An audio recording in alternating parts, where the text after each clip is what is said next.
I was looking at a glistening book on the table, a skill book, albeit a very low-ranked one at that. Fireball, an F-ranked spell that only the most unfortunate beginners start with. But this skill book took a majority of my remaining inheritance and all of my savings.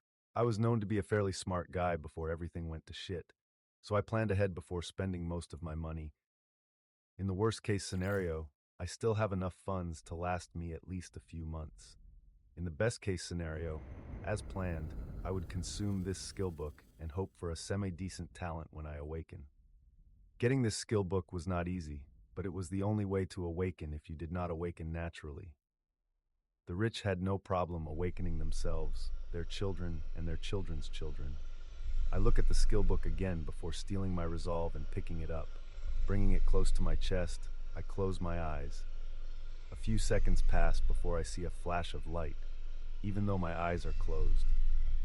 Opening them, the book in my hands had disappeared, and at the corner of my eyes something else had appeared. Noah. Focus. Strength. Shining with blue light, the words brought confusion more than relief to me. Where the hell were the numbers for focus? From the released knowledge, ever since the apocalyptic event that killed more than 1 billion people occurred, a new magical world took its place. People that are termed as awakened appeared, and others could also become awakened through learning. Skill book that can be dropped from killed monsters. Yes, monsters, magical beings that most commonly reside in dungeons and occasionally come out whenever a dungeon break occurs. Since more than a year has passed, it became common knowledge that those who are awakened are able to use skills, whether inherently gained or from skill books, to perform amazing feats and vanquish monsters. These awakened beings can increase their strength by killing more monsters and absorbing the life cores they drop, which add to the 3 attributes: vitality, focus, and strength. Sigh. So why the fuck is my focus empty? I try not to become depressed as I feel my body change somewhat after I awakened. I seem to have become slightly stronger and can instinctively cast the skill I just learned. The problem is, can I even cast skills if I don't have any focus? Why the hell is there no number though? My exhilaration of awakening was slowly fading away as I couldn't figure out the numbers, or lack of thereof, on the blue screen in front of me. Looking back, nothing like this seems to come to mind from the news and everything I have been paying close attention to. Sigh. I'll have to figure it out as I go. And strength are average. And focus, what is required to cast skills and increase the damage you do, is black. Can I even cast Fireball if I don't even know how much focus I have? Usually, most average awakenees can cast F-tier skills 5 times before they completely deplete the energy in their body. The larger your focus, the higher tier the skills you can cast, and the more times you can cast them. Since awakened mages are extremely powerful, focus cores are much more in demand than vitality cores and strength cores. Awakened mages can shoot their skills at a long distance and not even give the monsters a chance to retaliate, while awakened berserkers and awakened knights have to get up close to fight. I was hoping to awaken to become a mage. Sigh without wallowing in melancholic thoughts anymore. I try the last Hail Mary I can, actually casting the skill I just learned, Ball, a common F-rank skill that many F-ranked awakened have. I step out of my small apartment and head to an empty, barren field behind the apartment complex. Rent had become increasingly more expensive nowadays, as buildings that had high security, where you won't suddenly lose your life, were high priced. I had to move quite a distance to get to the barren field before I could begin testing my first skill, and possibly my last. Hyping myself up, I raise my hand in front of me and call out, "Fireball!" A small ball of flames came to light in front of me, much to my shock and disbelief. Along with the shock came exhilaration. I can still cast skills even though my focus bar doesn't show anything? Putting my shock aside, I command the fireball to move forward before it exploded a few meters from me. Wanting to test to see if I can at least cast the average 5 fireballs that normal F-rank awakened can cast, I keep on going, fireball, fireball, fireball. 3 more fireballs were shot and exploded in front of me, increasing the shock and happiness in my heart. At least I have average skills, even if it doesn't show on the stat panel. Weirdly enough, I did not feel any less energy in my body. Well, my focus was blank to begin with, so I didn't really feel much. I focus once more as I cast what is probably my last fireball until I rest for a while before I can cast again. The fifth fireball flew out and exploded just like the ones before. With a smile on my face, I wiped the perspiration on my forehead while feeling relieved. Being average is not bad, at least with this. I can count myself among the top of many people in the world today. I was still confused on the fact that no numbers were showing on my focus though, which meant I couldn't get a gauge on just how much energy I had and how many times I could cast my skill. I hesitantly raised my hand again to see just how many times I could cast Fireball. The more times I cast the skill and more fireballs flew and exploded in front of me, the more shocked I became. Fireball. The shock soon turned into incredulousness, as I had counted more than 50 fireballs flying from me and exploding. This, 10 times the normal amount of energy an average F rank has. I try to breathe to calm myself down. 10 times. That means my energy nears rank D awakened. That was extremely rare, as long distance awakened with skills like fireballs can easily take down an F rank monster, and 3 to 4 fireballs or equivalent skills can take care of E ranked monsters. D ranked awakened individuals also triumph over D ranked monsters fairly easily with good usage of their skills. Am I actually one of the talented Awakenese?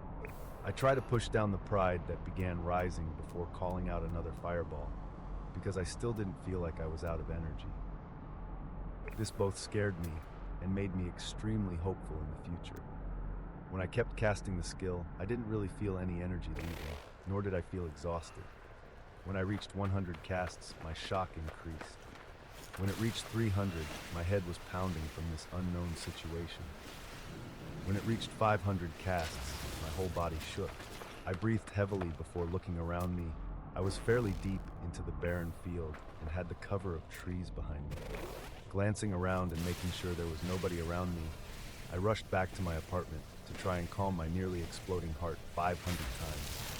I had cast an F-ranked skill, and I didn't feel any exhaustion. What exactly was going on? Chapter 2. Hunter License. As soon as I was back in my apartment, I took deep breaths and analyzed everything that had happened so far. No numbers were showing for my focus, something I have never heard about before. Yet, I could still cast skills that require focus. I did not feel any exhaustion while casting F-ranked skill over 500 times. My goodness. Taking another deep breath, I continued thinking for. The most important question now is, do I just have an abnormal amount of focus that surpasses most people, or something else? This was the biggest thing on my mind, as even the strongest B-ranked awakened individuals cannot cast skills that many times without exhausting themselves. Alright, with that in mind, I need to test just how many times I can continue to cast skills before I can't anymore. Which also means I need to get my hands on higher ranked skills that consume more energy.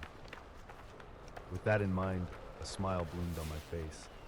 Just the fact that I could cast an F-ranked skill more than 500 times meant amazing things. As long as I am not brain dead, I can easily clear an F and E ranked dungeons, even if I'm alone. D ranked dungeons might be a stretch as the strength of monsters increase and I would need higher ranked skills besides Fireball to take them down, but there's no problem taking things slow. I pull out my phone and look at the remaining balance in my bank account, $5,867. Enough money for rent and food for a few months, and the remainder of my savings. I convinced myself to buy the F-ranked skill book, Fireball, for $20,000. After this, most of my inheritance money was now gone. A year ago, when the apocalypse began, my parents were not so lucky to survive. I was stuck in the basement of my old house asleep and escaped the onslaught of monsters that were taken care of by the government and newly awakened people after a few days. As time passed, more information was released to the public. Monsters had appeared.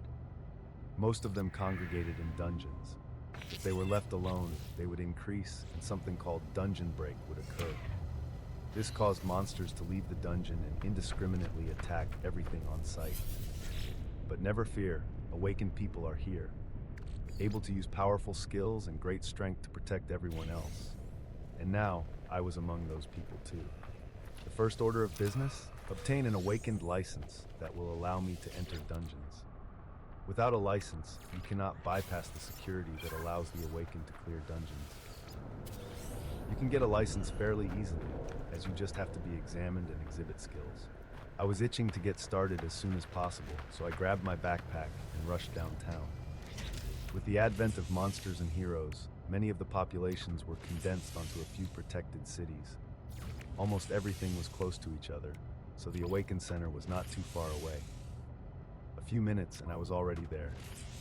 On the way, I saw the usual people with sullen faces and occasional awakened individuals rushing about.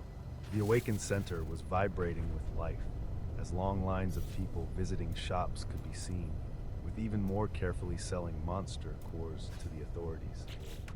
Many people chose to first consume the cores and get stronger themselves, but many more also sold them to the government and other markets as they went for high prices.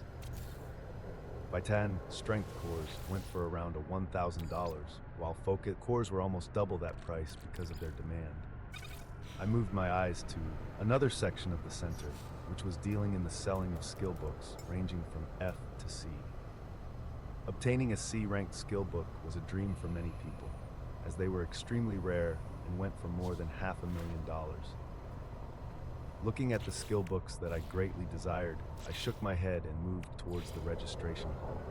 The receptionist was very welcoming, asking for my name, date of birth, address, and bank account information. As soon as she had everything down, I was told to head toward a certain door where my ability would be observed. There were 3 people standing behind thick glass in an open area with testing dummies. After hearing the directions, I stood a few meters from the dummies and cast Fireball consecutively 8 times, making sure to look like I was struggling to get the last few out. Wow. Judge 1. A peak F rank, huh? Drawing a few surprises from the observers behind the thick glass, everything was completed successfully and I received my license.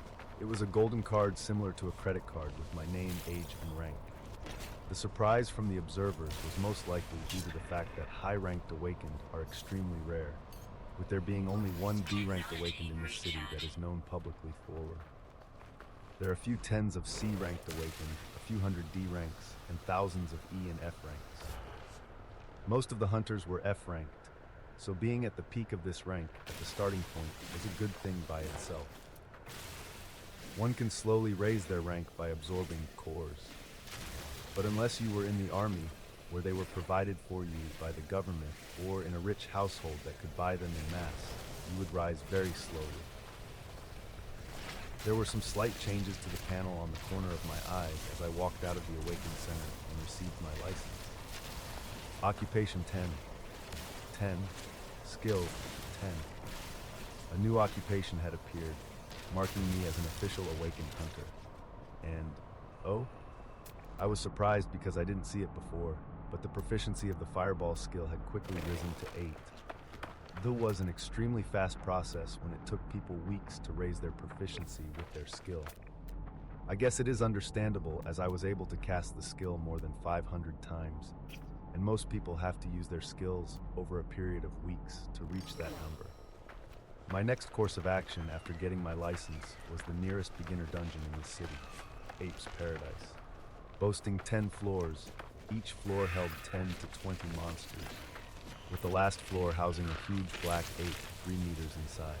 This dungeon was regularly cleared by parties of F and E ranked hunters who could take on the monsters and the boss without fear of casualties if everyone was doing their job.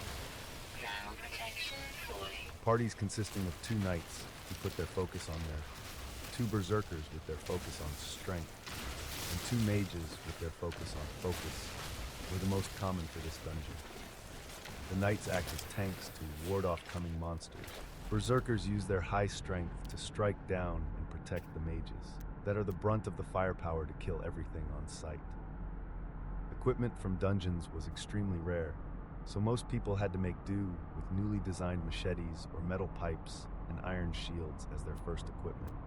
Only the boss of the dungeon had a chance to drop skill books and items. Any item dropped from a dungeon was highly sought after, with their prices not being too different from the skill books did. My goal today was to enter Ape's paradise, and alone at that. My heart was pounding at this crazy idea. When the thought was forming in my head, I had to ask myself multiple times if I had gone insane, but it will not be that dangerous. Seeing how I can cast my skills so many times without feeling any fatigue, the rank of my focus, even though I can't fucking see it for some reason, should be nearing B, if not A. And any rank B hunter can easily clear rank F and E dungeons, though they don't care to, and put their focus on higher ranked dungeons. Now, with me being the only F-ranked hunter entering and clearing this dungeon, my heart was pounding from the possible rewards. Usually, rewards are split between the many members of the party, but I would keep all the cores and possible skill books and items that drop. Just the thought of it made my heart excited. I steeled my resolve in heading towards Ape's Paradise. Chapter 3, Ape's Paradise. A huge monolith structure was surrounded by high walls. There was security at the entrance and heavily armed soldiers on the walls. Even though this was only an F-ranked dungeon, it made up for millions of dollars of revenue every day, with a large number of people entering, clearing the monsters, and selling the resources they receive inside. This monolith had a blue color, indicating it was a normal dungeon with little danger of a dungeon break. If the color changed to orange and then to red, it meant a dungeon break was imminent. Regularly clearing the dungeon kept the color at blue, turning it into a treasure trove with capable people farming it. You always had casualties every now and then from hunters that were either too full of themselves, bad teammates, or just plain unlucky. Now, I sincerely hope I don't make myself on the category of being too full of myself. Gathering my wits, I show the guards at the metal entrance of the enclosure my hunter ID before heading in. Inside the walls, there were a few hunter teams getting their gear in order or just talking. A few people were standing around looking to either form parties or invite others to their party. At the center of the blue monolith, there was a square, door-like structure. This door-like structure was how you entered the dungeon. Those in a group would have to touch the door with a few second differences, but under a minute to be transferred to the first floor of the dungeon together. There was a party prepared to go into the dungeon in front of me already, so I reined in my curiosity about the other hunters around me and stood a few feet away from the ingoing party. It didn't take long before a few hunters noticed a lone man waiting by himself. Oi, is that kid, thinking of going in alone? Hunter bro, another one with a death wish. Hunter B, just ignore him. Who knows, maybe he's one of those prodigies that can solo an F-ranked dungeon? Haha, Hunter C. Ignoring the laughs around me, I wait patiently as the entire party in front of me disappeared in a flash, and waited the required minute before going forward and placing my hand on the square door. In an instant, I was transported into a large cavern where I had just caught the attention of two 1-meter-tall black apes. I brought myself to full attention and observed both the apes and my surrounding before I began my first dungeon hunt. A single fireball and then a second, and a third, and a fourth quickly flew towards the two apes. When the ball of fire exploded on their faces, they were already incapacitated and letting out dying screeches. They would not survive after that, and a second fireball hit them at the same location, quickly finishing them off. I breathed heavily as I felt the adrenaline course through my body. Two F-rank monsters, easily taken care of by me. Haha! This was a feeling I could get used to. Usually, F-rank hunters would use their skills sparingly, making sure to cast them all either on the boss or on emergency. I did not have such reservations. I went towards where the apes fell and grabbed a glistening strength core that dropped. It was small in size, smaller than a pigeon's egg, and yet they went for $1,000 on the market. I placed the core into my backpack and ventured farther in. I didn't have to walk far, as three apes were quickly rushing towards me, screeching after hearing the death screams of their brethren. With a thought, fireball was cast one after another, each not missing its targets that were rushing forward. Another hut dropped from these three. Cores were not guaranteed to drop every time a monster died, and getting 2 from 5 monsters was already fairly average. Placing the newly acquired cores in the bag, I rushed down the path of the cavern, meeting another set of 5 apes that I quickly burned. I had to force myself to calm down as I so easily and quickly took down the monsters and collected cores. I never imagined myself being able to do something like this and had to pinch myself a few times just to make sure it wasn't a dream. Forcing myself to remain calmer, I cleared the first floor quickly and headed down the winding steps to the second floor. The apes came in batches of 3 to 5 and just ran towards me when I neared. I didn't let them get any closer than 4 meters from me, hurling balls of fire towards them as soon as they were in my sight. And just like that, an incredulous sight occurred in the F-ranked dungeon, Paradise. Without a moment of rest, an F-ranked hunter cleared the second floor and the third and the fifth, all the way to the end of the 9th floor with ease. Wah! I lost control of my emotions as I let out a triumphant shout before the boss room. I had never imagined something like this to be possible.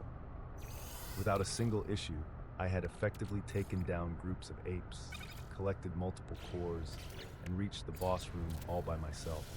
I reeled my emotions in as I let out a confident smile and went further down to the boss room. A huge ape awaits me in the circular cave that is the last room. Roar! The cave lightly shakes from the scream.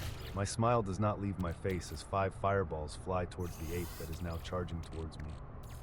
The first hit its chest, stopping it on its tracks. The second and third smash its shoulders, knocking it backward.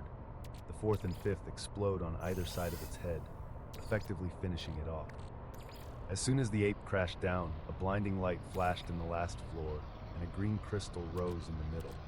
Touching this crystal will allow you to leave the room and appear at a random location near the entrance of the dungeon. I slowly revel in my first ever completed dungeon hunt, a solo one at that. I then go towards the now dead ape to see any possible drops. By its side, a few F-rank cores are present. Along with a skill book, I grab the cores and put them inside the bag before reaching out for the skill book. Minor Hell was now in my hands, giving me quite a shock. It wasn't the rarest of F-rank skill books, but it was one of the more expensive ones, as it easily took care of any cuts and minor injuries. I also placed the skill inside the bag and proceeded to sit down and think while staring at the green crystal in front of me. The problem at hand is how I should handle myself from now on. An F-rank newly awakened hunter clearing an F-rank dungeon in under 30 minutes was unbelievable. It would have to be someone who was B-ranked or above to be able to carry out the same thing. I made sure not to show too much of what I could do when I took the licensing exam, because currently, all I have going for me is the fact that I seem to have a large pool of energy to cast skills. This does not mean I am powerful, nor do I hold the power of someone ranked B or higher. Even a rank D or C could easily sneak behind me and take me out as long as they're faster than me. So my plan was to stay low-key until I could buy more skills, preferably higher-ranking ones that would match my large energy reserves. Sigh, and that required money. Another plan was forming in my head though. Looking over at the gains just from clearing Ape's Paradise once, I had in total 1 F-rank skill book and 40 plus cores from the more than 160 apes I had killed from the 9 floors before. This alone made me bolder to make some accelerated plans. Just from one dungeon run alone, I can make more than $60,000 in under 30 minutes. This alone gave me a great shock. Normal parties would have to split the loot, and it would take them more than 2 hours of intensely fighting monsters in close combat, which brought them exhaustion and made many parties recuperate for a few hours after each dungeon run. Most parties would go into the dungeon once or twice a day. With each person making around $10,000, the life of a hunter can be considered very luxurious. So assuming the boss drops either a skill book or possibly an item, I can make around 60 grand each run. This made many ideas dance around in my head wildly. I've already spent many months observing hunters and researching every knowledge available to the public about them. I've researched even more into all the known skill books and items that can be dropped from boss rooms. For someone with a large energy pool like me, I already had a few books in mind that would work very well. Of course, I also have to keep on testing just how much focus I really have. A wild thought keeps appearing in my head that I do not want to entertain as it is too grand. The possibility that because my focus appears blank, and I can repeatedly continue to cast skills with no feeling of exhaustion, could mean that I can simply keep on casting skills as much as I want. Boom, it felt like something had exploded in my head as this idea came and my mind entertained it more and more. My heart was also beating fast that this could even be a possibility. But why not? From what I've seen so far, there is no value for my focus attribute. Is it more logical to think that it is just a really high number that I somehow cannot see? Or that because it is blank and I can still cast skills, I can simply continue to cast skills without any problem of depleting something? I took a deep breath to calm my nerves before I came to terms with a new plan.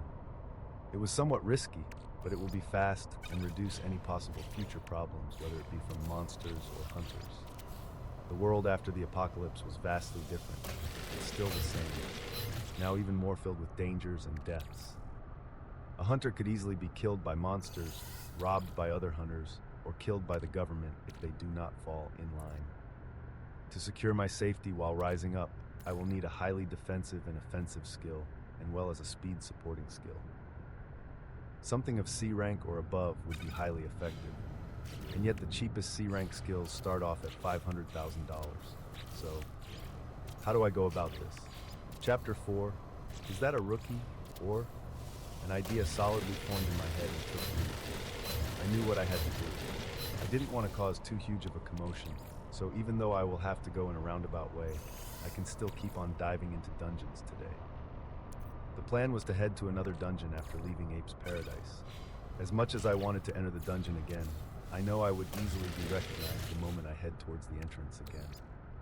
I won't repeatedly dive into dungeons with such a fast, clear speed until I have some measure of confidence to be able to protect myself from most threats. The goal for now is power close to or equivalent to rank B. There was a single B rank hunter in this city, and he was a known celebrity. The strength he showed made many people fearful, as even bullets and snipers were ineffective against someone of rank B. The city I'm in, though, Outer Bank X, was only a small-sized city with a few dungeons, the highest rank being C. Other cities that are further inland have way more powerful hunters with even greater level dungeons. My next stop will be at the rank E dungeon, Frozen Wasteland, which many hunters did not frequent. With the extremely cold characteristics, this dungeon held 20 floors, with various beasts and cold attributes appearing. It should be even easier to clear with my constant casting of Fireball. Before I head to the Frozen Wasteland, though, I do want to continue testing just how many more times I can cast my soul's skill at the moment. From the previous 500 times, I've cast it 200 plus times while clearing this dungeon.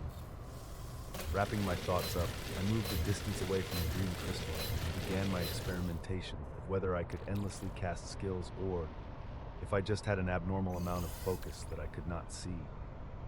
Thus, a weird scene unfolded on the last floor of Ape's Paradise, with a man all by himself continuously casting fireballs. They exploded a few meters from him, and more followed right after 20 minutes passed. I was still casting fireball without stopping, causing my wildly beating heart to be leaning towards that insane idea. Approximately over 1,000 casts in the last 20 minutes. Let's continue some more 40 minutes later.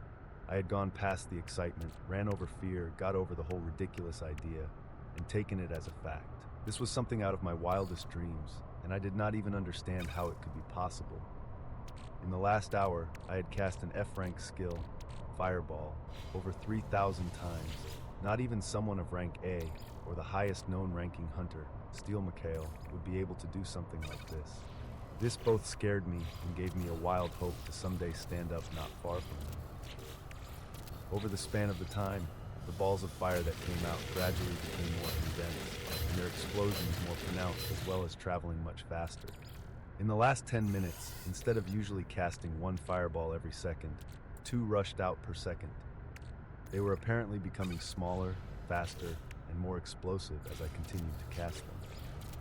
This should be my proficiency rising at a stupid crazy rate because of how many times I am casting the skill. My current panel looked like this: Vitality 10, Focus, Strength skills, Fireball. The proficiency for the skill Fireball had amazingly risen all the way to 59, a crazy figure to wrap my head around. As far as I knew, there were very few people who had their proficiency higher than 30, as hunters continuously improved themselves and got higher ranking skills with the passing of time. An F-rank hunter using Fireball as their first skill would move on to using an E-ranking skill as soon as they gained the funds to buy one. No one spent that much time using one of the lowest ranking skills for an extended period of time. Looking at the high proficiency, it made me excited about what would happen if I continued to cast and raise it even more. The power of the Fireball skill should currently surpass any other skills of the next rank in the damage and speed that it flies at. It's most likely nearing rank D in its offensive ability. I was itching to continue my test of endless casting, but brought myself to stop and move on to the plans on my agenda. I moved towards the still glowing green crystal in the middle of the room and placed my hand on it, which instantly teleported me outside the monolith. I appeared not too far from the entrance, with a few people glancing my way with surprised expressions. Did his entire team wipe, or do we have a ranker here? Hunter F. Ha! A ranker? Have you ever seen them dressed like that with a flimsy backpack on them? My apologies, kid. I hope they weren't your closest friends. Hunter GA. Few people noticed the abnormalities, as someone finished the dungeon and was transported out alone. My current attire really did not match anyone of rank C or higher, as many people quickly noticed.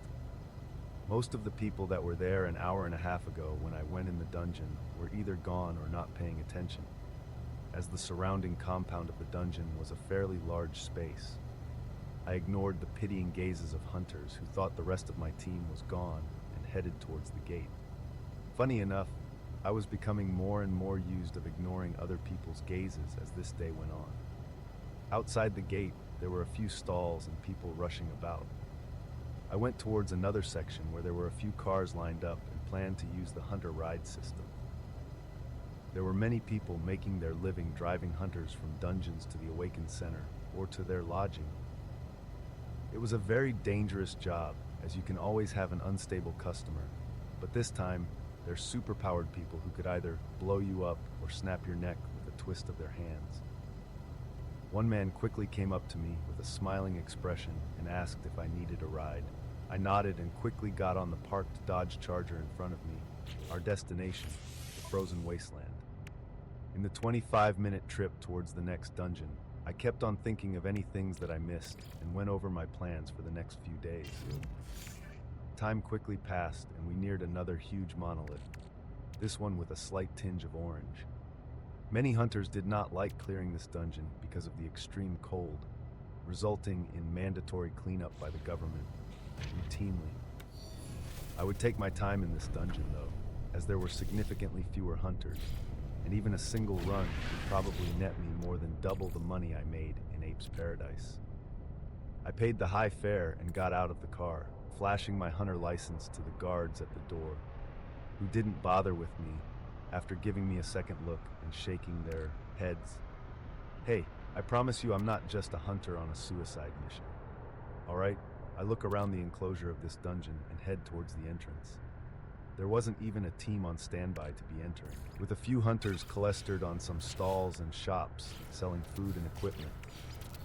Nothing held me back as I quickly went to the entrance and placed my hand on one of the square doors, which quickly transported me to the first floor of the rank E dungeon. I was quickly besieged by the cold that drove many hunters away, and quickly cast 2 fireballs that did not fly away from me this time, but circled around me.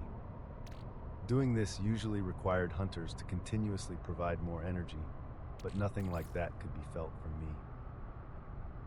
As soon as I commanded the fireballs to circle a few feet away from me, the cold was majorly offset and nowhere near where it was before. There wasn't a pause to be given though, as I soon heard the growling of animals that quickly showed themselves. Clear white wolves were rushing towards me, their glistening white teeth flashing menacingly in the white wasteland. There wasn't a single hint of fear in me though, as I moved forward confidently. Condensed fireballs were quickly rushing from me at high speeds, exploding on the wolves' bodies and blowing masses of meat away. The group was quickly taken care of in the first volley of fireballs, and all that was left for me was to pick up the core that dropped. I looked forward to the misty, cold path in front of me as I rushed down this 20-floor dungeon that would be the beginning of my journey. Chapter 5. How many fireballs to take down a huge polar bear? In the first 5 floors of the frozen wasteland, packs of white wolves appeared. With the fast velocity of the ever-so-damaging fireballs, they were mowed down quickly. Aside from casting the skill towards the enemies that appeared, I had a few of them rotating around me, and randomly cast the skill even more as I moved forward, even if there were no enemies near me. I wanted to increase the proficiency of Fireball as fast as possible. I could only imagine what these monsters felt, as they would hear sounds of an explosion that quickly pulled them toward me before they met a grisly fate. Killing all of these monsters did not have that much of an effect on me. I was looking at them like the mere monsters that they were. They would not hesitate a second to rip my head off if I gave them the chance. Not to mention the hatred that everyone has against monsters for all the massacres on the early stage of the apocalypse. The first 5 floors were quickly cleared, and from the 6th floor, monsters with a similar shape to foxes began appearing. These ones much bigger than the wolves before them. Their size surprisingly did not make them any slower, and they were rushing towards me while ferociously growling. The further condensed were shooting out from me without stopping. I was doing my best to adjust to the ever-so-increasing speed while aiming for their heads and limbs. As soon as there was an impact, an explosion followed, and chunks of meat flew. The Arctic foxes were then taken down just as easily as the wolves. This continued until the 15th floor, where huge muskox began appearing. They looked like huge bisons, but with a lot more fur. I stopped aiming at their limbs, as it seemed their thick coating provided some protection for them, and focused on throwing the fireballs only at their heads. At the speed they were rushing towards me, I actually had to move back to avoid being rammed into whenever I ran into a group of 4 or 5 muskox sacks. They required more fireballs to be taken down, and if there were many of them, then at least one would be able to get within a few meters. This pushed down my ever-so-increasing confidence, making me slow down and stop my incessant casting that caused explosive sounds that alerted the monsters when I neared Ted. As soon as I met another group, I cast as many fireballs as I could and kept them around me without losing my focus, before bombarding the group when I neared. Just like that, I smoothly cleared all the way until the 20th floor, which held crystal glass stairs heading downwards. I took a deep breath and prepared myself, casting the maximum fireballs I could keep circling me before I lost control and they exploded, which was about 10. Any more than that, and I would lose concentration of a few that would fly away and explode. I went down the stairs and was met with a wide cave that had cold winds rushing about. At the center was a huge slumbering mass of a beast. As soon as I stepped in, 2 bright shining eyes opened, giving me a shock. This was the first ever monster that actually made me feel somewhat suffocating, mostly due to its size. I didn't waste any more time before commanding the fireballs around me to rush towards the huge beast, which was now standing on its hind legs. Damn! All 10 fireballs rushed towards it, with a few more appearing around me a few seconds after. The beast that seemed like a huge polar bear crossed its thick arms around its face as the fireballs came, and a huge explosion occurred. Boom! Dust filled the room, but I didn't even bother waiting and checking if it was still alive or not, before I threw the next 10 fireballs in the same direction. Whoosh! I let out a scream as I quickly moved back. The bear was not dead and had rushed a few meters close to me, its arms mangled and burnt, but its huge jaws with pristine white teeth wide open. The last 10 fireballs I had haphazardly thrown out saved my life, as they quickly exploded on the open jaws of the bear and blasted its head off. Damn! Damn! Damn! I was breathing heavily while calming myself down. That was close. If I had waited a single second, if I was just a tad bit more overconfident, I would have had my head chewed right off. Damn it! Throwing those last fireballs without checking for anything just saved my life. I stumbled down and reeled my emotions in as the dust cleared and the room returned to serenity. I closed my eyes as the events in the last few minutes played in my head. I was rushing things, I only had one F-rank skill, and I alone attacked an E-rank dungeon. Stupid. It doesn't matter that I can cast it repeatedly if it cannot quickly take down huge bosses like this. Even with the increased proficiency of Fireball, it wasn't enough for me to comfortably take down a rank E-boss. I also did not absorb any of the cores I had collected so far because I planned on selling all of them to quickly buy a higher tier skill book. Also stupid. If I absorbed some else, my muscles would be reinforced and I would be stronger and quicker. If I absorbed more vitality cores, my defenses and health would be further increased so that a single attack won't kill me. I took a deep breath as these ideas flowed in. Okay, no need to rush. Plan ahead carefully first. My original plan was to dive into these dungeons repeatedly today until I gained enough money to purchase a C-rank skill, but that might not be the smartest of ideas. I would need to repeat Frozen Wasteland at least 3 or 4 times alone if I wanted to collect funds nearing $500,000. Ape's Paradise alone had given me materials worth around $60,000, and I had gained close to a double that amount in here, with 100 cores in the last 20 floors of this dungeon. A new plan quickly formed, and I stood up to check what the boss had dropped: one skill book and a few rank E cores that were slightly bigger than a pigeon's egg. The skill book I picked up was called Arctic Armor.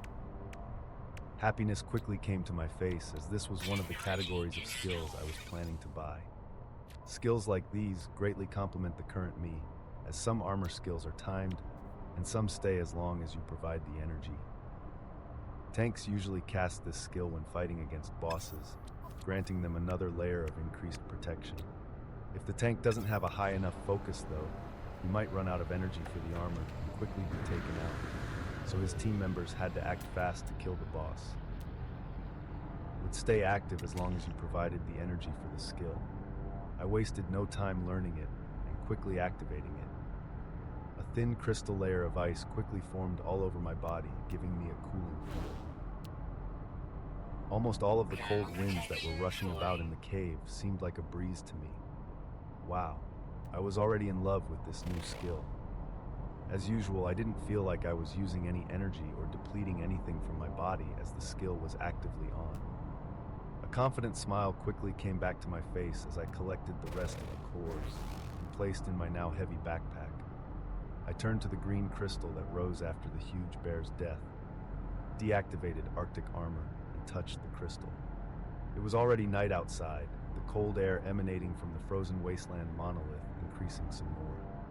I passed by the few people that were there and went towards the roads where many cars were parked. Someone quickly approached me and I got in the car, my destination now being the popular hunter lodging at the center of Outer Bangkok City. Many hunters did not have a permanent residence they stayed at as they moved around a lot, so luxurious hotel businesses were started that were specifically for hunters. Most paid to stay there by the day, as the cost was nowhere near what most hunters made from killing monsters day in and day out. Almost getting my head bitten off woke me up somewhat, even though I thought I was thinking very clearly when I was planning everything. I was calling it a day for now. I'll sort through the cores that dropped and see how much money I can make by selling them, and how many I should absorb myself. We quickly arrived at the hunter lodging called Pristine Residence. I paid the fare and went towards the entrance of the hotel. I would go back to my little apartment some other day to grab my valuables. Now I just needed some rest. The Pristine Residency had a luxurious look with shining lights all around it. Being a hunter lodging, there were many services for hunters that were offered. Beside the extravagant dining and specially cooked monster meat, small shops that sold and bought skill books, items, and cores were also here, although they wouldn't be anywhere near as extensive as the shops in the Awakened Centers. Selling your items at Awakened Centers would usually get you more profit, and you would be able to find rarer skills there. Places like the Pristine Residency were more of a business, while Awakened Centers were under the government's wing. And the government never stopped buying all the items dropping from monsters in bulk. I went to the reception area where a crazily dolled up woman was flashing the sweetest smile and presented my hunter license. The smile never left her face as she quickly processed a room for me and gave me the key card. I didn't bother checking any of the shops in the huge building and went straight to the room which was on the 10th floor. All I wanted to do right now was lie down on a soft bed. Chapter 6, Choosing New Skills. The room of the pristine residency was fairly huge.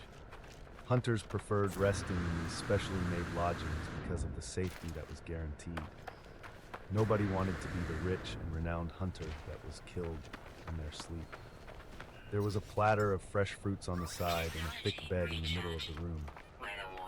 I sat down on the bed and emptied the cores in my backpack to get a grasp of just how much funds I could get tomorrow. There were 38 focus, 54 strength, and 48 vitality cores, mixtures of F and E rank.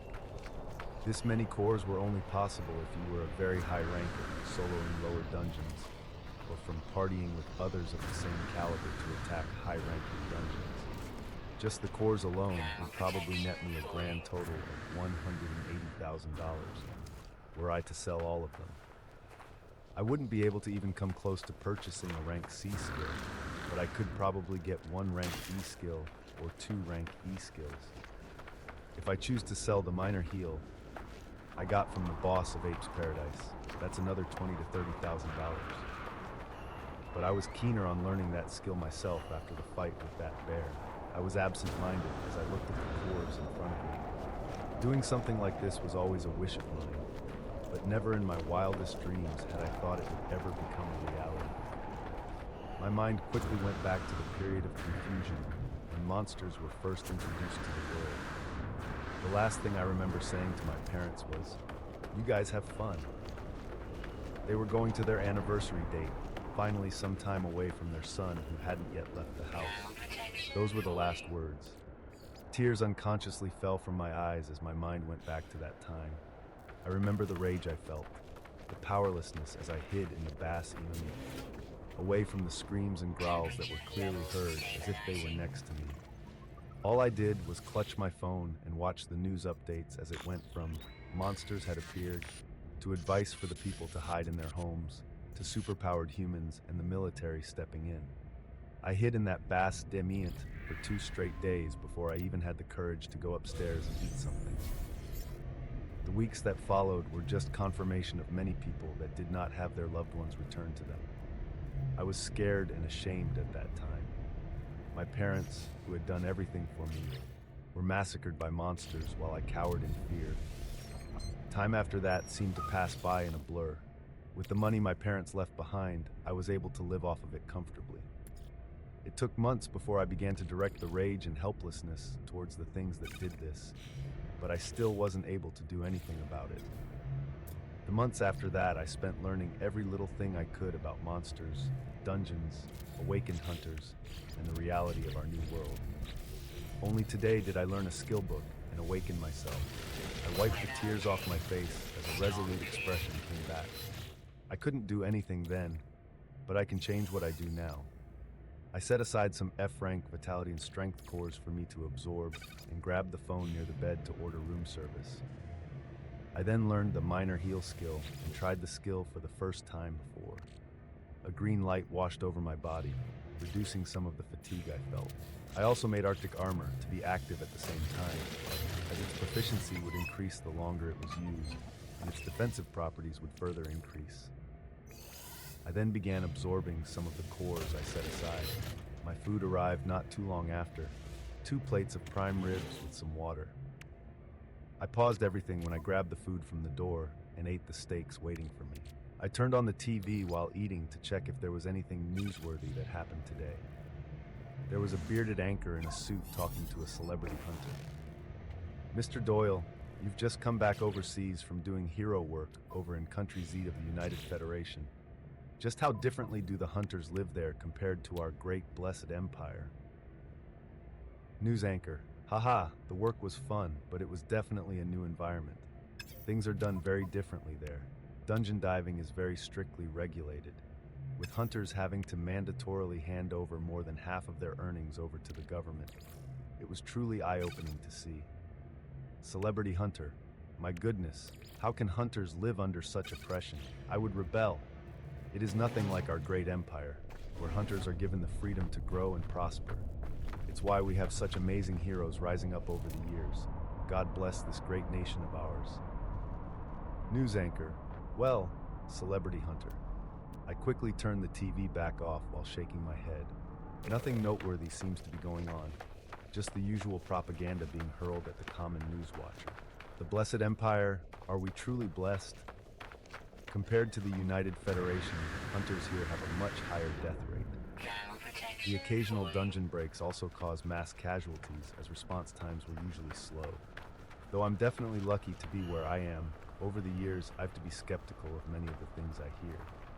Hunters from the United Federation lead vastly different lives, but from what I've seen in online forums, they're happy with the way things work. Of course, there are still many issues, but nowhere near as horrid as all our news networks make it out to be. Even the good things you see online could also be a false depiction.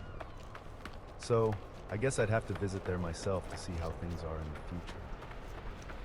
As soon as I finished eating my food and absorbing about 40 cores, I went towards the bed to get some rest. Before sleeping, I made sure to activate Arctic Armor, Occupation, Vitality 30, Focus 30, Strider Ball 81, Heal 1, Arctic Armor 5. Morning came. It was around 6 a.m. when I woke up. The bed had an outline of frost from where I was sleeping. I checked my panel to see that Arctic Armor had its proficiency rise to 61. It became slightly thicker and now looked like there was almost an armor of ice all over my body. I felt extremely comfortable sleeping with the skill activated, my body feeling a cooling sensation throughout. I grabbed a quick shower and cleaned up, and then went to grab some breakfast in the dining area. After finishing the food, I checked around the hunter shops in the hotel just to see if the skills I had in mind would be there, but I wasn't so lucky. There were a variety of ranked CF skills, but none that fully fit the guidelines I had in mind. I went out and hailed another driver to bring me to the largest awakened center in Outer Bank X. This center was as large as a stadium, with many hunters and normal humans rushing about. It was already packed early morning, with many things being sold or traded. I first went to trade in the cores I did not absorb in one of the shops, and my account soon had an extra $155,000. Even after I absorbed more than 40 cores, the remaining was still enough to bring me this much from just diving into 2 dungeons. This money brought a smile to my face, even though I knew it would soon be gone. Ignoring everything else, I went to the shop that had a huge sign of skill books.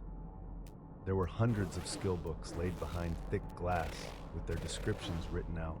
On either side of the entrance were 2 hunters who seemed to be rank D or above. I went into the shop and sure enough, there were a few books that fit my criteria. The first skill that fit exactly what I wanted was the rank D skill, Flames of Torment.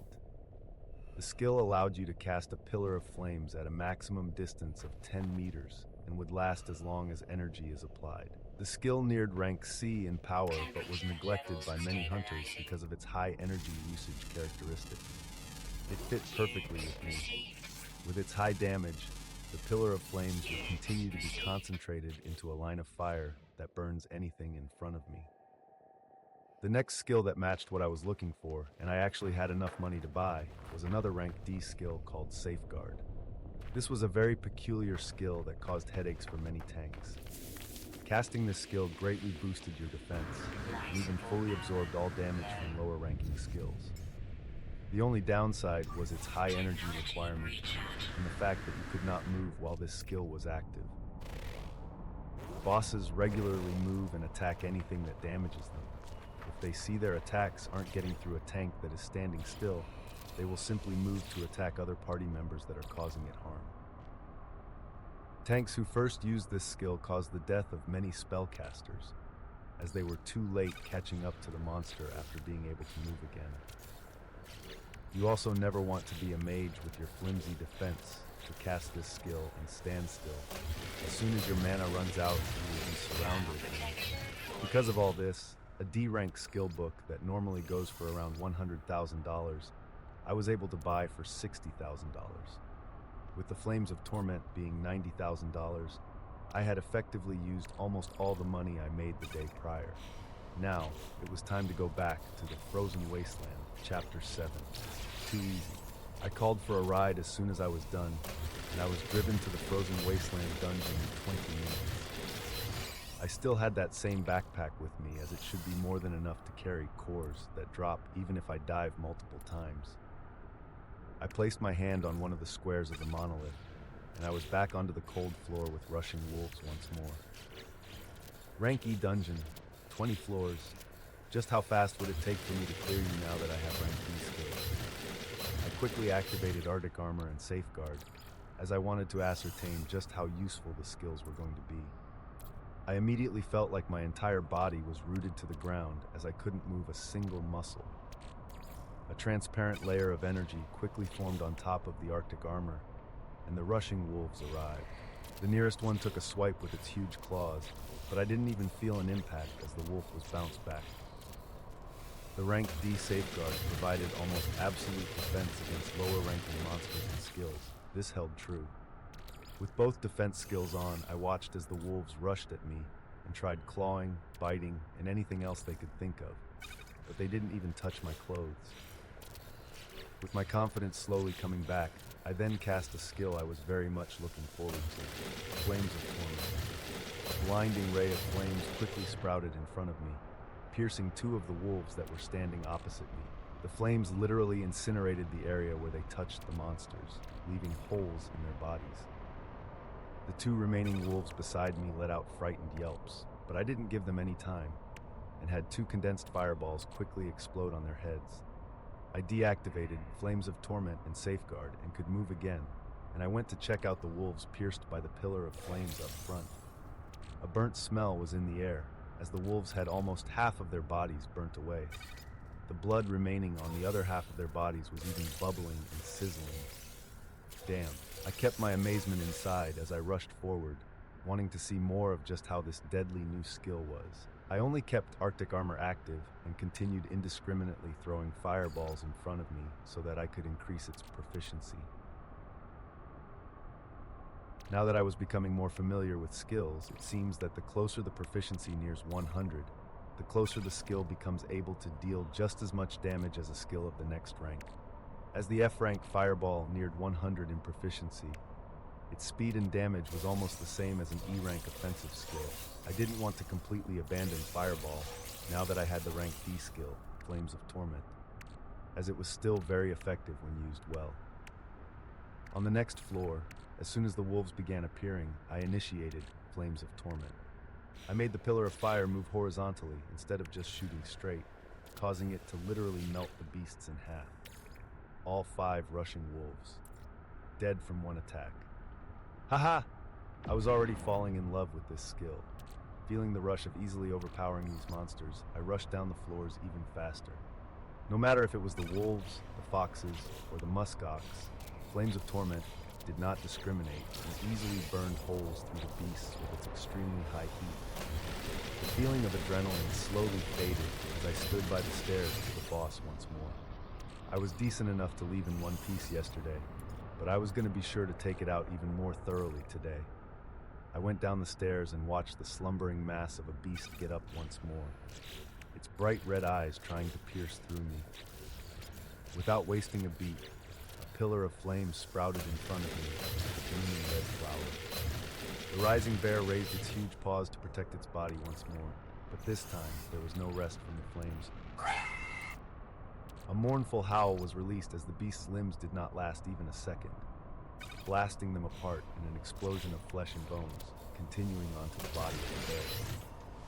A sizzling hole was quickly apparent at the center of the beast's chest, stopping its howls short and causing it to plummet back down to the cold, hard ground.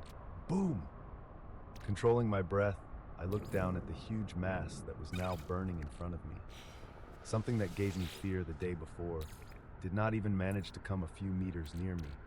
Now I closed my eyes as I relished this feeling, and then went forward to grab the cores and, oh, it wasn't a skill book this time around, but I was quickly able to identify the equipment beside the huge bear.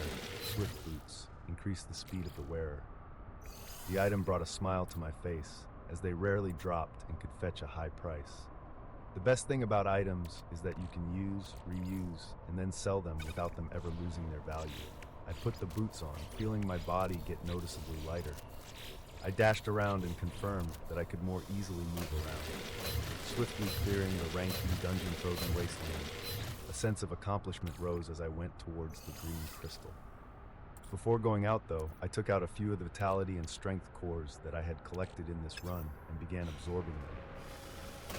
Rank cores allowed a hunter to be strengthened up to 50 attribute points. Rank E cores up to 100. Rank D up to 150, and on and on. The hunters standing atop the world currently had their attribute points nearing 300. It didn't matter how many F-ranked cores you consumed. If you wanted to go past 50 on your attribute, you had to absorb rank E cores, with the process repeating for higher ranks.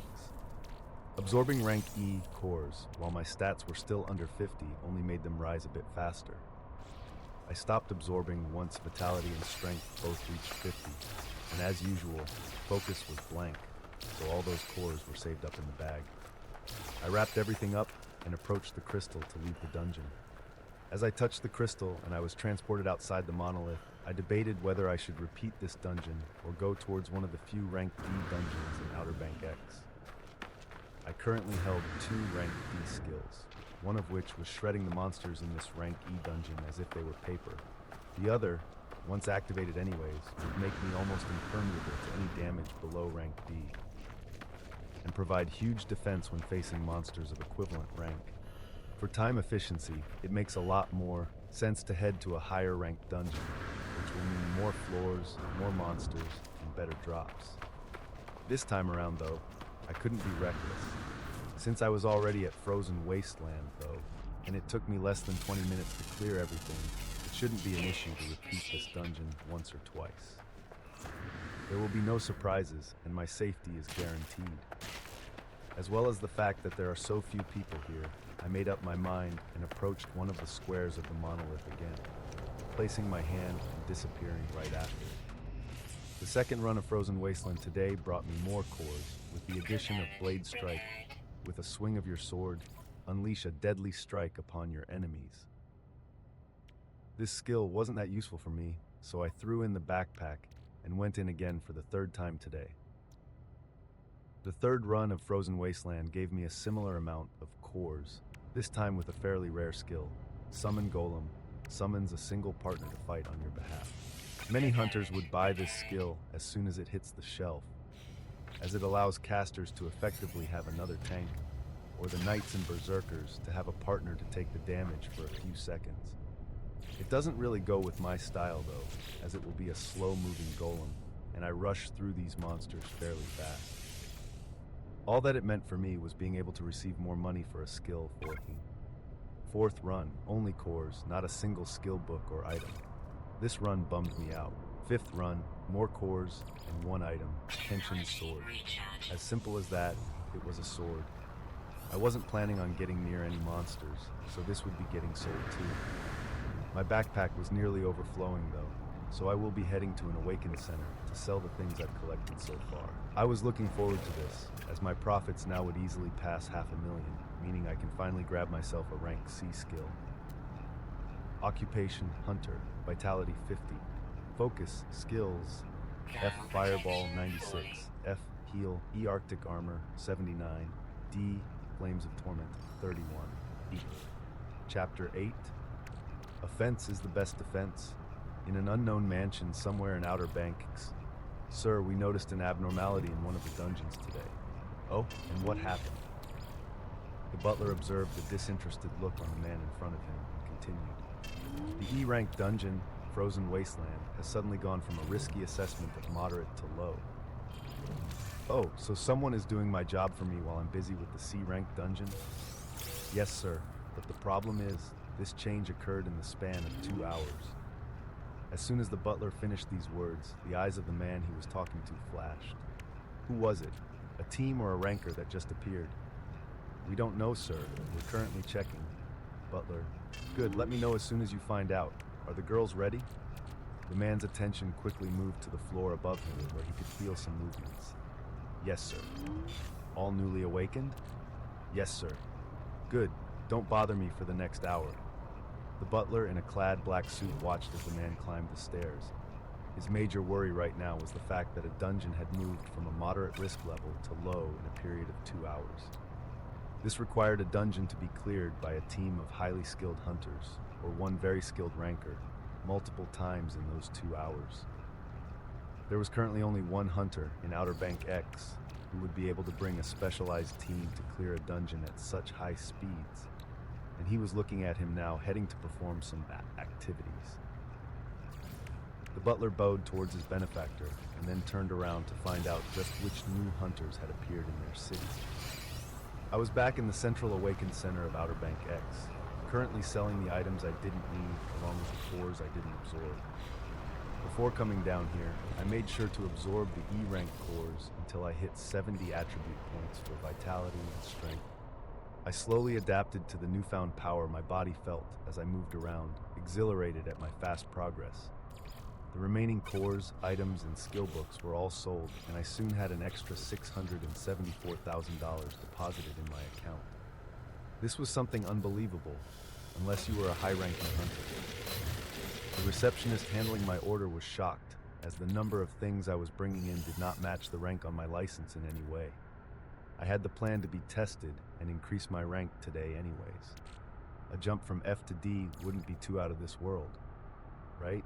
This was something I was hesitating on, as it had only been 2 days since I was registered as an F-rank hunter.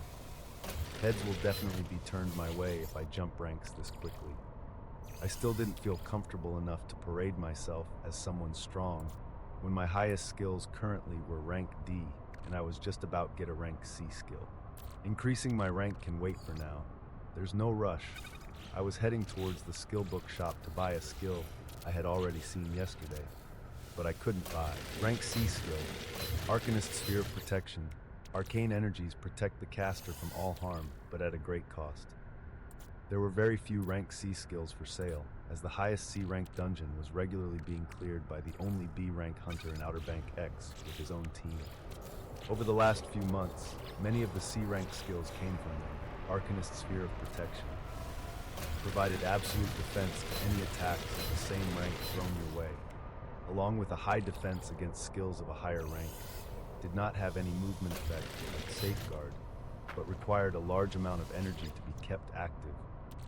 My heart was about to leap out of my chest as I bought this killer skill.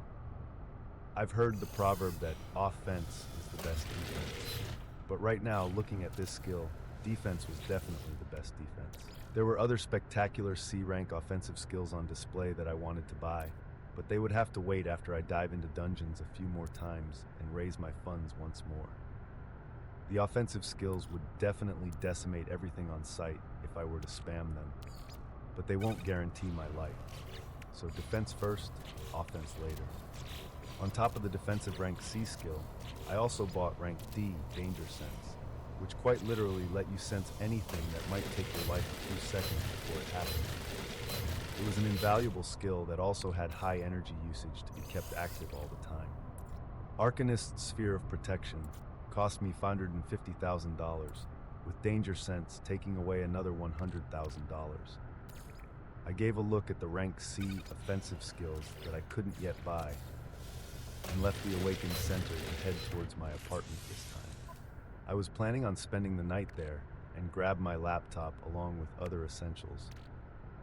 After giving directions to the driver, I relaxed in the back of the car and learned Arcanist Sphere of Protection and Danger Sense. I immediately activated Danger Sense, but nothing felt any different. I'm assuming I would feel something if my life was ever in danger. We arrived at the dilapidated apartment complex in half an hour. I gave the place a glance before heading towards the room I've been living in for the past months. Opening the door, I was shocked to find out there was someone in my apartment. The moment that person turned, a loud ringing sound went off in my head. This was dangerous. The man was decked in clothes that let off a blue light, which means they were all items. He spoke as soon as his eyes landed on my face. Noah Osmont, parents deceased, living alone, has been a registered hunter for about 2 days. The man was flipping through some papers while speaking. I had recognized his face. He was a celebrity in Outer Bank X. My face quickly became stern, and I activated Arcanist's sphere of protection. He looked up and gave a surprised look before continuing. Dungeon diving history includes Ape's Paradise and Frozen Wasteland. Has been observed to enter both dungeons alone and clear them with some of the fastest clear speeds. Now, why would a man like you be hiding your power? He wrapped up the papers and gave me a piercing look. My entire body felt like it was on pins and needles. I took a quick breath and calmed myself down while remembering I had a C-rank defensive skill activated right now and said, I didn't want any trouble the first few days after awakening. Trouble, huh? Well, it always manages to find us. He stared around my apartment before continuing. I won't be here long. I'm a very busy man. I came to offer an olive branch. He walked around my apartment and continued talking in that arrogant tone. The highest dungeon in this beautiful city of ours requires me and a team of others to regularly clear so that a dungeon break does not occur. Looking at your past 2 days' history, and the fact that you can comfortably keep that defensive skill active after all this time, means your power should be upper rank C, even possibly nearing B. He gave a smile as he said that last part. This man was the top ranker in Outer Bank X, B rank hunter, Cohen Anderson.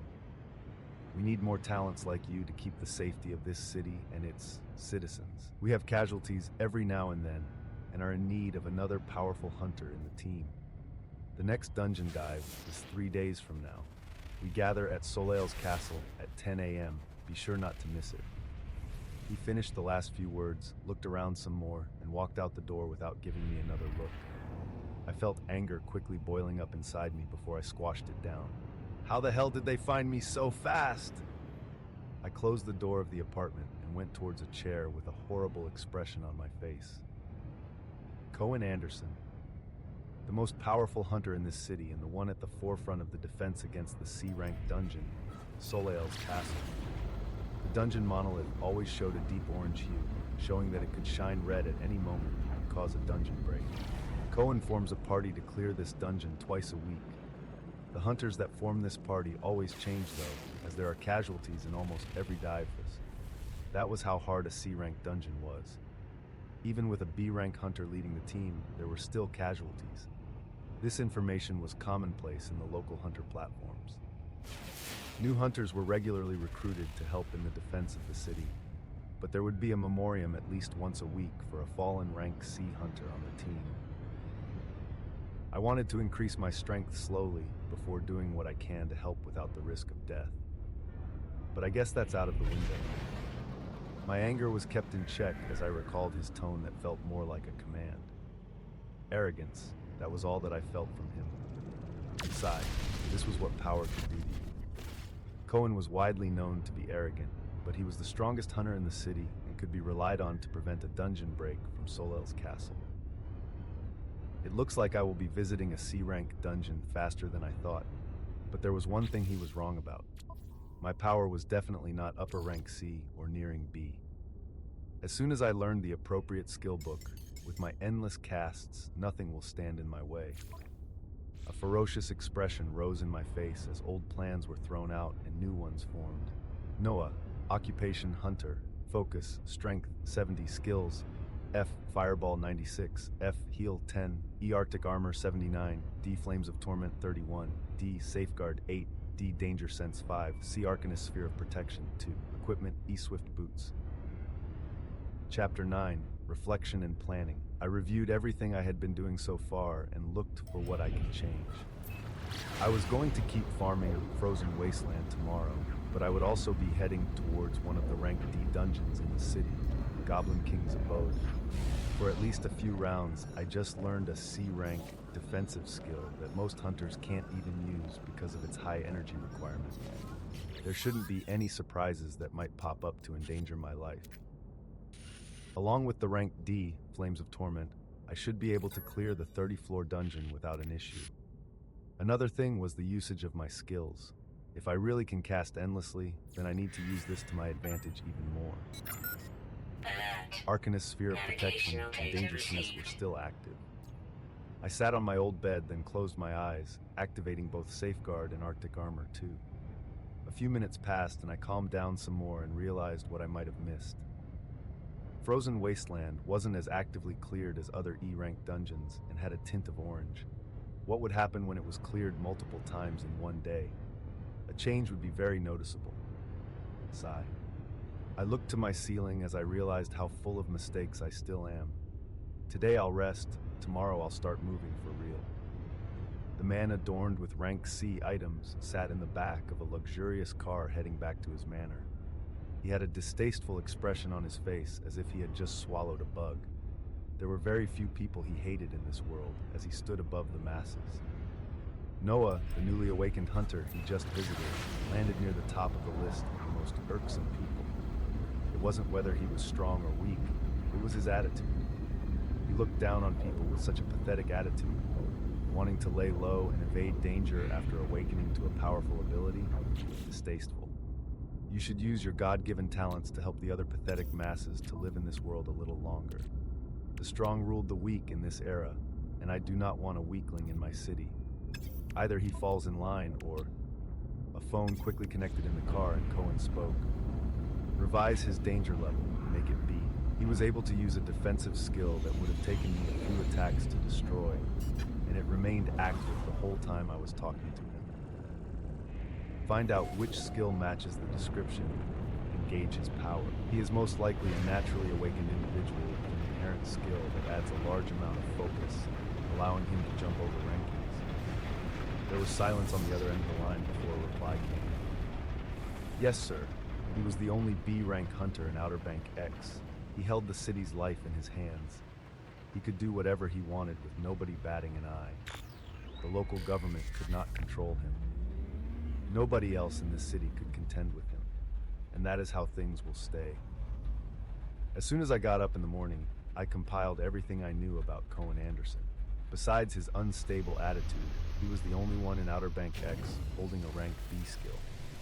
A few months back, when his team that was made up of rank C hunters took down the boss of Soleil's castle, with half the team wiping, he was lucky enough to receive a rank B skill book from the boss. Bosses rarely drop any skill books or items that are a higher tier than they are, but this chance increases when it is bosses from high-ranking dungeons. A rank C dungeon is filled with hundreds of beasts of that level, along with a huge boss that earns the title of a Titan. These huge bosses are extremely powerful and have the chance of dropping something that is of higher rank than the dungeon itself. Anderson was that lucky. He joined the ranks of B-tiered hunters and took his position at the top of this city. His team never remained the same over the months, with rank C hunters having a high mortality rate from the dangers of Soleil's castle. I would soon be joining them a few days from now. I thought over everything and began moving, hailing a ride and heading down to Frozen Wasteland for the last time. Since they already know I cleared this, I'll clear it a few more times to raise the fund for a skill I didn't think I would need.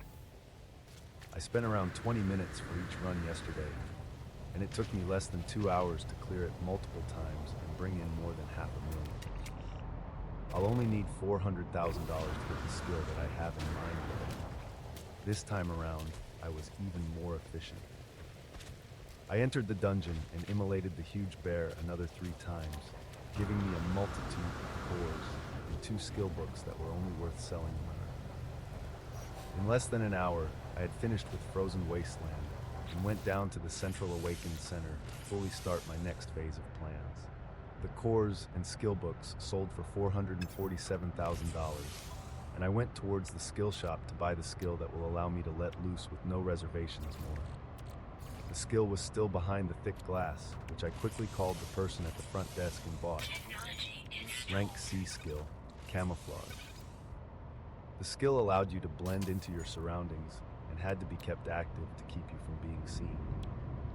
Besides extremely rich perverts, not many people use this skill. I would be relying on it to keep my movements hidden while I do things that go against the norm for many people even now. I wasted no time learning the skill and went out of the Awakened Center. I still had my F-rank license, and it would allow me to get past any gates no matter the rank. The gates and guards placed around the dungeon monoliths were to make sure normal people do not pass through and get themselves killed while trying their luck in the dungeon. Hunters could pass through the gate no matter the rank they held, as long as they had a license, as many of the hunters congregating around dungeons wasn't just for the purpose of diving. I called a ride and gave directions to head towards Goblin King's abode.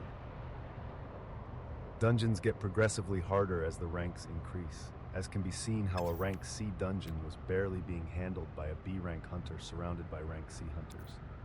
The difficulty from E to D was also a huge gulf to cross for many, with D rank hunters opting to dive in groups of 10, or C rank hunters forming smaller groups to receive more profit.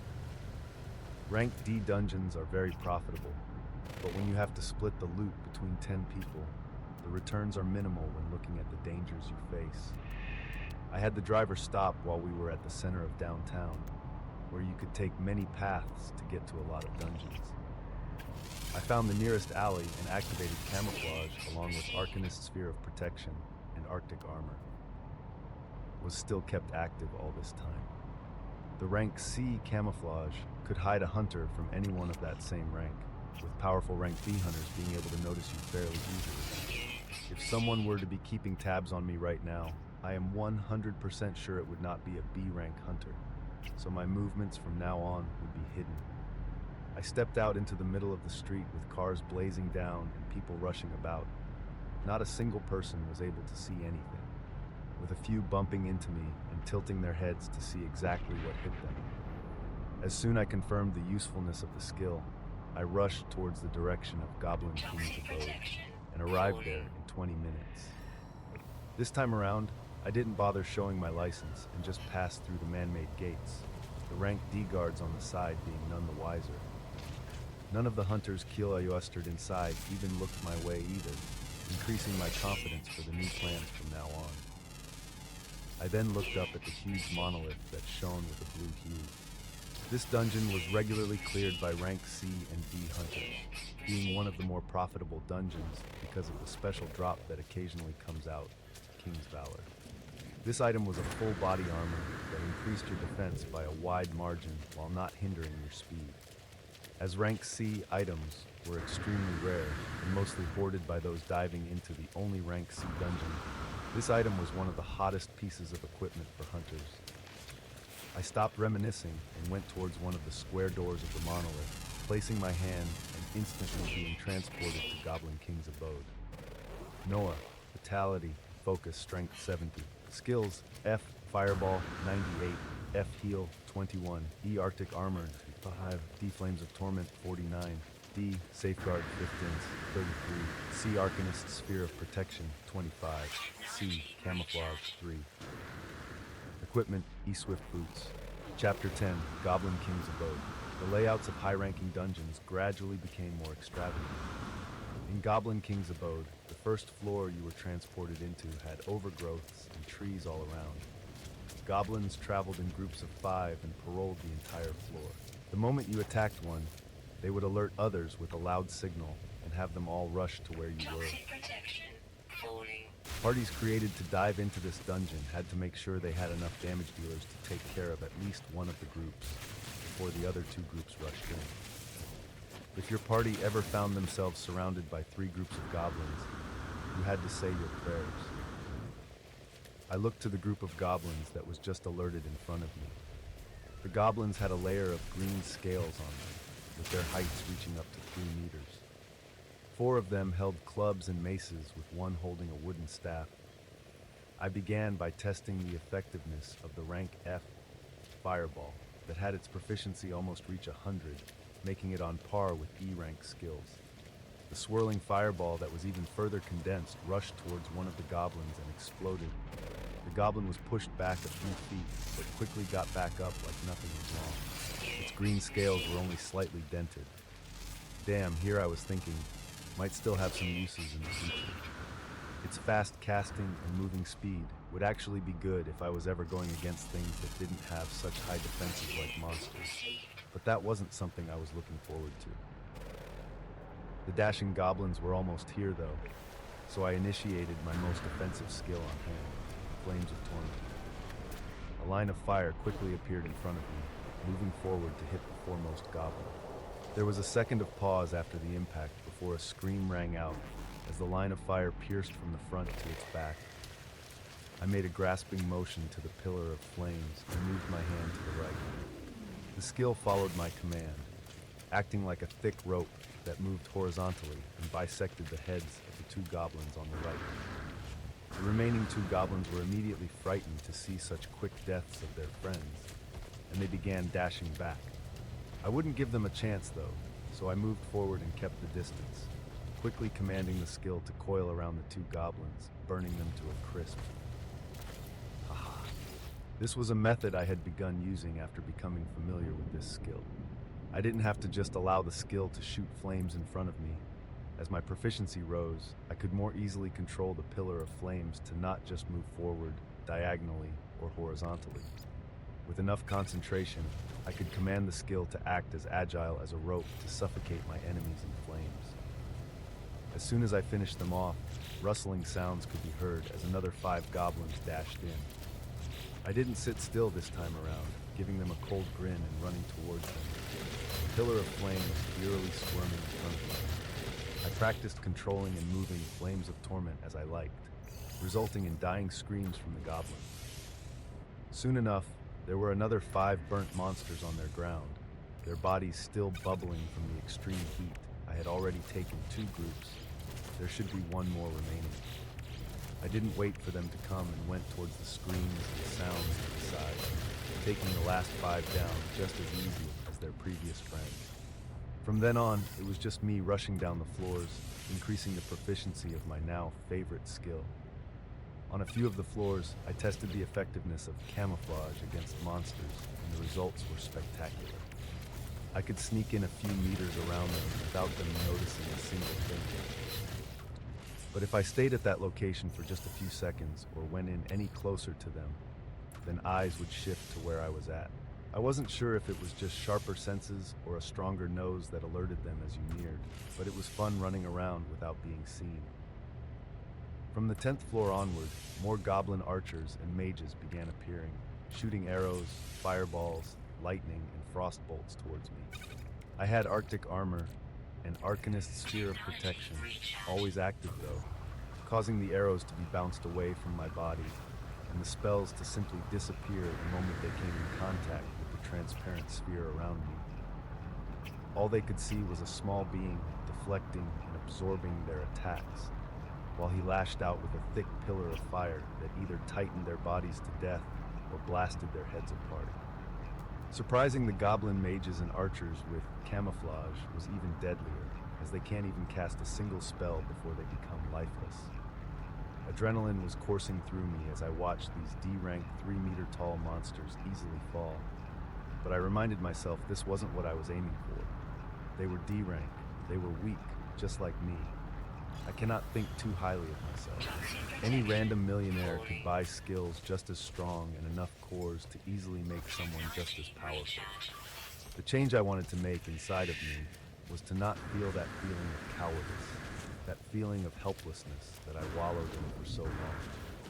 Whatever stood in my way, whether it be human or monster, whether it be the largest titans I will eventually be facing, I wanted to face it head-on without fear. I reined in my emotions and rushed down the floors even faster. Within an hour and a half, I had rushed down all 29 floors of the dungeon and stood near the last steps of stairs that would take me to the boss room. I realized the pain of normal hunters and why most of them only dived into dungeons once or twice at most a day. Me rushing down while mowing enemies left and right still required me to spend a few minutes on each floor. There being so many floors and monsters, the hunters in a party had to put their lives on the line to kill monsters on each floor while resting to recover their energy and heal up right after floor. Just going through one dungeon could take them 5 hours or more. Me being able to endlessly cast my skills was such a huge thing that even now I found myself questioning if it was still real. I went down the steps while making sure all defensive skills and even camouflage was active, and I was soon in a huge clearing with a small mountain in the middle. Scratch that.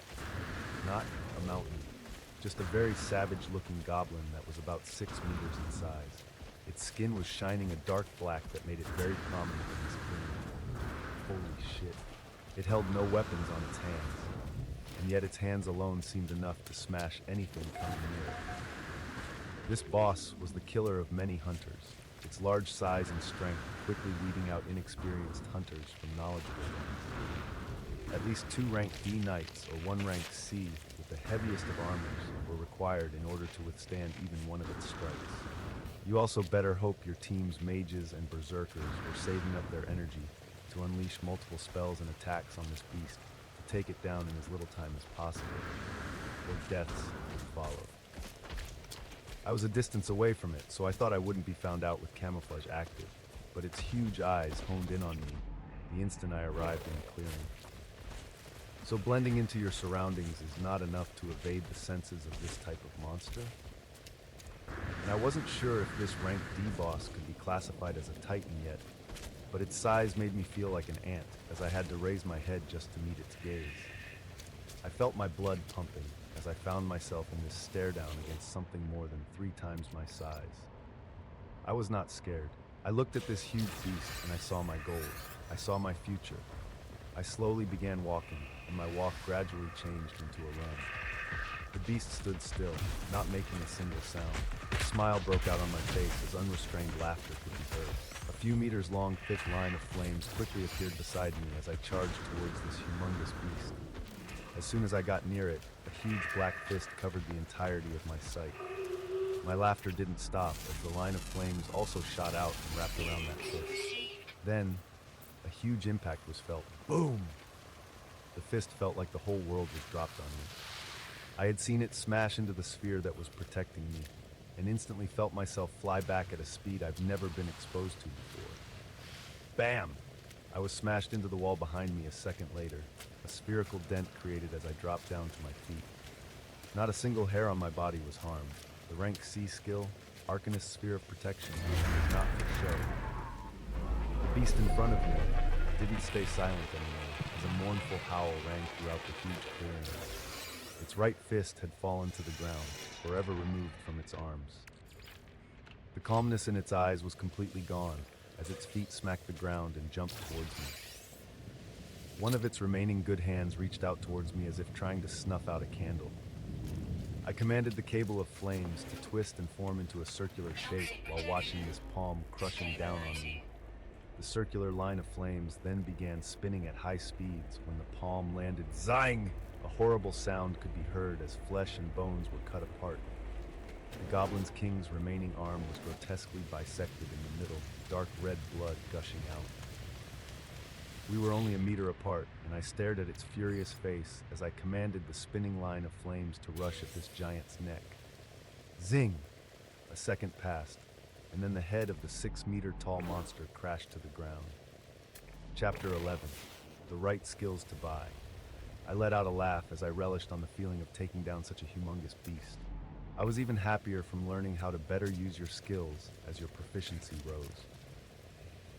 Shot out a line of flames in front of me when I first casted it, but as I gradually kept on using it, new ways to manipulate it came to light. From being able to move the line of flames in the direction I wanted to, twisting the thick flames like a rope, to now connecting their ends and adding a spin to it, making them even deadlier. This made me look forward to learning and improving higher-ranking skills as time passed. I continued thinking while observing the headless giant before I gathered the things that dropped. Aside from the cores, there was also a rank D skill book.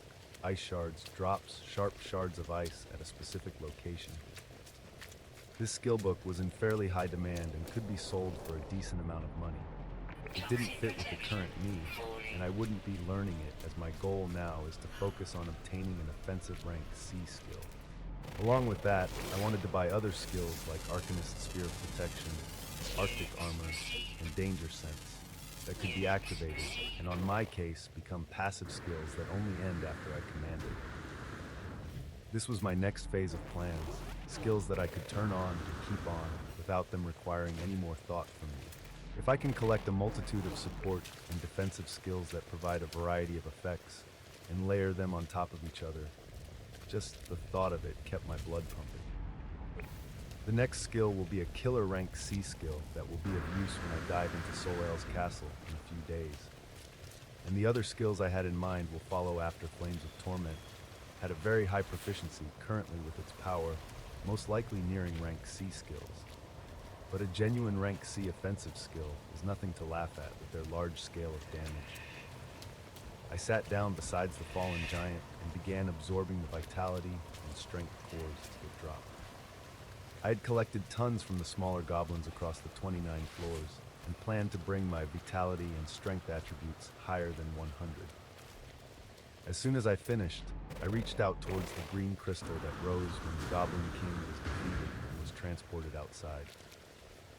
My camouflage was already activated, and not a single one of the many hunters clustered in groups or selling items and skills around the encampment of the monolith noticed me. The areas around safe dungeons usually turned into small markets of their own, with hunters trading skills, cores, or items without going through official channels like awakened centers. The selling of these things around the dungeons gave much less profit though, so unless a hunter was willing to pay a high price for a specific skill or item they wanted, most people sell their loot to the awakened centers. The government controlling these centers gobbled up everything they could, paying top prices for materials to strengthen their soldiers. The funny thing about it, though, was how many of these soldiers would be stationed in high-end cities where the rich were clustered together. That's just how this world was. I ignored the hustle and bustle of the environment and neared one of the square doors of the monolith, being transported back into Goblin King's abode for another run. I was planning to dive into dungeons like a madman for the days to come and accumulate as much as I could before being fully prepared for any situations when diving into Soleil's castle and dealing with that arrogant prick. Sir, you lost him a few hours ago after he got off a car downtown. Butler. What? How do you lose someone when we have eyes all over the city? Cohen asked the burly man that was dressed in a tuxedo over the phone. It was our mistake, sir. We'll be sure to find him as soon as possible. If I may, I would like to share my thoughts about this subject, though. The butler hung his head low as he talked to his master. This was the man that had saved his life when monsters were about to snuff it out, and he had been indebted to him from then on. He was an official holding a high position in a major firm, but he left everything behind and followed his master willingly over the past months, managing his financials and turning a blind eye to the many tastes his master had. After all, nobody was perfect. What is it? There are many inconsistencies about him that we are unsure of, and have not yet grasped exactly how high his level of power is. My apprehension increased today as he was able to escape under the watch of many of our people. Might I suggest that we approach him in a different manner? Toxic protection. He carefully spoke out every word, making sure his words would not be the cause of anger. There was silence on the other end of the phone before Cohen spoke. Do you doubt me? The butler quickly frowned and hung his head even lower before he replied. I would never. I am only speaking from an abundance of caution of this man who has suddenly awakened to a power nearing rank B in just a few days. A pause followed thereafter before a reply came with the call being ended a moment later. I'll keep that in mind. The butler wiped off the perspiration and looked out of the mansion. He did not succeed. His master had still become angry. My second run of Goblin King's abode was fruitful, as the boss had been kind enough to drop the sought-after armor, King's Valor.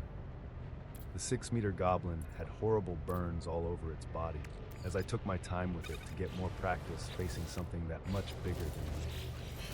This was all in preparation to go against much bigger bosses that fully earned the title of Titan in rank C and above. One of the things I learned was that if you didn't have a strong enough defensive skill, it didn't matter how knowledgeable you were about its moves, as a single punch would be able to stain your body all over the wall. I equipped King's Valor and felt a new layer of clothes wrap around me. The armor had a light blue metal sheen to it with a slight protrusion at the chest, covering a majority of my body besides my extremities and head. The greatest thing about this armor was the fact it did not feel awkward to move around in, as if the metallic attribute was malleable. I could move and stretch my body even better than normal with no issues. The third run of the dungeon gave me more than enough cores that my backpack was almost overflowing now, along with the rank D skill, Triple Shot, that was commonly used by ranged berserkers that used bows. I had taken more than half of the day diving into this dungeon, and it was already night outside.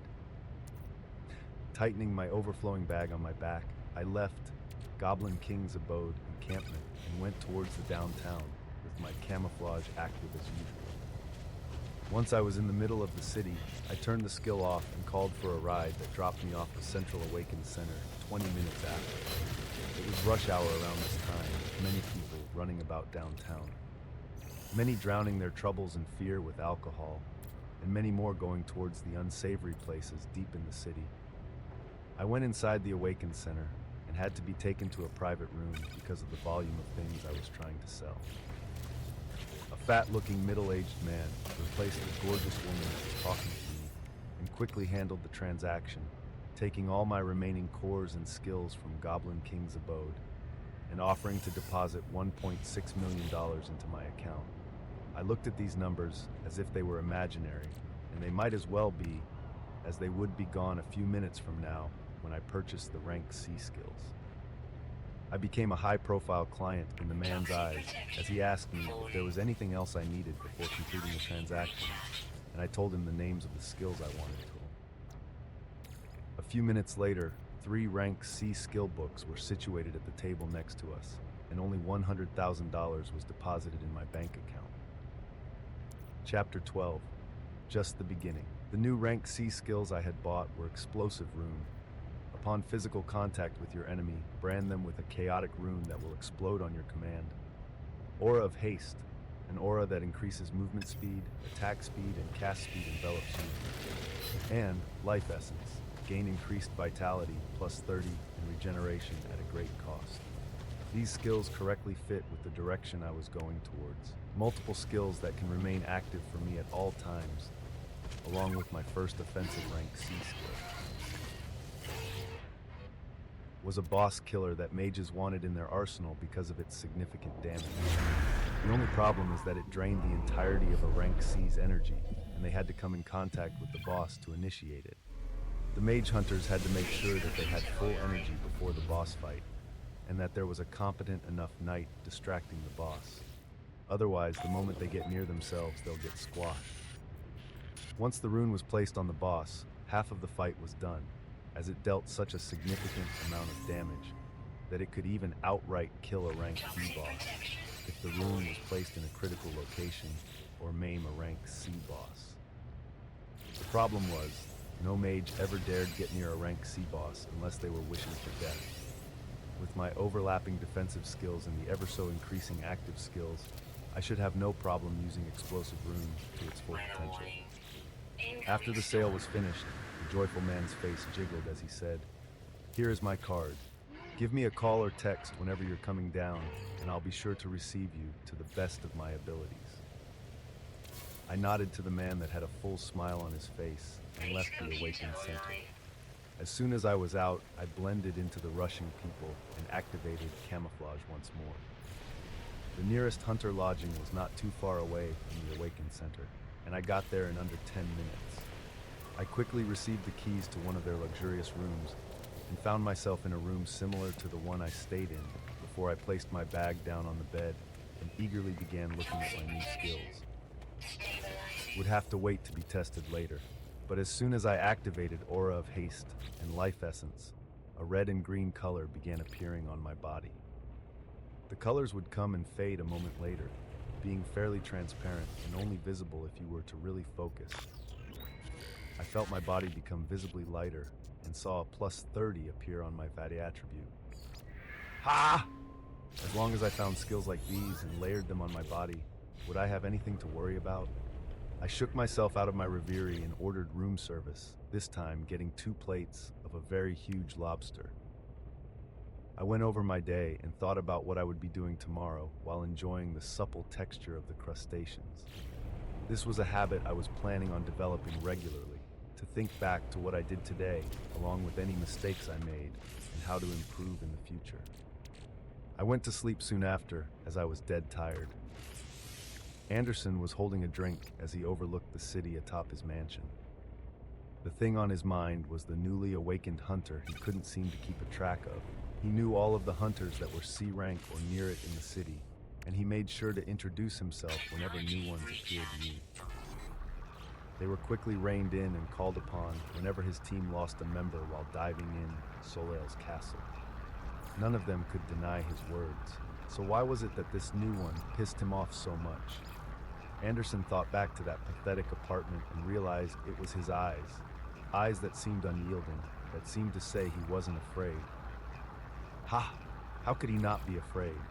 Whatever inherent skill he awakened, does he really think he could look at me with an expression like that?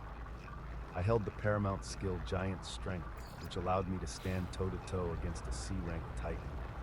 Who are you compared to a boss I killed every week?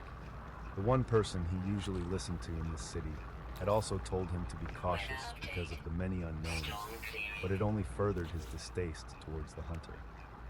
No matter. I will see exactly what gave someone like you the confidence to look at me with such a gaze.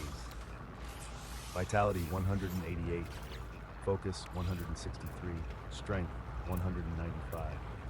Skills, F Lightning Strike 41, F Shield 33, E Strengthening 41, D Minor Regeneration 43, D Quick Speed 42, D Harden 38, D Blade Edge 45, D Danger Sense 31, C Aura Blade, C Regeneration 23, C Heal 33, C Life Essence 25, C Blast 19, C Blade of Lightning 55, B Giant Strength, Equipments, C Igneous Sword, Signeous Armor, C Ring of Storage, C Fiery Boots.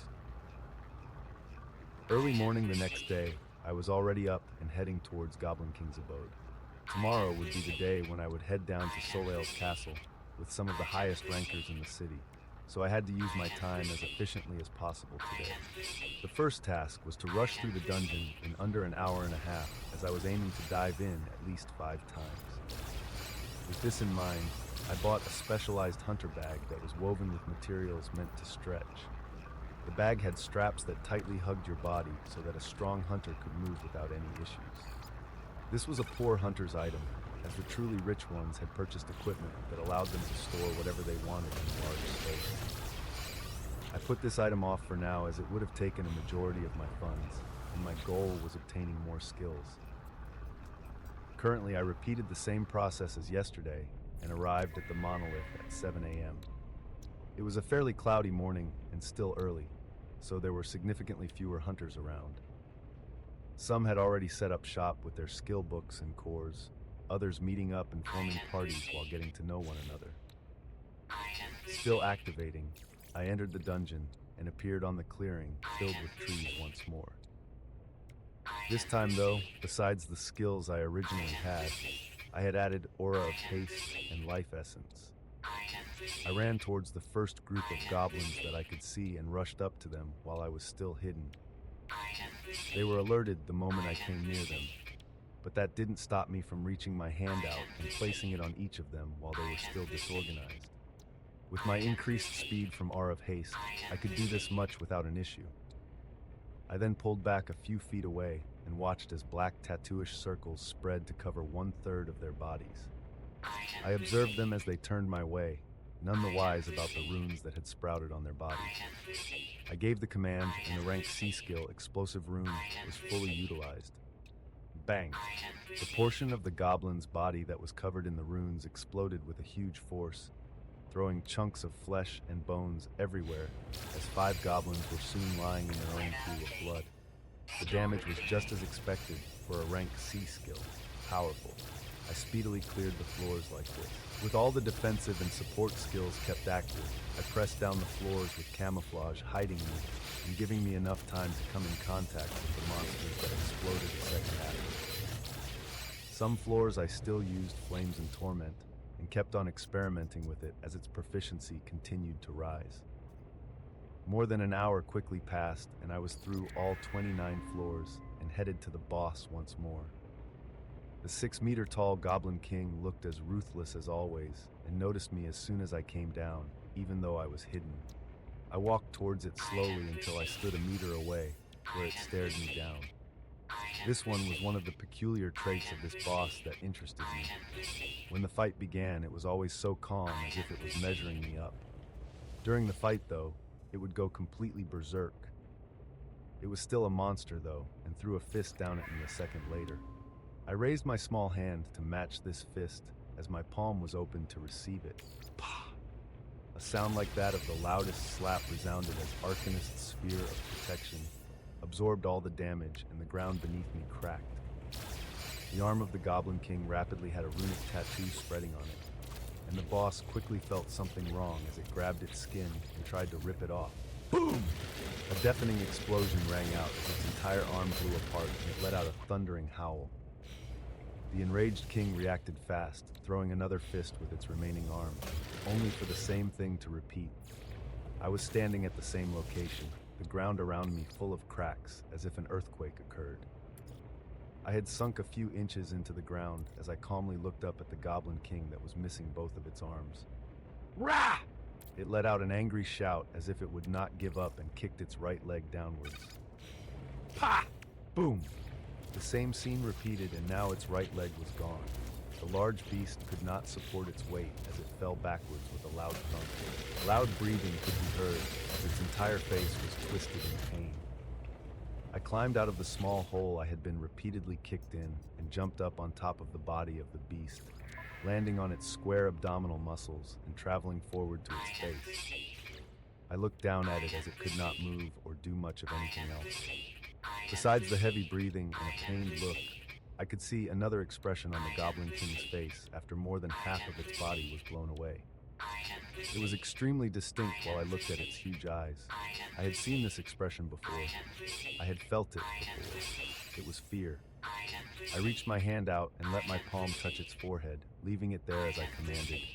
Rune to combust. Boom! Another deafening explosion rang out in the clearing before silence ensued. Arcanist's sphere of protection and Arctic armor didn't allow even a single stone or meat to land on my body, negating the force of the explosion as if it was nothing. Chapter 13, Preparations Done. The feeling of dominating such a huge being from the beginning to the end was exhilarating, to say the least, and a testament of just how far and fast I can grow. The first run of Goblin King's abode gave out an abundant amount of cores and an item called Goblin's Sword.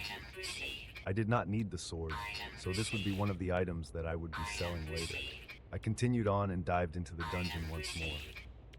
The second run gave me even more cores, along with the skill book called Flame Bolt. The third, fourth, and fifth run collectively gave me one item and two more skill books: Debow of the Veteran, De-Swipe, and De-Restrain. All of them were rank D materials that I would not be needing and would also be getting sold. Throughout the dungeon runs, I made sure to use Flames of Torment along with my main skill of Explosive Runes that beautifully took down the monsters. This process took me an entire day, and I was able to bring a few of my skills to the proficiency of 100. The skills that reached a milestone of 100 jumped up explosively in power. Fireball, which was a rank F skill, now had power greater than a skill 1 rank above it. The balls of fire summoned now had a high propelling force that made them rush out even faster. Armor even more comfortably hugged my body when it reached 100, an extra layer of ice appearing that further increased my defense, and also making me look like some knight you would find roaming the coldest Arctic wastelands. This marked the end of my dive for the day, as I had been diving for the past 10 hours and it was already in the evening. I left the dungeon, camouflaged as usual, and went downtown, where I once again called for a ride and went all the way down to the Awakened Center. In the Awakened Center, I had given a text to the fat salesman beforehand, and he was able to meet me and bring me to the private room the minute that I arrived. I entered the room and emptied my huge bag that held many cores, skill books, and items. After counting everything, the total came out to 2.8 million. I once again gave a list of the things that I was looking for, and they were quickly brought to me, reducing the money I would have taken all the way down to $500,000. I would have loved to spend the rest of it, but I couldn't find any more applicable defensive or support skills that fit the criteria I set for myself in the Awakened Center. I would soon have to branch out to find more fitting skills. I had bought 3 more skills and 1 item, all of them being ranked C.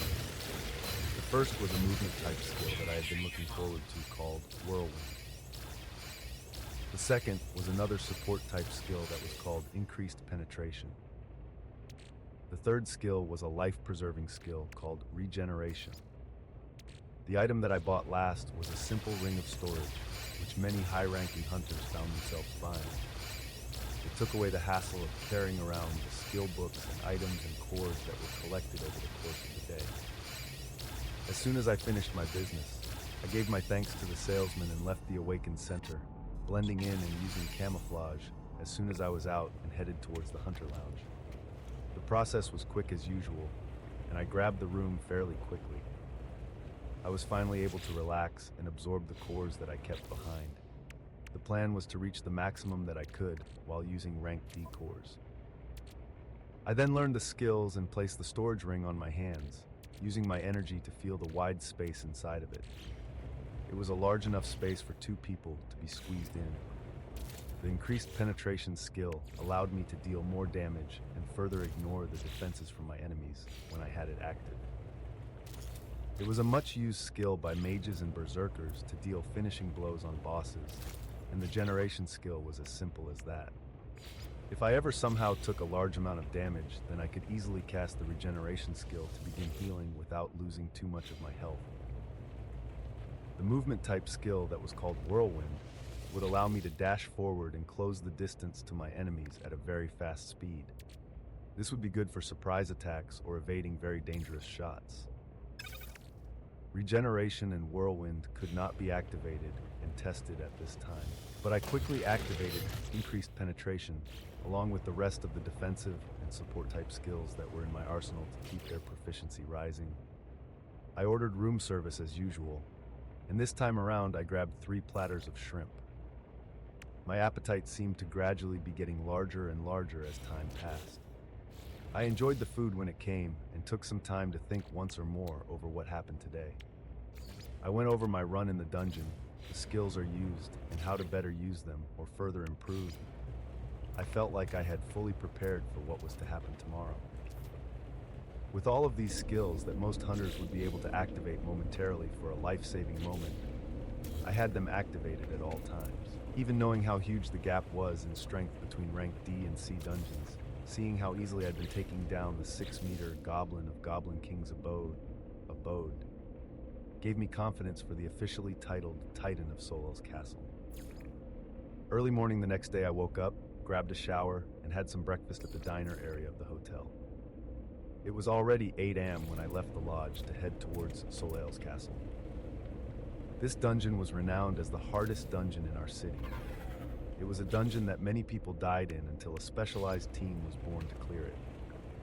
The dungeon always bordered in the high-risk zone. There was no encampment around the dungeon as usual, with many people setting up their shops and stalls quite a distance away. In the case of any dungeon break happening, people wanted the chance to at least be able to run away from the onslaught of beasts. The huge monolith was colored in a dark shade of orange, pulsating at a few seconds. The only road leading to it was blocked by military trucks and cars, making sure the civilians never neared this area. I didn't bother even showing my license and just passed through the guard point using my camouflage skill. I soon arrived at the bottom of the monolith, and I looked up at the huge structure. I closed my eyes and sat down near it, making sure I was still hidden while activating all my defensive and supportive skills, watching the proficiency rising in real time. I felt extremely confident in anything that I would face today. As the previous day, I had also absorbed many of the cores that I didn't sell, with my vitality and strength attributes capping at 150, along with the many skills that supported me. I highly doubt it, given a B-rank hunter could endanger me. Not too long after a few people began appearing, I stayed hidden as I observed them. The first 2 were huge dudes in their 30s. They both held huge shields that seemed to cover their entire body. On their other hands were maces with spikes that shone red. Besides the armor they had on them, they didn't seem anything special, but these were genuine C-ranked hunters. The next to arrive were women that both held staffs on their hands with magician's robes wrapping around them.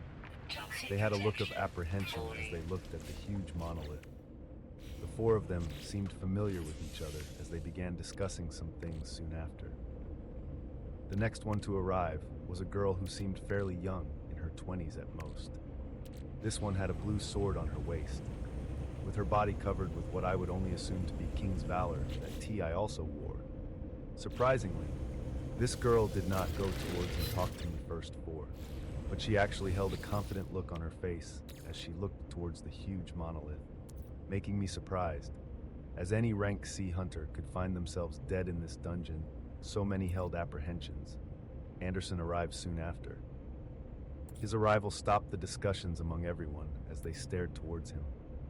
His eyes glazed over the five people, and then soon turned into piercing eyes that came to my location. I calmly deactivated the defensive and support skills, and then turned off camouflage. Surprised gasps came out of the rank C hunters as none of them were able to notice me. I wanted to test it, just to be sure if Anderson would be able to pierce through the C rank skill's effect, even if its proficiency was increased. Maybe I had to wait until it neared 100 for it to have a complete effect on rank B hunters. While Anderson's piercing gaze did not leave my sight, he walked over and said, "You really have such an excessive amount of energy that you would waste it on hiding this early this morning?" His tone sounded very calm, but his words dripped with disdain. I replied back, "Nothing to worry about. I was only testing the strength of the people I would be leaving my life to today." I seemed to have a knack of making him angry. His face became sour, and he turned away from me and addressed everyone. "I want the dungeon dive today to be a very clean one. We have two new hunters joining us. This one goes by Rachel, and this one is Noah. One is a berserker, and the other is a mage." He pointed to me and the girl that held a confident look on her face as he continued. "For you two, this will be your first run, so follow all directions and do not lag behind. This dungeon is different from the ones that you are commonly used to." These words were directed to Rachel and I. There is only a single floor in this dungeon, and it takes us almost half the day just to clear it. Do not be surprised by what you see. Protect yourself and cover each other's backs, and we should all come out of this alive. When the boss appears, leave it to me and follow everything I say. He articulated the next words very slowly. "In the case any problems occur and you see it coming towards you, do not stand idle. Run or you will die." I listened to his somewhat inspiring speech as we all prepared to dive into the dungeon. I had done my research previously about Soleil's castle, and his words were not false. The dungeon only had one singular floor, but this one floor took the lives of many, many hunters. As the speech was quickly wrapped up, he went towards the other four party members to discuss something, and I noticed uncomfortable look pop up on their faces. Geez, did this guy actually have bad relationship with everyone? The girl that was apparently new just like me came towards me and said with a puzzled expression, "Why does it seem like there's friction between you and the strongest hunter in the city?" I smiled at her and replied, "I'm not sure either. I have no problem with the guy, but he seemed to not like me the moment, so he saw me." She seoked her head in confusion as if she did not understand, and I said once more, "Don't worry about it. There should not be a problem." As soon as we finished talking, the rest of the group came towards us, and we went towards one of the square doors of the huge monolith. Once all of us were near, Anderson reached his hand out first, and the rest of us followed, quickly being transferred to the first floor of Soleil's castle. Occupation Hunter. Vitality 150. Focus, Strength 150.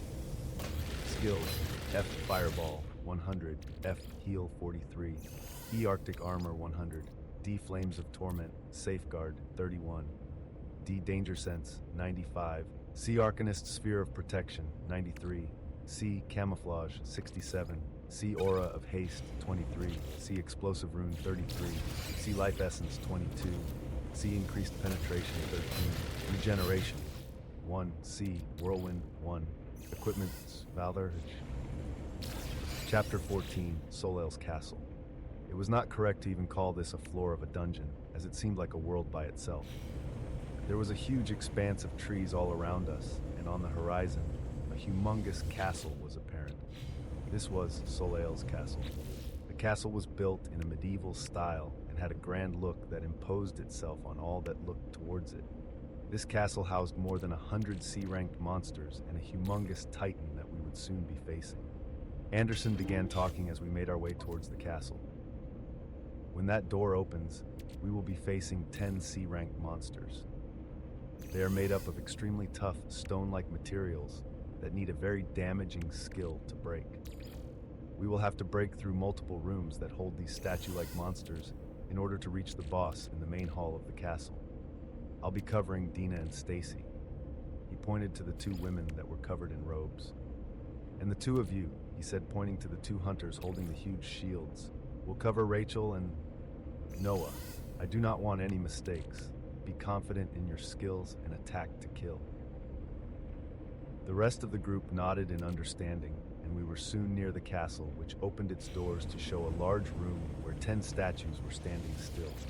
The moment that we entered, the statues that were 3 meters tall and had a golden shine opened their blank eyes and came towards us. The 10 C-ranked monsters spread out all over the room and rushed in with a semicircular formation.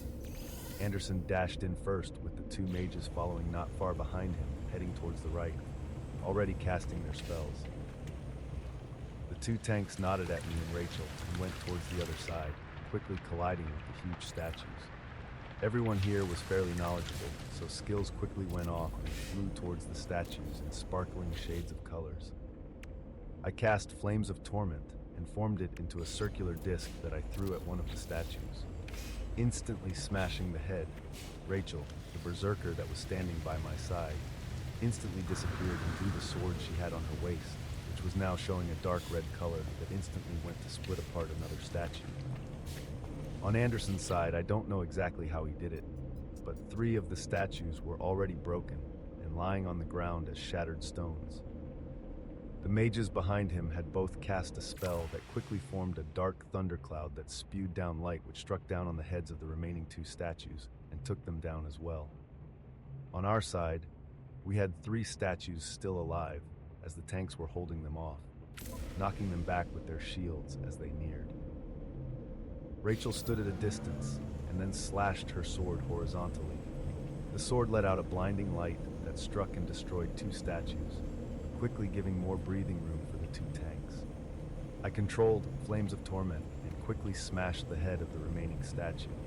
It was just the beginning, but the teamwork seemed to be fairly solid. This was only the first room that we had to pass in this castle before we even came close to the huge titan that would be facing. After the room was cleared, everyone besides Anderson sat down and closed their eyes, most likely recovering their energy. I followed their lead and acted as if I had also spent a significant amount of energy to cast Flames of Torment repeatedly.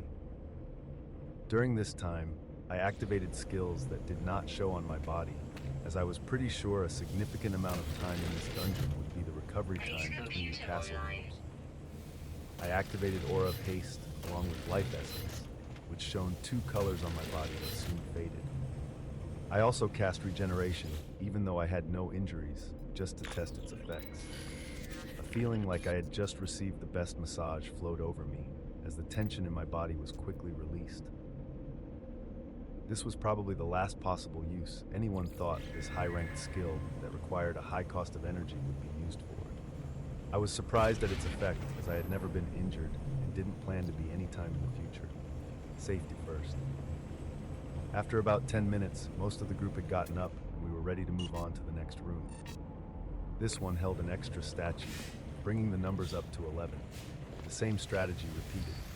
I observed Anderson using a skill this time around, as he swung his sword and an arc of lightning flew out, smashing onto and destroying 3 statues right away. His rank was not for show. The mages by his side cast the same skill that blasted down lightning, quickly taking other statues down as well. The teamwork was becoming even smoother for our group. As the 2 tanks in front of us stopped any statues from getting near us, while Rachel moved in and out with her sword, occasionally throwing a curved blade of light that smashed onto the statues. I kept the Flames of Torment versatile, as it shifted from a rapidly spinning disc of flames to a tight cable that wrapped around the statue's head until it exploded. The tanks occasionally had lights shining on them or transparent shields appearing whenever they were taking hits from the statues, always making sure to stand their ground and not be pushed back. After we cleared about 5 rooms and we were resting again, Rachel approached me and spoke. Your handling of skills seems to be very precise, but I've never heard of you since I came to Outer Bank X. Did you also recently move into the city? I gave a smile as I replied, No, I have been here all this time. I just awakened recently. This was information that anyone could easily dig up on me if they put the time in, so I wasn't worried about sharing it. She seemed surprised and asked, Really? Then you must have awakened a fairly powerful inherent skill. I gave a smile, and I didn't reply. A few hours slowly passed like this. We were clearing many of the rooms in the castle to move forward, with the numbers of the statues increasing by a 1 after each room. In our 10th room, we're facing 19 statues, which made things much harder. A few of the statues broke away from the defense of the 2 tanks with a huge shield and ran towards me. I acted quickly to cast Flames of Torment and swung the line of flames as if it was a huge baseball bat to push them away. Rachel dashed back a few seconds later to finish them off. There were a few injuries, but no casualties. On Anderson's side, he protected the mages fairly well, while moving in and out and pushing back any statues who were trying to break through. The rooms after this kept a constant number of 20 of these stone statues, taking a significant amount of time to clear while trying to prevent injuries as much as possible for the coming boss fight. After we cleared the 19th room, serious expressions arose on Anderson and his original party members' faces. The path out of this room led to a large hallway that had a golden door at the end of it. We would now be facing the boss of Soleil's castle. This boss was somewhat special, though, as he would not be alone. He had 10 of these statues standing guards around him. This was the point in time where many people failed if there wasn't a powerful enough person to hold the boss back, as other members quickly took down the guards and then joined in to help the top hunter quickly finish off the boss. Anderson called everyone together and gave me a piercing look as usual. I had been getting that look every time he observed the fights throughout the past few hours. I've been hiding literally almost all of my skills, only using Flames of Torment to destroy the statues that came our way. So I shouldn't have given anything away. He seemed to become less angry at me as time went, and just adopted the disdainful expression more and more. I didn't bother with it, as it was always good to be underestimated and not be on guard against. He began speaking when we came close. I will be holding the boss back and make sure that it doesn't break through. The rest of you need to take down its 10 guards as soon as possible and then reinforce me. He turned to the 2 tanks and continued. You guys need to do your best to protect the mages and Rachel. Make sure that nobody gets heavily injured, as we all need to be in our prime to take down the boss. The tanks nodded their heads while the rest of us prepared for the fight. I was looking forward to meeting this titan of a boss that had taken down many hunters. As soon as everyone had their energy recovered, we went towards the huge door and stepped into the boss room. Chapter 15, Soleil's Castle 2. Anderson observed the people behind him before he opened the door towards the boss room. Almost all of them had faces that showed their dependence on him, because they knew their lives were in his hands the moment that they entered this room. But as usual, there was one person, one face that seemed to be overly calm with nothing to worry about. Anderson let out a vicious smile before opening the door and heading inside the boss room. He would show them all today what strength really is, what power really is. In the face of strength, everything else has to bow down. The inside of the gigantic room held a huge statue that was reaching almost 10 meters tall. They seemed like ants compared to something this huge, but Anderson had a confident expression on his face. He had done this multiple times in the span of a few months. Not a single time had he died. A few others had died, of course. But that was out of their negligence. You had to be strong in order to avoid death. Surrounding a huge titan were its 10 guards who seemed just as imposing, but only 4 meters tall, and they were still double the size of the hunters that were about to face them. Anderson pulled out his sword as he began walking towards the huge statue that did not in any way take him into account. Halfway there, his body shone with an imposing red glow. Giant strength was activated. The only B-rank skill floating around Outer Bank X, and the skill that allowed him to go toe-to-toe with this huge titan. He grabbed his sword and he swung it towards the titan. A red crescent blade that was 2 meters tall struck out and hit the chest of the statue, instantly calling to attention its 10 guards and disrupting the peace in the hall. Anderson ignored the 10 guards as he rushed forward to continue attacking the giant statue. The 2 tanks that were equipped with extremely large shields, along with the 2 mages Dina and Stacy, and Rachel had all begun to cast their spells. The tanks reinforced themselves as the guard statues came and attacked them. The 2 mages had already cast their spells as huge clouds that began releasing lightning as if it was endless. Rachel's sword was pulsating in a red light as multiple red blades were released from it, going forward to attack then coming statues. As for Noah, he had cast the same skill that allowed him to move a huge cable of flames forward. The cable of flames quickly formed into a disc and shifted back and forth as it moved from one statue to another, either taking their legs or their hands, or completely smashing their heads. Cohen was observing all of this as he continued to fight with the boss. He had observed all of his team members over the past weeks, and he had been observing the new team members today. The new girl was fairly strong, but nothing to worry about. The only one he couldn't peg was Noah. He couldn't exactly see all the way through him. He wanted to believe that he was as weak as he showed himself to be, but something very simple was giving him away. The fact that this entire time while going down this dungeon, going to each room and taking down huge statues of monsters, not a single time was he flustered or worried. He showed no fear, no apprehension. To Cohen, this meant that this person is hiding more power, but he was not showing it. He wanted to see the extent of this guy's power. The 10 guards had lost their jobs as they were quickly taken down and transformed into rubble. The rest of the team soon came to reinforce Cohen in his fight against the 10-meter monster. As soon as the tanks came in, Cohen moved back to get a view. The 2 tanks worked together to deflect the punches that were barreling down as the mages cast their specialty spell, and more dark clouds formed overhead with lightning striking down, chipping at the huge body of the titan. Blade edges were coming out of Rachel's sword as she continued to release the red crescent in blinding lights. Noah's skill was more straightforward, where his rapidly spinning disc of flames had been borrowing itself onto the knees of the huge beast, trying to quickly cut off its legs and make it lose mobility. He would not succeed, though, as the Titan was quickly enraged by the continuing damage that it was taking, and the fact that none of the ants that were dealing it damage were taken care of.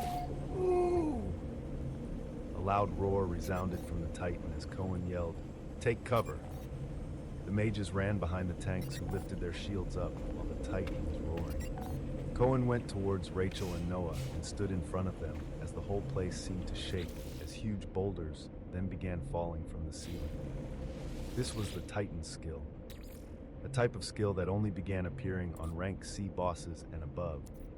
At the moment it was dealt a certain amount of damage, the skill was activated and boulders would begin raining from the sky. If you were slow in responding for even a second, you would find yourself squashed on the ground. The stones began falling down and heavily hitting the ground. The 2 tanks had their shields lifted up, slanted at an angle. Whenever the stones hit, the skills on their bodies shined and they grunted, but they survived. The 2 mages beneath them were still safe and sound.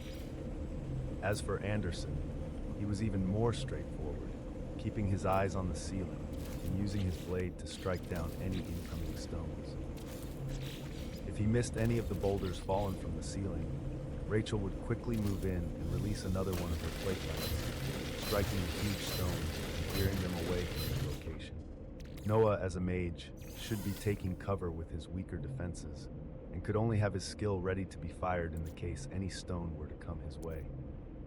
As the huge stones fell down, with everyone focusing on keeping their lives, Anderson turned towards Noah, as there was something we wanted to confirm.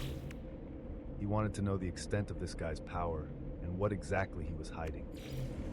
The Titan's skill was about to finish, and 3 more boulders that were heading their way. Anderson put on a fierce expression as his sword struck out towards the incoming stones. Rachel took care of the second stone, and Noah cast a spinning line of flames towards the third stone that was nearing his side. At this instant, though, an accident occurred. The stone that Cohen was taking care of did not break and veered off track. He made a sound as if he had slipped, and his blade just quickly grazed over the boulder that was coming down. The boulder that was now coincidentally heading towards the mage beside him. Noah returned his face up in the direction of the boulder with a surprised face as it quickly struck him. The sound caused the party members' faces to turn ashen. 2 tanks and 2 mages off by the side, quickly turning around to look at Cohen with an unbelievable expression. Rachel had an expression of disbelief on her face, as well as she stared at Anderson and looked over the rubble where Noah was supposed to be. A brief second passed before a movement was heard and a person came out of the rubble. The sight they feared to see did not actually happen, as the hands there were reaching out to push the rubble of the stones aside were clear. His face was clear. There wasn't a single speck of damage on the man's body. The 4 party members quickly let out a relieved sigh and returned their sight towards the boss, as they couldn't spare a single other second with their eyes off the huge monster. Cohen spared Noah a glance before he quickly turned around and dashed towards the boss. The disbelieving expression did not leave Rachel's face, as she was very close and saw exactly what happened. There had been no accident, and that was all intentional. So she was shocked and didn't understand just what sort of irreconcilable problem had occurred between these 2 hunters that would cause something like this. Noah was coming out of the rubble with a surprisingly calm expression and dusted himself off as he looked at Anderson that was rushing towards the boss. How was he taking this so naturally? Did he not almost die? Rachel had a complex expression on her face as she shook her head and focused on the fight at hand. The 2 tanks were quickly blown away, and Anderson filled in their spots to hold the boss at bay. The thunderclouds from the mages were above them again, constant streaks of lightning striking down on the body of the Titan. Rachel held her blade behind her as a blinding light was becoming more and more apparent on her sword. This continued on for 10 seconds before she released the blade of light. That was not more than 2 meters long towards the leg of the boss. Noah was not far behind, quickly throwing his signature disc of flames towards the same location he was attacking before. With this teamwork, it didn't take long for one of the legs of the huge statue to start cracking before it could not support its entire weight. Its left leg had shattered from the constant damage that was being dealt. Its upper body had huge dents and scratches from the lightning that was falling down, and the blade attacks that Anderson kept sending its way. The huge Titan quickly fell on its knees, its hands smacking on the ground and sending a shock wave that disoriented the party members. The 2 mages were quickly knocked back from the blast, as the tanks were not there in time to prevent the blast from reaching them. Rachel and Anderson seemed fairly okay, and surprisingly, so was Noah. The Titan guided its right hand that had fallen down, formed a huge fist, and swiped towards the puny ants around it. This attack would take out all the party members if it was not stopped. Cohen had his face in a twisted expression as he began to feed more anger to bubble inside of him. This was good. This was what he wanted. The angrier he was, the stronger he became. That was the inherent skill that he awakened. Wrathful, it fed on his anger. The angrier he got, the more energy he had, the more power he had, and the more destructive he became. He wanted to show these people just what true strength was. He reactivated his highest skill that took most of his energy as his anger kept on rising. Giant strength was activated once more. A dark, baleful energy was permeating from his body as he grabbed his sword and rushed towards the incoming fist. Boom! A resounding sound was heard as the fist was stopped on its tracks, causing the Titan to scream once more. Anderson kept the momentum going, using his increased anger as a source of fuel, and propelled himself towards the face of the 10-meter monster that was now crouching down. The red energy released from his body mixed with the lightning that began appearing on his blade. blade of lightning was activated, its color quickly becoming tinged red, forcefully smacking on the head of the kneeling Titan. Boom! After the sound that almost ruptured the hunter's eardrums disappeared, half the head of the boss went with it. The Titan breathed its last as its huge body crumbled to the ground, the force holding it together thoroughly gone. Cohen Anderson stood atop the rubble, releasing a pulsating red light. He looked down at the hunter staring at him as his blade released the last sparks of lightning. This was strength. This was the power that allowed him to do whatever he wanted. This was what he wanted these hunters to have ingrained in their minds. Chapter 16, Deterioration. Anderson was standing majestically atop the rubble as his skills effects finished. A green crystal was rising up as the boss had been killed, and he walked down to observe the expressions that he had wanted to see so badly. The expressions of fear and reverence from the people below him. He saw these usual expressions on his old party members and turned his gaze towards the two new ones. As soon as he looked over, though, a piercing voice rang throughout the destroyed hall. What the hell were you doing?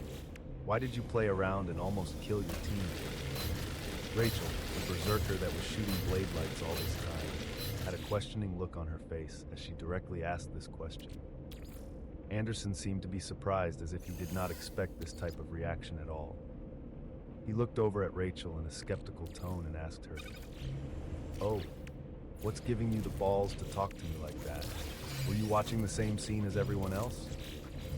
Rachel defiantly replied with, "Why the hell does that matter? I'm asking you, the leader of this party, why you would purposefully act negligent and try to harm your party member when you were in the position to protect them. How can they feel comfortable to hunt with you again? You've lost all trust, starting with me." An incredulous expression arose on Anderson's face as something seemed to have clicked in his mind. He gave a loud laugh as he spoke. "My goodness, I am so sorry. I seem to have not gotten my point through. If it wasn't extremely clear from my actions and from my words, I don't give a damn." Anderson finished with these words in a condescending tone. Rachel didn't stand down as she continued. "So what? Because you have a higher rank skill and are more powerful than us, that means you can choose to do whatever you want? You would endanger your party members just to get your point across? For what?" Anderson was startled once again and said, "For what? For what? How dense are you for the message to not be coming across? Party members? Trust! Haha!" He looked towards the 4 hunters that had been clearing the dungeon with him these past weeks. "Do you see them? They have families here. They have friends here. This is their city, and they have nowhere else to go. Do you think anyone cares about this city? Do you think the big wigs care what happens to a trashy city around the perimeter of the Empire?" His words were becoming louder and more piercing as he kept on talking while walking towards Rachel. He continued with a cold tone. "It's me. I am the only one keeping this city afloat. I am the only one that gives a damn and stays here. I prevent the dungeon break of this dungeon that you can never clear without me. It is my strength, and because of this, I can do what I want. I can call them." He pointed at his party members once more. "I can call them fools right now, and they will be back with me right in this same place in a few days, giving their lives to clear this dungeon. You may have only been in this city for a week, but you should learn now than later about how things really work. You should know how to talk to people that stand above you." As he finished these words, he had reached Rachel, who still staring at him with a defiant expression. His anger was near his peak, allowing his skill, inherent wrathful, to provide him with even more strength. He moved at a quick speed, and a loud smack was heard, with Rachel smashing on the floor a second after, a large hand mark laid across her face. She touched her cheek in a dazed expression, as if this was the last thing she ever expected to happen. She looked at the 4 that were recuperating the side, and all of them turned their heads away. Anderson walked up to her, clasping her clear neck in his hands, and asked, "Do you realize it now? When I say I can do whatever I want, you cannot do anything to stop it," he said as he lifted her up by her neck. "They cannot do anything to stop it," he continued while pointing at his old party members. "And he certainly cannot do anything to stop it." His hand moved once more as he pointed towards Noah. The person in question being pointed at had a surprised expression as he let out a soft sigh and said, "Let the girl go, dude. What the hell is wrong with you?" He had been watching the scene in front of him play out, being ever so surprised as the events unfolded. He didn't care when Anderson supposedly had his accidental slip-up that he easily brushed off by activating Arcanist's sphere of protection. He didn't care when he was talked on upon. What he didn't like were the arrogant words coming from him, and worst of all, the beating he had given someone who stood up to him. He was happy at the thought that the first party hunt he was in just finished successfully, and he could use his experiences here to dive into this dungeon in the future. But this guy just had to go and ruin it. So he repeated himself again and said, "Let the girl go." Another loud laughter was heard in the clearing as Anderson pushed the girl aside and looked towards Noah. He looked him up and down and said, "This entire time, I've been trying to figure out exactly where the level of your power stands. I was not thinking correctly, just keeping tabs on you and feeling you out little by little. I should have done what I'm about to do now a long time ago. Do you have an inkling of what I'm about to do right now?" Noah looked at the man that was gradually getting red color on his body back again and calmly replied, "No, I don't know. What exactly are you about to do?" Anderson had a cold smirk as he said, "I am about to teach you the rankings of the city. I am about to let you know that I am on top and you are on the bottom.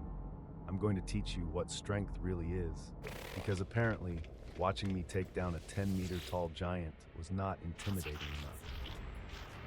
As Noah listened to the enraged madman's speech, he turned his head towards his team members. There were two fully grown men that were the knights on the party and the two women that were the mages. He looked over to them and asked, "Are you guys going to do or say anything about this?" The four of them gave him a blank stare before they shook their heads in a depressing manner and turned their faces away. Noah shook his head as he saw this, and he looked back towards Anderson, who was speaking with a fully furious expression. "Haha! I have been talking too much. Words were never my forte. I always let my strength do the talking. After my strength was registered, everybody fell in line. Now, be prepared, because you are about to fall in line."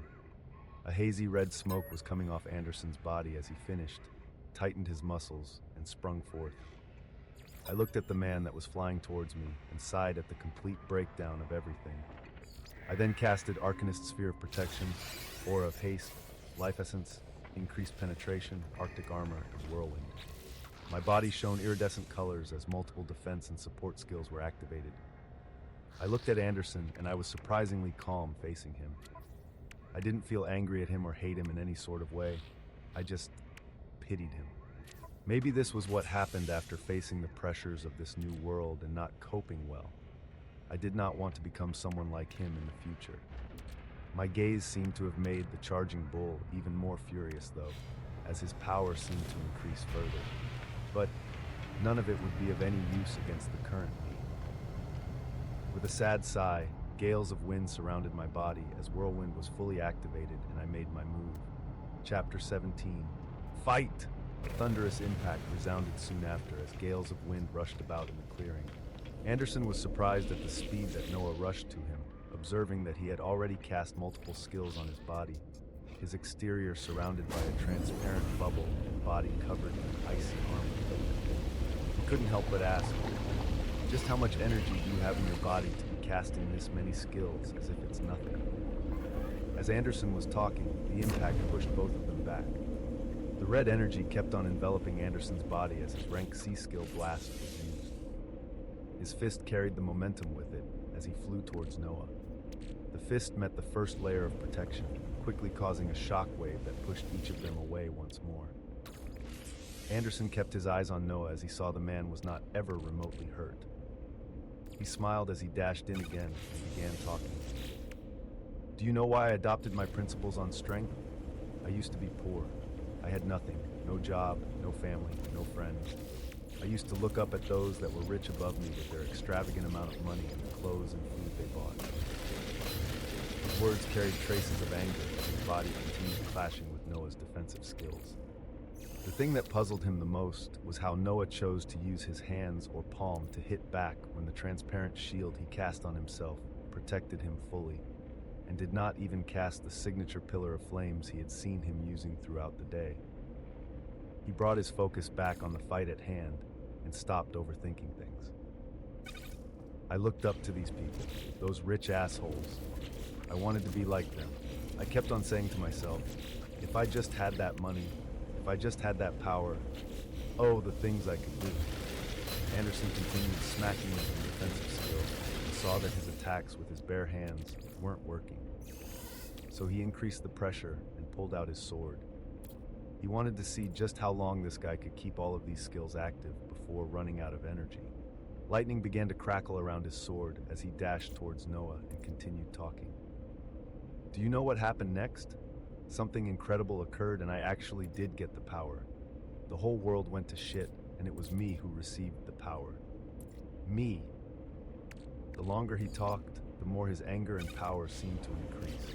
His sword was already pulled down, swiping towards the pest in front of him. An arc of red lightning was released towards the man that kept on standing calmly in the face of all these attacks. Zing! Once the red lightning struck, a figure flew backwards at a high speed and kicked up some dust. And yet, he soon stood up without a single hair damaged on his body. Anderson watched as his smile grew wider. It was the right choice to knock this guy down a notch now. If I had actually given him time to grow, he might have threatened me in the future. Playing around with his thoughts, he moved forward again as he continued talking. So I received the power. And do you know the funny thing? Those people I looked up to, those rich assholes that I aspired to, many of them were dead within a few days, and many more were now looking up at me. Seeing that his strike hadn't worked, he held his blade once more as lightning began to build upon it. I used the new power that I had gained to kill monsters and get stronger. My power allowed me to become the richest man in the city, the best hunter in the city. It gave me strength that you could not imagine. Anderson was moving at high speeds as he spoke. His sword that was covered in lightning kept on striking at the bubble of protection that surrounded Noah. It is this strength that's going to destroy that thin bubble that you have around you. I'm going to keep on striking and watch as you gradually lose that annoying expression on your face and you start begging for your life. Noah wasn't standing still, moving in and out as his defensive skills completely deflected the strikes of the blade and the lightning that came out of it.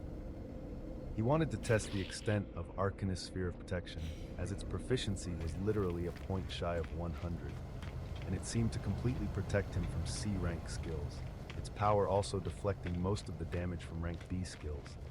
If any damage actually managed to pass through, the Arctic armor would absorb it.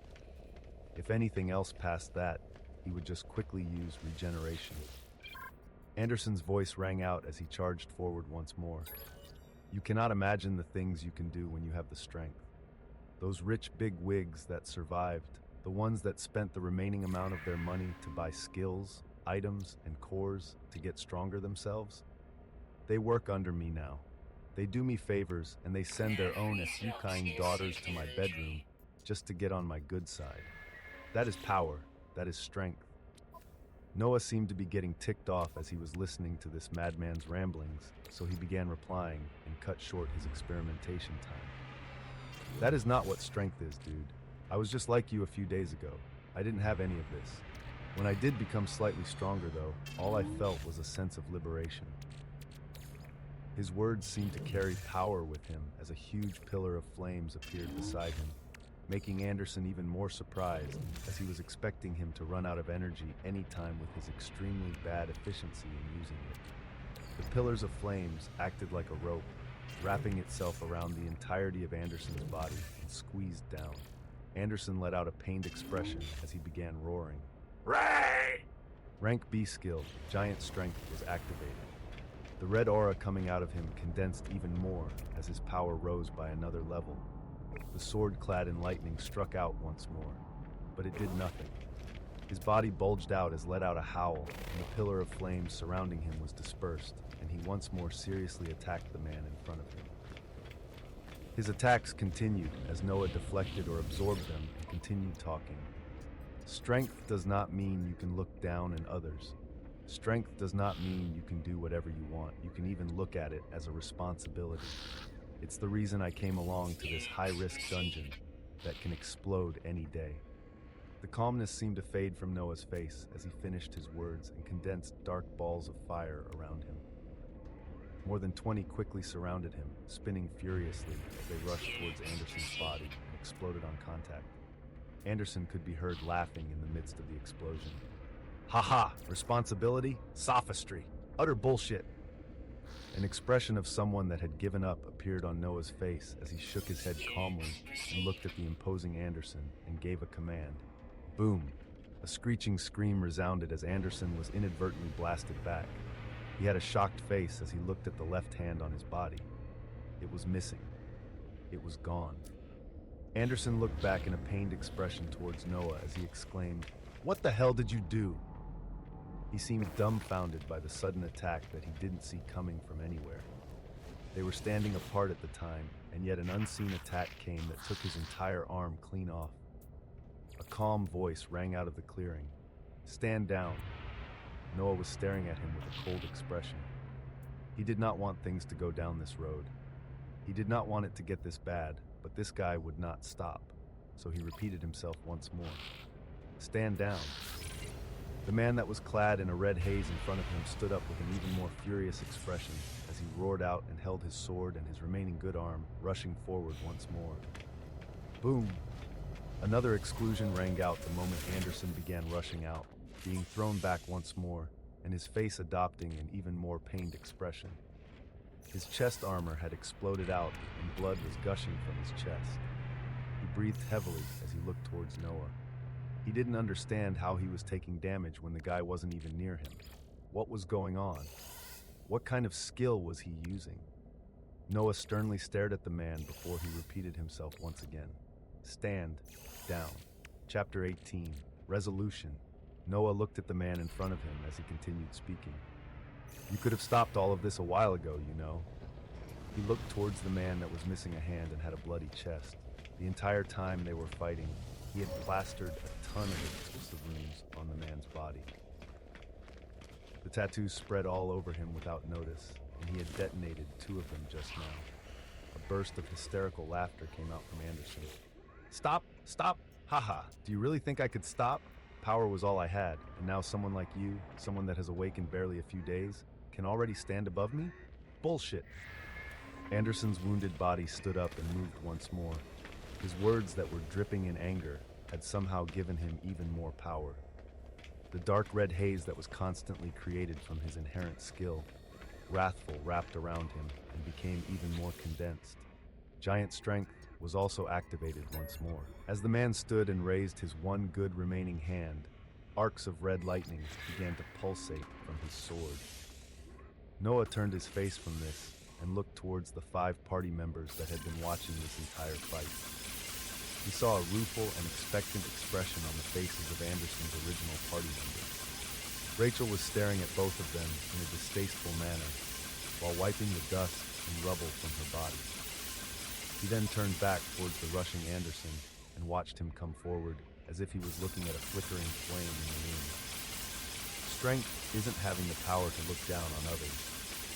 As soon as Noah's words finished, another loud explosion rang out as Anderson's body was inexplicably blown away. A crazed laugh could be heard as the explosion cleared. "Haha, I am being lectured by a child. I am being lectured by someone who doesn't understand how the world works. Do you know what I've done with my power? The monsters I destroyed? The pathetic people I've killed? The women I've taken? Do you know?" The right leg on Anderson was the next limb to be missing as he lay tattered on the ground. He turned his head to observe his leg, and then at his left arm, that was also missing. He then stared at the man that kept looking at him with the same calm expression on his face. He felt like he was being looked down upon. He had to bring his eyes up to meet the gaze of this man, and he laughed even more. "Haha, what are you gonna do? Are you gonna kill the strongest hunter in the city? Are you going to damn the lives of hundreds of thousands of people?" Noah was slowly walking towards the destroyed man as he began talking.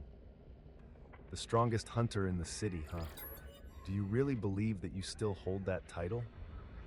His words were slow, but rang out as if they were a clap of lightning in Anderson's ears. Noah gave the man in front of him a look of pity as his hands wrapped around Anderson's neck. He looked at the man that was about to perish from this changed world forever and shook his head in disappointment. Boom! A thundering explosion rang out on the clearing once more, and the infamous Rank B hunter of Outer Bank X was lying down without a head. Noah let out a deep sigh as he looked at the body of the so-called strongest hunter in front of him and felt relief. He didn't want to be like this man one day, shouting his ideals on someone stronger only to die soon after. He deactivated the many defensive and support skills on his body as he shifted his face onto the items that Anderson wore. They were C-rank equipment, and even though they were currently damaged because of explosive runes, they had a self-repairing property and they would be as good as normal in a few days. Near Anderson, there laid a thick blue book. This was why hunters were regularly hunted down by other hunters if they were jealous enough and had the balls to do it. Killing any hunter had a definite chance of dropping the highest-ranked skill that they were using. Unscrupulous lower-ranked hunters sometimes worked in groups that target those one rank higher than them, either ambushing them in their sleep through other unsavory means.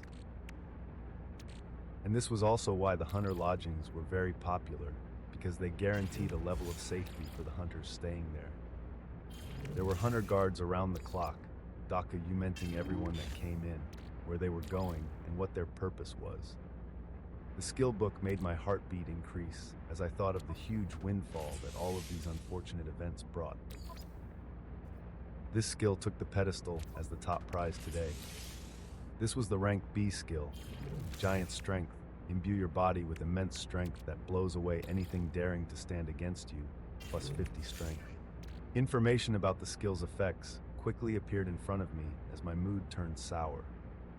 There wasn't any information about this skill, as Anderson was the only one who held it, but I didn't expect it to simply add 50 strength once activated. Of course, 50 strength was something huge, as that amounted to an advancement of an entire rank, but it did not match the many focus-based skills I'd been collecting so far. Skills that are geared towards close combat fighters would just reduce my attention from the powerful mage skills that I should be spamming. My mood went down as I held the skill before another thought flashed through my mind, and I had to ask myself if I was the dumbest person on the face of this planet. Yes, Anderson was a close combat fighter, and this skill complemented him perfectly. But even though I was a mage, it did not mean it wouldn't be tremendously helpful to me too. I was limiting my thoughts to what I commonly knew about mages, berserkers, and knights. A skill like this would normally be great for a knight or a berserker, but I would literally lose nothing if I learned and activated this skill, and would instead gain an entire rank's worth of strength attributes in all times at that. Even though I wouldn't be using the extra power that the added strength provided, the extra speed that came with it would be more than worth it. Damn, just when I was feeling myself and thinking I was all that, to think I was about to disregard a rank B skill just because it did not conventionally match my class. Alright, learn and try to be better. This train of thought opened up my mind to many paths and skills I had not thought about before. There were many skills specifically for knights and berserkers that I didn't even look at, as the only thing in my head was to just spam mage skills to blow away everything. But if I searched for and learned those skills meant for close combat fighters that will reinforce my defense, health, speed, and power, it was like a light was shining down on me, opening up a very obvious path that my dumbass hadn't thought about before. The cost of skills didn't matter to me, so why did it matter if they were not geared for my class, as long as they provided constant benefits on other aspects? I did not waste any more time, and I learned the skill, watching the book fade away in particles of light. I activated the skill as soon as it was learned so it could start earning proficiency. My body soon felt like I had an extra layer of strength added on, increasing my striking power and speed, as well as giving me an imposing aura. I mentally patted myself on the back while I placed the items that Anderson was wearing in my storage ring, and carried his ring of storage with me, leaving a mangled body on the ground as I walked towards his team members. The two tanks and mages had relieved expressions on their faces, while Rachel looked at him in a peculiar way. Death wasn't something rare for hunters. They had seen plenty of their team members die, and most were glad when they didn't perish themselves. He went forward and asked the girl that got a beating a few minutes ago, "Are you okay?" Rachel clicked her lips in an annoyed expression that also seemed somewhat afraid, and looked back at the four party members behind her without answering my question. She looked at them and chided in a disappointed tone as she said, "You four are by far the most spineless cowards and such a poor excuse of hunters that I had ever seen in my life." The four hunters listened to this and shook their heads as if they would not engage. Did Anderson break them this much? They looked towards me and gave a nod before one of the tanks carefully came towards me and introduced him as Dan. He couldn't look me in the eyes as he gave me his card and mentioned that he and the rest of the party members would be back here in 3 days to clear the dungeon, and that I should let him know what time I'll be free to lead them. I unconsciously nodded as I had prepared to accept this role when everything fell apart with Anderson. Although I will only do this as a play for the next week. I didn't plan to be limited by tying myself to hunting in a party when my progress is explosive, as I move alone and clear dungeons without anyone holding me back. My solo hunting of this dungeon would be much more fruitful. Rachel watched this exchange as we swapped contact information and watched the hunters go towards the green crystal to leave the dungeon. They instinctively looked towards the loot that was shining in a pile beside the Titan that was now dead, but looked away just as fast, not entertaining any thoughts. They didn't mention a single word about Anderson in the entire exchange, or acknowledge what had happened, just leaving with happier faces and expressions like a huge weight had just been lifted off their chest. Rachel came opposite me, as I was thinking this, and put on a brave expression as she said, "So what the heck was up with you? You were stronger than this guy all along, and were playing around just to be the knight in shining armor after?" I was taken back when she said this, as my mind was only observing the situation and acting only when I needed to. I replied to her with a smile. "I became stronger than this guy just yesterday, if you can believe it, and didn't exactly know how much stronger, so I was testing the waters." She clicked her tongue as she stared me down, and then turned away towards the green crystal. "Thank you for stepping in anyway, you're not too bad," she said as her figure flashed away, leaving me as the last hunter remaining for this raid. I let out a relaxing sigh as I took in everything around me. Pushing the dead hunter in the room out of my mind, I went towards the shining pile of cores and what seemed like a skill book besides the gigantic boss. Chapter 19, Changes. The dungeon didn't end exactly how I expected, but I was content with the way things worked. As all the hunters had left the boss room, I actually enjoyed the fact that there were fewer people around me. Maybe I was just a natural loner. I shook my head as I reached down towards the rank C cores lying down as boss. We had been splitting the cores into equal amounts as we killed the statues in the rooms until we arrived at the boss room, with Anderson taking most of the cores as he dealt with most of the statues. All of the cores that he grabbed, though, along with everything else he owned, was now situated in my ring of storage. I didn't feel particularly bad from taking everything from the dead man, as my thoughts quickly moved forward to what I'll be doing next. I reached my hand out to identify the skill book that this C-ranked Titan dropped. Much to my surprise, it was a skill called Smite. Pass down your ruling in the form of 10 swords of light. This skill gave me quite a shock, as it wasn't among the many rank C skills that I have researched. I actually hadn't heard of this one before, and the skill seemed to go very well with the guidelines I set for myself for the new skills I'll be learning. So I quickly learned the skill as I was impatient to see its effects, even if it would just be for show right now, as there were no monsters to test it out. And for the first time, I cast Smite. A marking quickly appeared on top of my head with a symbol that very closely matched that of a star. A golden light was then being released in the sky as 10 literal swords of light quickly took shape and pointed down imposingly. My eyes were shining as I watched them hover in the sky, just waiting for a command to strike.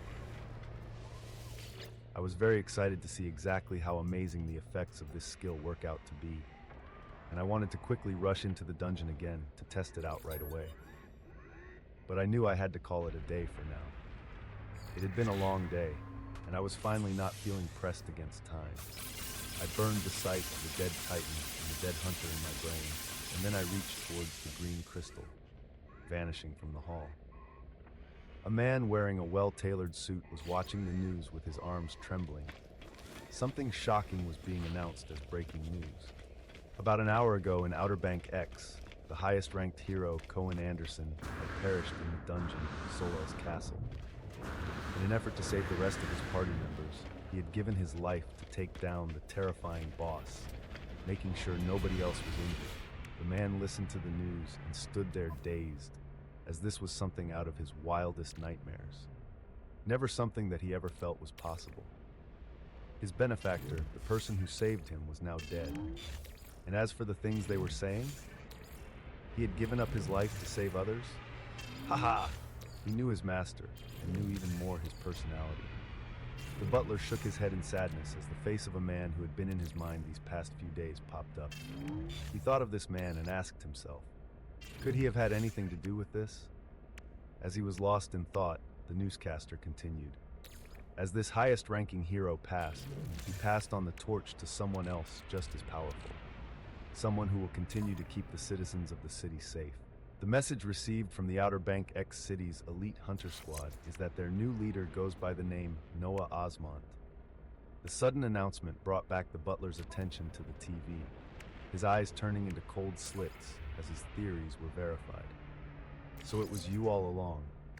Anger and sadness were bubbling in the butler's heart, but he quickly pushed it down until all that was left was sadness. He recalled warning his master about this man because of the many things he did not know, but he failed his job. He didn't get the point across well enough, and his master paid dearly for it. He wasn't making the same mistake. The butler walked towards the huge doors at the mansion that he had kept open, waiting for his master. But he knew that he was not coming back. And yet he still stood in the middle of the open doors, waiting for no one, waiting for nothing. Noah carried his tired body over to the nearest hunter lodging as soon as he left Solel's dungeon. He wasn't really tired physically, he just felt mentally drained. Many events had occurred today, and as calm as he was, there were still things that he did for the first time. Besides the abnormally more numerous than average looks he was receiving as he walked through the luxurious hotel, nothing else seemed out of place. He did his usual ritual of grabbing a room and ordering food. As he was eating, he turned on the TV and almost choked on his food when he saw what was being reported. It was a local channel breaking the news for Outer Bank X. A glowing red title was saying that the highest-ranking hero in the city was now dead. The things Noah heard baffled him to say least. Cohen Anderson had sacrificed himself. He had boldly taken on the boss that was endangering his teammates' lives and used all of his power until his last breath before he passed on the torch to Noah Osmont. Oh, come on! Noah let out an exasperated sigh as he saw his name and picture paraded in front of the TV. He reined in the rest of his thoughts as he continued to watch the news before agreeing with the way that Anderson's party members finished things. It was much better to let the public know this version of the story than telling them that one of the hunters just killed the other. The officials had kept the information short and precise. One hunter was dead and another one just as powerful, if not more, took his place. There was nothing to worry about. No problems would occur. Everything is just as it was before. A smile formed on Noah's lips as he thought of this. No, everything was not how it used to be. Because that rank C dungeon that had given hunters so much trouble, he was about to turn it into his playground. He was planning on clearing it by himself multiple times for the next few days, as most of his reservations were reduced when he confirmed his own power against Anderson.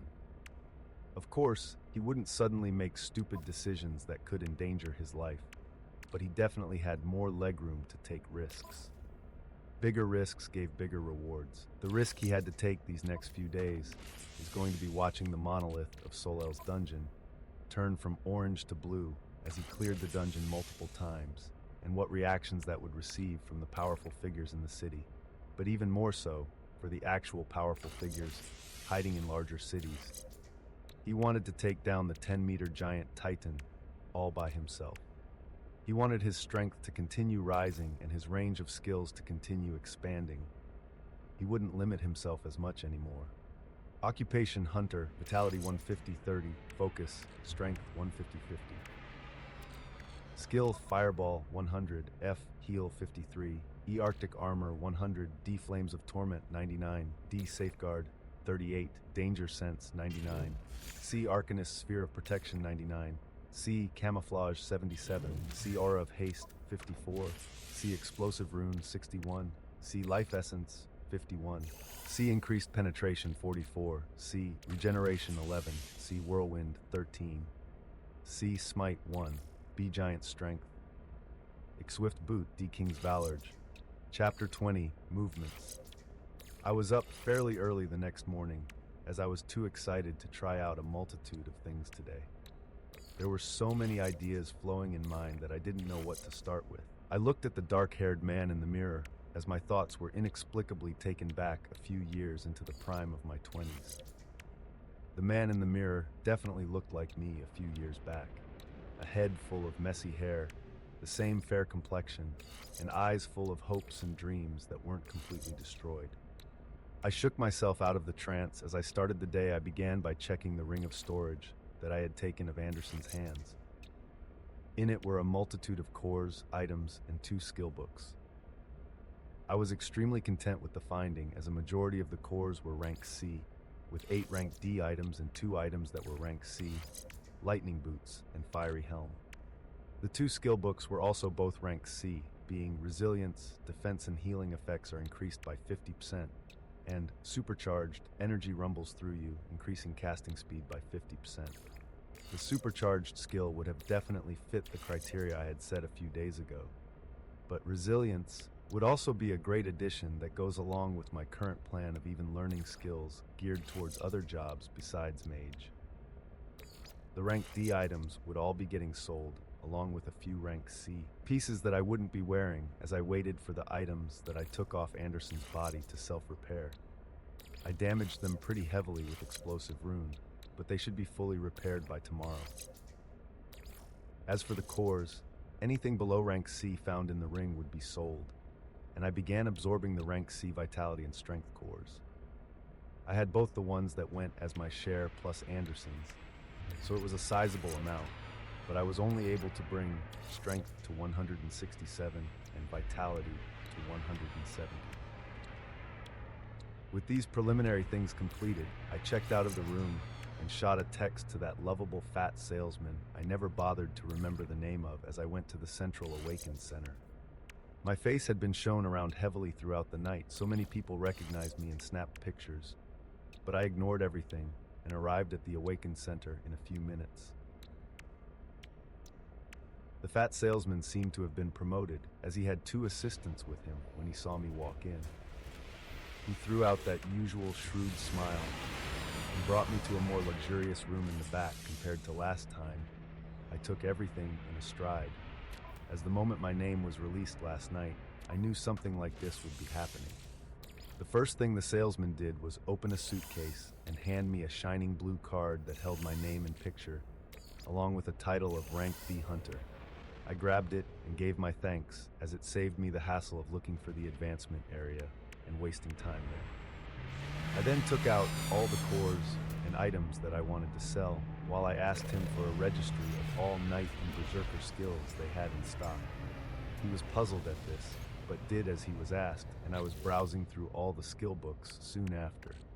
I had done a significant amount of research on mages and their skills, as that was the path I wanted to walk on when I awakened, but I wasn't too well versed on the skills that knights and berserkers commonly used. Keeping my explosive progress in mind, I looked at rank C skills mostly, as well as some exceptional rank D skills that wouldn't be left far behind in their effects in a matter of weeks. A few fit my requirements, and I pointed them out to the salesman and brought them into the room in a few minutes. The new skills I had bought and learned were D-rough skin, resistance to elemental skills are increased, D-fleeting slightly increases movement speed, C gracefulness, an aura that grants you increased evasion descends, C precision, your accuracy is increased and your attacks rarely miss your target, and adamant, your defense is increased as you passively heal from minor injuries. These were the only skills that fit my new guidelines that were in the Awakened Center. The remaining skills actively required you to be using some sort of close combat or ranged weapon to activate, like Blade Light, Shield Charge, or duplicate arrows. It made me think of whether I should also buy a weapon to add these skills to my arsenal too, without it spreading my focus over too many things. I was content with the new addition of skills, and thanked the salesman that gave his usual bright smile. I had much fewer reservations about being seen or discovered, so I activated the new skills I just learned, on top of all the old ones that were still active while I left the Awakened Center. I felt the increased strength of my body as my path was confirmed to be heading in the right direction. I was itching to dive into the dungeon right away as I hailed a ride towards Solar's castle. A man with a sharp face was finishing some paperwork when his assistant walked through his office doors with an even bigger stack of papers and folders. A grimace formed on the man's face as his rough voice came out. How is the production and recruiting of rank B hunters proceeding? The assistant gave him a sweet smile as she replied, Very well, boss. We have new ones come in every day, and we are able to produce at least one rank B hunter a day from the resources they bring back from the dungeon. The man nodded his head as he continued. Good. The plan is going in the right direction, but it needs to be accelerated. Reach out for even more hunters across the cities and entice as many as you can. We want this dungeon to continue to be cleared every day with even more hunting squads. His assistant nodded her head as she put the folder in her hands on the table and then bowed with a smile. Here are the preliminary names we have gathered today that are waiting for your approval. For the Blessed Empire. For the Blessed Empire. The man replied with an impassive expression. He looked at the folder in front of him as he thought about the movements they had been seeing and how unprepared they were for what was coming. There was a huge threat looming over them, and people still moved about in complete ignorance was. He was in charge of managing the Rank B dungeon in Star City and wanted to exceed the quota set by the admirals for its production. He wanted hunters to be entering it day and night, bringing out as many items, skills, and cores as they could as well. He planned to write an official letter to the higher-ups and some colleagues to suggest they increase the urgency of this matter and actively move the Empire's pieces for the days to come. The production of Rank B hunters was coming along nicely, but they would not be enough. They needed even more A-rank hunters moving about in the Empire. The face of steel, Mikhail passed through his mind as he considered all the new rising Rank A hunters. He shook his head that was filled with worries as he looked at the figure of the assistant still waiting to be dismissed before him. He nodded at her and said while getting up and unbuttoning his shirt, Close the door. I've been cooped up in here for too long and need to release some stress. The assistant smiled sweetly once more as she followed the command. At the bottom of the folder that she had laid down, a name was written among many.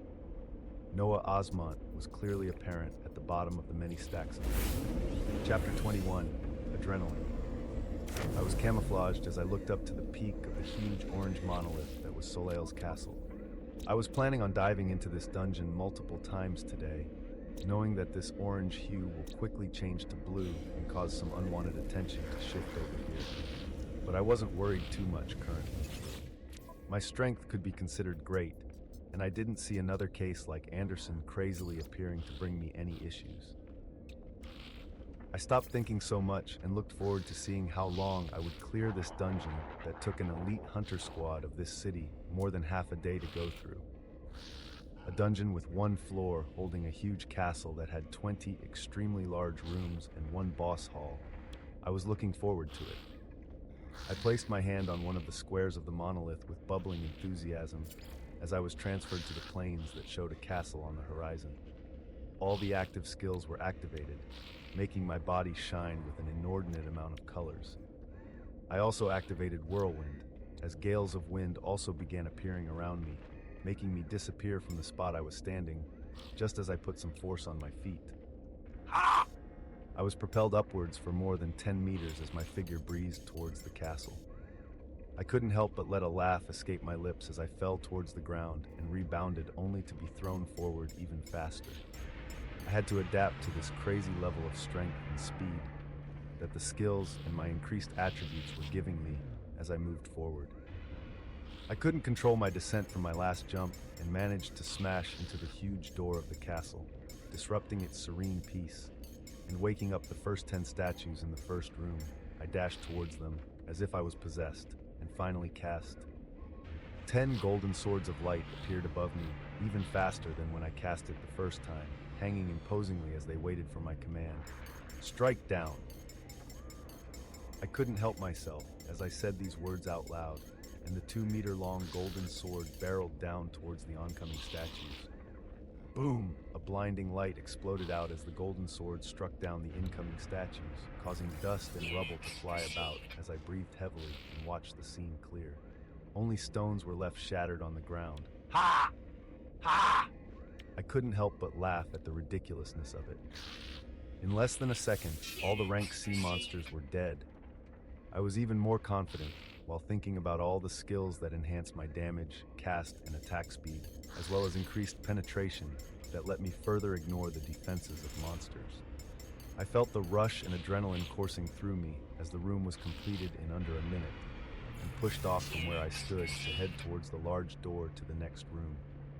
I blasted in and saw the now 11 statues move about as another 10 golden blades appeared above me. They targeted the nearest 10 as I moved at high speeds and quickly appeared in front of the 11th, moving my hand around speedily as I plastered multiple explosive runes on its body and commanded them to explode right in front of me. I loved watching the huge explosions occur when I was near and observed the huge impact blasting out the statue's body. The entire force was negated by the now 100 proficiency skill, Arcanist's Sphere of Protection, that wasn't really a sphere anymore and hugged my body as if it was another layer of skin. The room was once again cleared in a few seconds. My breathing increased and I rushed into the third room. 10 statues were quickly obliterated by another cast of smite, and I moved close to the remaining 2 statues and cast Flames of Torment. The long pillar of flames had a darker color after reaching 100. Its flames coagulated together tightly as if they were a thick, viscous material. It was rotating the moment I cast it in its long linear form, causing hot, suffocating winds to fly out. I threw the thick cable of flames forward, and they literally melted the statues the moment they came in contact. I stopped for a second to catch my breath as I just cleared 3 rooms out the 20 in under 5 minutes. A childish smile wouldn't leave my face as I continued on forward to the 4th. The next rooms were cleared in a similar fashion, starting out with Smite and following with either Explosive Rune or Flames of Torment. Starting from the 10th room, I just cast another Smite, the moment the first 10 statues were shattered by the first cast, finishing them in record time. I was now standing in front of the huge door that led to the boss room, and I tried collecting myself as I impatiently went in. The Titan was as humongous as usual, frighteningly boasting its 10-meter size. The 10 guards standing by its side couldn't even respond, as 10 golden swords smashed into them the moment I entered. The huge beast opened its blank eyes the moment the guards were destroyed and began coming towards me, its huge steps causing the ground tremble. I watched the boss menacingly come towards me as 10 swords of light appeared, then another 10, and another 10, as Smite was repeatedly cast 3 times. I commanded the first 10 to shoot towards the boss in a tight-knit circular formation. They smashed onto his chest, stopping his advance and pushing him back. The next 10 flew up one after another to repeatedly strike the same area. I was focusing on the Titan's head, blasting onto him and pushing him back even further. The last 10 flew in and surrounded the neck around a few meters away and rushed forward while it was still disoriented. Before it could even roar or do anything else, the 10 golden swords closed in on its neck from all directions. Zing! The Titan wobbled for a few seconds before a pillar of thick flame wrapped around the nearly destroyed neck and squeezed in, melting everything it came in contact with. Another second passed before a loud crash was heard in the huge hall. The Titan's head now lay on the ground. Not even a minute had passed. I watched this unbelievable scene in front of me as if it wasn't something that I had just done. The huge boss that needed an entire party to hunt had taken me less than a minute to take down. I let out an embarrassingly loud, triumphant howl after accepting the scene in front of me and reveled in it once more. Around 20 minutes total had passed and the castle was completely cleared. A green crystal rose as a shining pile of loot appeared beside the boss. From then on, I kept on repeating Solel's castle like a madman. 8 hours later, I had impossibly cleared the dungeon more than 24 times, my clearing averaging 3 times in 1 hour. At the end, I held in my storage rings a ton of rank C cores, 15 rank C skills, 1 rank B skill, and 5 new items. Chapter 22, Explosive Growth. I was in love with this rank C dungeon, only a single floor that held all the monsters in one place. Someone in my positions couldn't have asked for a better setting to quickly take everything down in record time and rake in an unimaginable amount of profit. I never thought a day would come where I would be able to collect this many rank C skills, and even lucky enough have a rank B skill drop along with a few items. Hunters had been clearing Solel's dungeon twice a week, so over the span of the last few months, they might have cleared it around the same time as I cleared it in one day. Just the thought of it made me amazed. My 2 storage rings had nearly filled up to the brim with the influx of cores, skills, and items. I was currently in the boss room of the dungeon where a broken Titan lay dead while browsing through the rank C items first. There were 2 pairs of igneous armors, 1 igneous sword, fiery helm, and fiery boots. All of them exactly the same as the equipment that Anderson wore, but I wouldn't have to wait before equipping these ones. The ones I had obtained from him were still repairing from the heavy explosions done by explosive Brune. I changed from swift boots to fiery boots and equipped one of the armors and helm. The armor had a similar characteristic of being unnaturally flexible, even though it seemed like it was made up of extremely strong stone materials. The helm on my head also made me look like some sort of gladiator, so I took it off for now and only planned to equip it when I was faced with enemies. The items vastly improved my defense and acted as another layer of resistance besides the many skills already active. Next up were the abundant amount of skills, something I never thought I would be holding in such large quantities. These would cost millions if I were to sell them, but money wasn't the main thing I was after. I looked through the skills trying to find which ones were actually effective for me to learn, and narrowed it down to 8. The rest were skills that either required bows or another specific weapon to activate, or they were offensive skills with similar power to the ones I was currently using. I would learn as many supportive and defensive skills, but I would choose my main attacking skills with close scrutiny, as those are the only ones I have to actively cast and use. If I held too many offensive skills and switched from to another when using, I would just have many skills in a similar level of power, and not a few skills with high proficiency that have even more power. The 8 that I absorbed and learned were Sharpen, your attacks and skills deal more damage to your enemies. Warcry, motivate yourself and your allies, increasing attributes by 5 cent.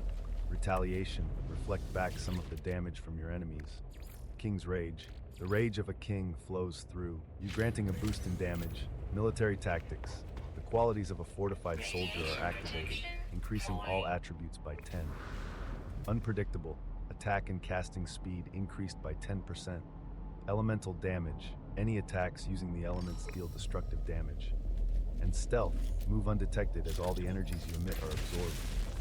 Learning and activating the skills gave me another sense of exhilaration. Military Tax, that increased each of my attributes by 10, added the specified amount to vitality and strength, while focus remained as blank as usual. The rank B skill book that had been lucky enough to drop was Stealth, which was such a great skill that it trumped everything else I gained today because of its high utility. Any colors or imposing airs released by the activated skills were all reined in, and I seemed like a normal human being without an ounce of strength. I could also choose to blend into my surroundings to a similar effect, like camouflage. Adding these two skills together would just be a killer combination. I would keep stealth active at all times and only activate camouflage or use the blending in effect of stealth when I really needed to. I didn't grasp the full strength of a full-fledged rank B hunter that held multiple rank B skills and items, but I felt like my strength was at the peak of B, if not higher. I would make no conclusions before meeting hunters that I can test against, though. My next move was to absorb the multitude of cores filling up the 2 storage rings, there being more than enough to bring my attribute points to 200 after an hour of extensive absorbing. Feeling the packed strength of my body that had been increasing way too fast, I took a second to reminisce how it was barely just a week since I awakened. My body felt like it could explode with tremendous power any time I wished, giving me even more confidence on the path I was walking on. I rose up and touched the green crystal to leave the dungeon. Looking back and seeing the dungeon monolith, now having a color of light blue, was now a low-risk dungeon that had no chance of a dungeon break occurring anytime soon. Hunters that were stationed a distance away in shops and stalls quickly noticed the change a few hours ago and began discussing amongst themselves as to which peak hunter had come across their city. I didn't want to completely break their common sense with them, seeing me enter the dungeon every 20 minutes, so I took off camouflage, while still keeping stealth active and hiding the assortment of colors and armors around me from the skill effects every 2 hours, for them to see a figure be transported out of the dungeon and diving back in right after I was already renowned and didn't need to hide. But that didn't mean I shouldn't hide this unexplainable level of strength I held for the time being. I did want to build a reputation for myself from now on for future plans, but I would only show them a surface of what I could do. In the case another crazy hunter appeared in front of me, I had the confidence to completely take care of them if they were only expecting the level of strength I was showing. This was the last time I was leaving the dungeon today, so I didn't use camouflage. There were reporters and cameramen at a far distance carefully documenting the changes and pointing their cameras towards me. I tried not to react to any of it and took a ride from a nervous driver that was driving carefully at the speed limit while constantly looking back at me. I chuckled at this as we went towards the pristine residency lodging. I would visit the Awaken Center tomorrow morning to see if there was anything of value, but seeing as I was the person clearing the highest ranked dungeon currently and holding on to all the loot, I doubted there would be anything fruitful. My next phase of plans was to relax. It was only in the evening, but I wanted to stop thinking for a bit, eat a whole lot of food, and just sleep. I recalled the platters of shrimp and steaks that I had been eating the past few days, and placed an order for 4 plates when I grabbed my room keys at Pristine Residency. Tonight would be a relaxing night. In Star City, a man was looking at the profile of a hunter they had just received more news of a few hours ago. He was Vice Admiral Magnar, a decorated officer that stood at the front lines when monsters were running rampant and killing people left and right. He had risen to this rank because of his continuing hard work and planning while fighting for his country. His country that he was trying to save once more. He just needed people to stop shoving their heads up their asses and listen. His work and stress had been piling up recently as he was recruiting talent to dive into the Rank B dungeon, Mangrove Swamp. They needed more production of cores, skills, and items more badly than most people thought. He thought back to the report that described a huge threat that was congregating in one location not far from the Empire, and then focused once more on Hunter in front of him, Noah Osmond. Active for around a week and already making waves. These were the types of people he needed. He quickly made a phone call to the contacts stationed in Outer Bank X and gave a message for them to deliver. Occupation Hunter. Vitality 240, Focus Strength 260. Skills F, Fireball 100, F, Heal 53, E, Arctic Armor 100, D, Flames of Torment 100, D. Safeguard, 38. D. Danger Sense, 100. D. Rough Skin, 23. D. Fleeting, 24.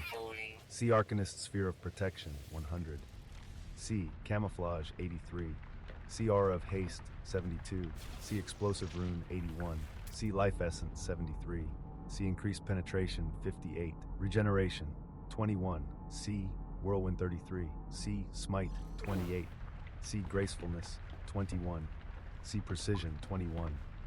C. Sharpen, 4. C. Warcry, 4. Retaliation, 4. C. King's Rage, 4.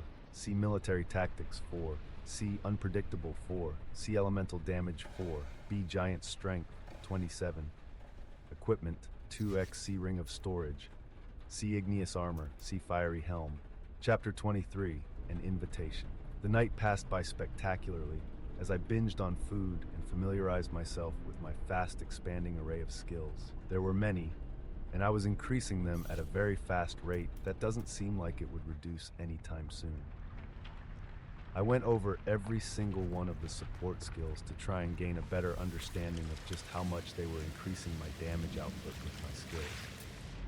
I would get the chance to possibly observe this change more noticeably today, after I used my offensive skills for the first time after adding 8 more new support skills in a day. I left the pristine residency while activating the full extent of stealth, so that I could avoid any unwanted attention as I made my way towards the Awakened Center. I browsed over the skills once more, and as expected, nothing of value was there. I held many rank C skills currently that would make a ton of money if sold, but I was planning on holding on to them for now until I began making my way over to some of the inner cities of the Empire, where it was possible to buy rank B skills. The knowledge spread over on hunting platforms mentioned that their prices ranged upwards of 10 million because of their high demands and very little supply. They were my next goal, as I could only obtain a rank B skill book at a very low chance with the rank C dungeon I was currently clearing. Seeing nothing else catching my eye at the Awakened Center, I left for Solel's castle right away. When I arrived at the huge monolith, though, there was someone obviously out of place standing near it. It was a curvaceous woman in a tight business suit checking her watch as she waited for something. No hunters were clustered around Solel's castle, as normal rank C hunting squads didn't dare dive into the dungeon, so the only person she could be waiting for here was me. I removed my stealth and appeared a few feet away, startling her from my sudden appearance. A bright smile bloomed on her face, as if she had found the huge treasure she was looking for. "Hello, Mr. Osmont.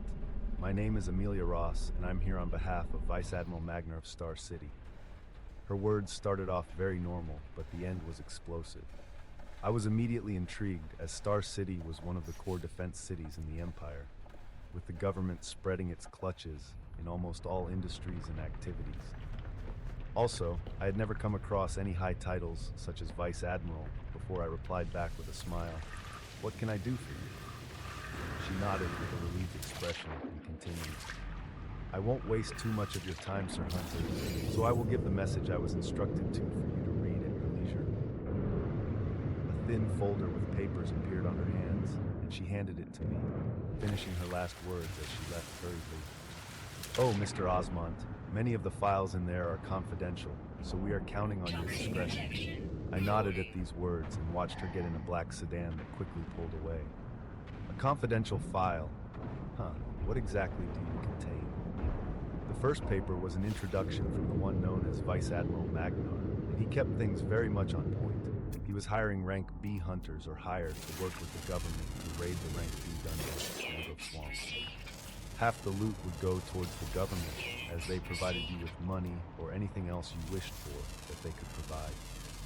If you were patriotic enough and enlisted in the Empire's army, you would be in the first row of hunters who can select skills and items useful to them in their vast armory, while also receiving the full benefits of the military. There were very few papers in the file, and the last one was the even more eye-catching one, with the entire paper only holding 2 sentences that made me very concerned. "This is highly confidential information that only the top hunters have available currently. Please exercise great control. Enemies are heading towards the Blessed Empire, that could cause the deaths of billions if we continue to be complacent. Only 2 sentences, but they made me attach a much greater importance to this file. An enemy coming to attack the Empire? My mind's gears were turning as I wrapped my head around this new information and what I should do next. Who could it be? Was it beasts, or was a war approaching? I was thinking for quite a while, but nothing came to mind. I had too little information currently and needed to learn much more. I made some quick calculations and change of plans and shot a text towards the people I had dived into Soleil's castle 2 days ago. The original plan was to dive with them once more before I began looking at ways to make them stronger, and then make my way towards the inner cities of the Empire. But that would have to be accelerated. When I finished the file with very troubling information that also held a contact number, I would be calling by the end of the day in one of my storage rings, and then went into the dungeon.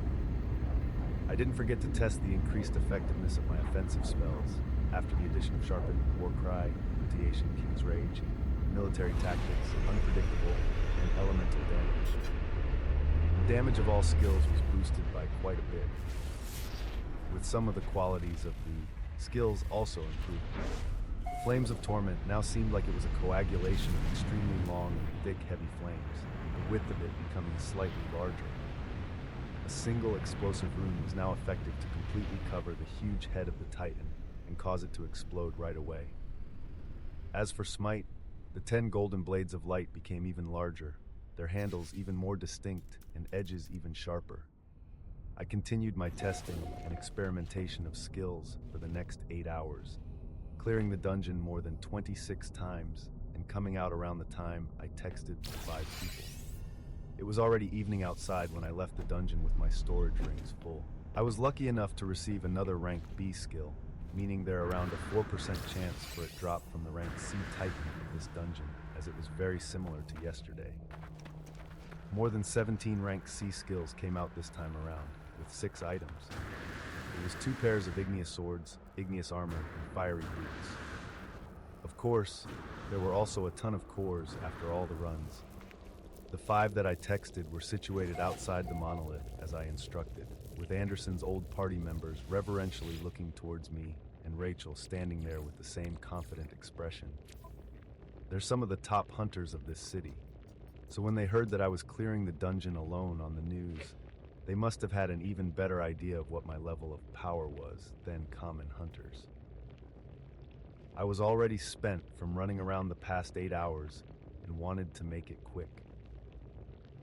It doesn't seem like I'm going to be in Outer Bank X for much longer. I paused as I watched their expressions change to shock and concern before continuing. So I'll be making sure that there is still a team that is able to clear this dungeon when I leave. Relieved expressions returned, but they still seemed concerned. I didn't bother explaining and took out the pairs of igneous swords, igneous armor, lightning boots, and fiery boots, along with 22 rank C skill after putting aside 2 that I wanted to absorb later. I had received 2 igneous armors and 1 sword yesterday, and then 2 more of each today. Removing the one I was wearing myself, there were 4 once you added the one that was taken from Anderson. I lied and said that I found most of the skill books and items in Anderson's storage room. The 2 knights and Rachel looked at me to make sure I wasn't joking before they went forward and grabbed an armor and sword each. The items weren't of much value to me, and I wanted to leave the city without any bad aftertaste, so I had to do this. This was just one of the consequences for taking down the previous rank B hunter of the city. I had Rachel take the fiery boots, and Dan grabbed the lightning boots, feeling bad for one of mages that waste getting anything, as there were only 4 armors, but they wouldn't be on the front lines for now. I then laid out the skills for them to choose any that fit them. Everyone was able to gain something this time around, and 15 rank C skills remained after they picked and absorbed the skills in front of me. Once this was done, I took out the rank B skill that dropped today.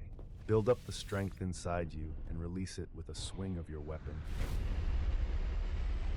I was thinking how I would set up a system where Soleil's castle could be cleared once I was gone, and the easiest answer would be to have a rank B hunter lead the team to clear it.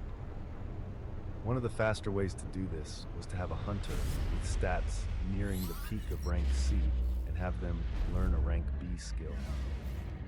I was struggling with myself this entire day while I was farming the dungeon on whether I would be able to let go of a rank B skill if it was something that fit well with my guidelines currently. Luckily, or unluckily, it was a skill on the far spectrum of berserker skills that also required a weapon, so it made the decision much easier. I also understood that it would become even easier for me to gain rank B skills, whether that was by staying here and diving into Solel's castle daily to get one a day, or move towards an area that had a rank B dungeon and then gain it even faster. So today I'll be making someone a rank B hunter and have them dive into the dungeon. Chapter 24, End. Of course, the person I was choosing to be the next rank B hunter in Outer Bank X was Rachel, the only person that ever showed a backbone among the hunters I met. She also unflinchingly questioned when she saw something wrong happening, and this was a type of naivety I could trust most. She was shocked to receive the skill book, and even more shocked when I told her that we'd be entering the dungeon as soon as they finished absorbing some rank cores. I had so many of these piled up in the last 2 days that a few tens of millions could be made if I chose to sell them, and they should be more than enough to raise the attributes of these hunters to the peak of rank C. I took a few of the piles of cores out of my storage and had the hunters absorb them. They jumped at them after I gave the go-ahead and soon brought their attributes to 200. I watched the sun go lower and lower while waiting for them to finish. When they were done, I let them know that we would be diving into the dungeon right now for me to just confirm Rachel's capabilities against the boss of the dungeon. They could easily take care of the statues appearing in the rooms of the castle with the equipment and new skills they just obtained. Only the boss remained a mystery. The entire group was soon transferred into the familiar landscape that I had appeared in multiple times today. I led the way into the castle and told them all to conserve their energy for the boss fight and let me do all the work on the preliminary monsters. After the 10th room, I could already tune out the sounds of amazement as these hunters watched me take down monsters that they would spend a few minutes on in a matter of seconds. I briefly stopped here for 20 minutes with the excuse of recovering my energy as I didn't want to surprise them too much. I kept using Smite all the way through because of its multiple enemy targeting attribute that took care of the increasing number of statues quickly. I wasn't worried about them seeing me cast the rank C skill repeatedly, as higher ranking hunters had enough reserves of energy to cast lower ranking skills multiple times, and at most they would attribute it to some sort of inherent skill that increases my focus. Before we opened the door into the hall where the boss lay, I wasted another 20 minutes with the excuse of recovering my energy just in case something went wrong. And then we entered the boss room. Rachel and the rest of them had been talking up strategies on the way here as they had nothing better to do and already had a plan that used their new skills the best. The recently buffed up knights went forward with their huge shield as they blocked the 10 guards that the 2 mages then sniped with colorful lightning. Rachel went forward and stood against the boss, activating Enlightened Fervor and releasing powerful blasts with every swing of her sword that kept the boss at bay. She was soon reinforced by the hunters that had taken down the guards, as the knights focused on blocking the boss while Rachel and the 2 mages continued to damage it.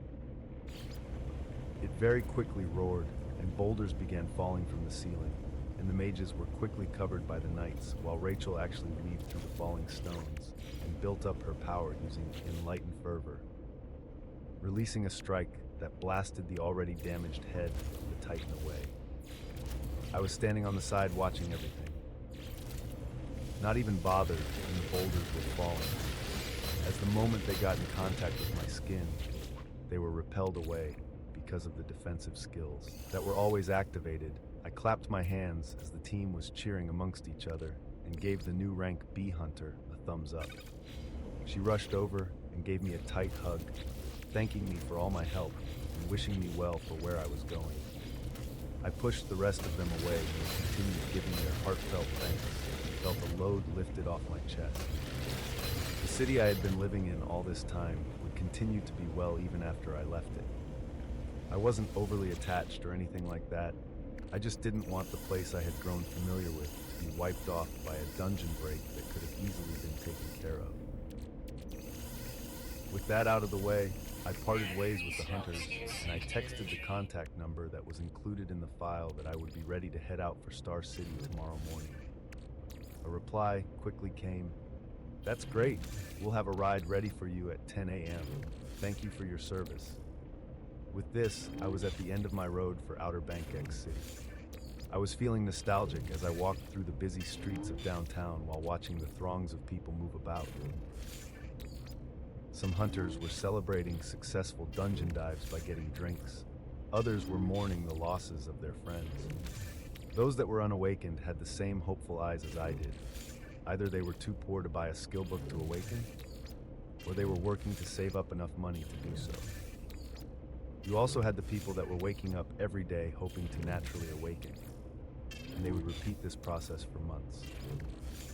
I reached the old dilapidated apartment complex that I was living in and grabbed anything else of value that remained in one of my storage rings. I bought another one because of their high utility and now wore 3 rings on my right hand. I looked at the dilapidated apartment as my emotions rose, and I decided to sleep here for the first time in a while. I didn't have any worries about my life, as I always had my defensive skills active, and I doubt anyone in the city would be reckless enough to try something like that. It was a split-second decision made from emotions, but I felt like it was a good one. I went into the kitchen, placed some water in a pot, and put it on high heat as I watched it boil. I then opened one of the creaking cabinets and pulled out a cup of ramen noodles. Mixing the two together, I soon had that familiar smell of food I haven't tried in quite a while wafting in my nose. I didn't wait for it to cool, as I took a forkful in my mouth, not feeling the usual scalding pain when I ate it too quickly, and only feeling a trace of warmth. I thought back to every event this past week and the extreme change that had occurred from it. I still didn't know why I could do the things I do, but I would solve the mystery in time. The world had become a foreign place the moment dungeons, monsters, and hunters began appearing.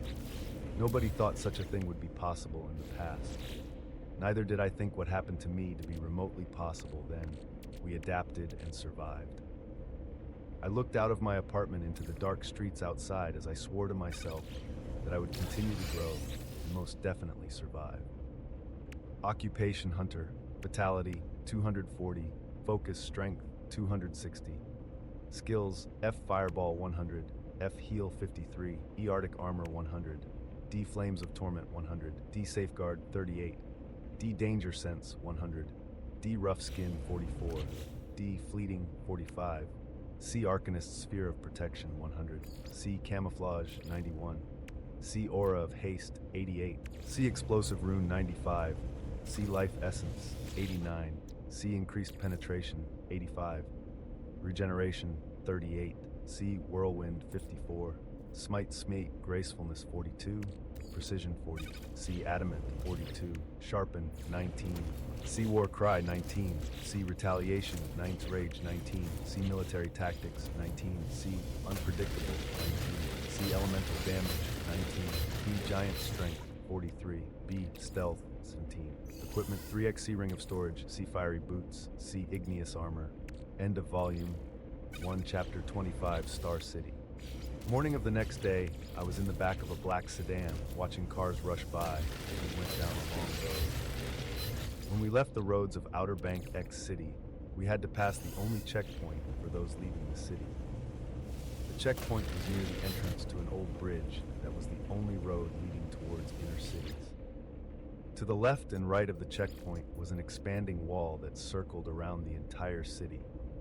It was mostly hunters or highly influential people that were able to move around in the empire. The two titles were actually interchangeable, as no influential person chose to not awaken. The driver pulled out sparkling military credentials to the hunter guard standing by, and we were soon driving away from the city. We went across the bridge when I looked back for the last time to see the city surrounded by a wall, not knowing if I would ever return. The scenery around us quickly changed to destroyed buildings and architectures, as we saw guard posts every tens of miles down the road. I couldn't imagine the job of these people that stood in the barrens for days, only switching their shifts when someone else came to relieve them. The barrens were the empty and destroyed lands that nobody was living in. You would only find roaches or rats or mutated animals that were hungry enough to attack anything there. The only people who took the post as guards along these long roads leading from cities were people that had nothing in life and were offered an olive branch from the government. They were contracted to work for them after they were given the resources to awaken and had to follow the contract for a specified time. I felt sad thinking of the people that had no option but to resort to these kinds of work. We drove through the barrens with no complication, passing other cities surrounded by walls throughout the day. The road got cleaner and cleaner as we went further inland, and we saw guard posts more frequently, eventually leaving behind the dystopian barrens and becoming exposed to a few green trees. The greenery kept on increasing as the hours passed, and we were soon nearing a huge walled-off city in the distance. This city had a slightly taller wall surrounding it, with huge convoys of military trucks moving in and out. It was definitely much more bustling than the cities I've seen on the way here. We were able to get inside after the driver flashed his papers on the guard's face in an annoyed tone, as the process was much more thorough this time around. The inside of the city was filled with lights. It had taken the entire day to get here, and after the time it took for us to bypass the gates, night had already arrived. I was able to see the city come to life, with countless lights shining into the night. We had arrived at Star City. The streets were so clean, with huge buildings pointing to the sky all around us. It was a stark contrast to the destroyed lands we had passed by this morning, as if we were in a completely different world. Masses of people that definitely had happier faces than those I have been used to move around busily. I watched the beauty of the city as if I was back to a time when no dungeons had appeared, as if I had traveled in time to the bustling metropolis I used to know. The scenery constantly changed as we moved further in. I had counted multiple blue monoliths so far, seeing a few rank F, E, and D dungeons based on their size. I was able to see blue monoliths similar in size to Solel's Castle, after we passed another checkpoint to go further into the city, counting more than 5 as time passed. The large city continued on as we passed through roads with hunters dressed in military outfits patrolling, arriving at a huge compound that had a sizable monolith with a light orange hue shimmering around it. This monolith was almost twice as big as a rank C monolith, its pressure coming down on me and taking my breath away. I got out of the car and breathed in the air of the city, feeling it to be much fresher than what I've been used to. The driver led the way as we entered the huge compound that was teeming with movement with a scan of his ID. The military compound had a variety of eye-catching buildings all around, with a ton of armored vehicles going in or out. We arrived at the tallest building and went inside. I found myself waiting for a few minutes while seated onto a very comfortable sofa before an imposing man came out. He had a long scar on his jawline with his tanned face glistening in the bright room. A powerful voice broke out from his smiling face. "Mr. Osmond, I was very glad you could make it." The rough voice rang out clearly as I observed the man in front of me, noticing him to be very different from the people I've come in contact with. I smiled back and said, "It's only right I come for something as important as this." The discussion went well after this as the man introduced himself. He was Vice Admiral Magnar, earning my goodwill as the first thing he mentioned after his name was how he wanted to personally come to meet me as soon as I arrived. Now I know you must be tired from the trip, so formalities can wait until tomorrow. Commander Kyle will lead you to your resting area, where food and entertainment will be provided. The Vice Admiral finished his introduction and left as I began thinking about the words he had said. Entertainment? Commander Kyle led me away, and we walked to the living quarters while I thought about how I planned to live in this city. The first thing on my mind was finding out exactly what major threat was quickly approaching, and the second was my capabilities to solo that huge dungeon monolith near this compound. I'm already assuming that the first time I'll dive in it, I'll be accompanied by a team, which is a safe way to play it, as I currently have no idea about the increase in difficulty from rank C to B. After we finish the first dive, I'll make my decision then. We passed a few serious faces, and I was given a smooth blue ID card that only had a golden letter B on it. Kyle mentioned that this card allowed access for a majority of the facilities in here, and also had access to the room in front of us. I thanked him for taking me around, and he saluted and left. I scanned the key card and opened the door, expectant to see the living quarters of rank B hunters that the government provided. The room was slightly bigger than the large rooms in the pristine residency, boasting even more luxurious looks all around it. On the table were a wide array of foods, and next to it was a huge bed, where a woman with a statuesque figure was flashing the brightest smile. Oh, Chapter 26, The Looming Threat. So, last night was different to say the least, as I found myself getting some sleep later than usual. The food and everything else hit the spot, taking my mind off the many thoughts constantly clashing in my head. A hunter's stamina was nothing to laugh at. I went out of the room early in the morning to walk around the living quarters and observe the compound a bit more. Even though it was this early, there was already bustling activities with people and trucks moving about.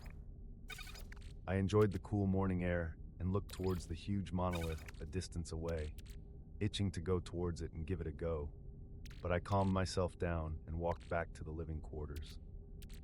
Someone quickly called out my name. It was Commander Kyle, saying that the Vice Admiral was looking for me. I nodded at him to lead the way and found myself led into an office room that had an abundant amount of folders and papers lying around. I apologize for the mess. Please have a seat. The imposing Vice Admiral has his usual air of confidence as I sat down opposite him. I didn't waste any time as I asked the thing that was heavily weighing on my mind. Magnar paused for a second before pulling out a red folder and laying out multiple photos across the table. These are aerial pictures of the Barrens, quite a distance away from the Empire. They were taken over a span of a few weeks. The pictures showed a terrifying sight of small dark dots that were uncountable, and large mass that could clearly be seen in the middle of it all. The large mass had a patterned obsidian shell that covered its entirety, only having a large head with pointed horns come out in the front. The pictures gave me a shock because these things were probably even bigger than they appeared on there. The rest of the pictures showed a similar scene, making me prompt the general to continue as I didn't grasp everything yet. These pictures were taken at a different location each time. They are moving. The Vice Admiral had a cold expression as he looked at the pictures and said this. My mind was moving to keep up as I took all of this in and asked him, "How long do we have?"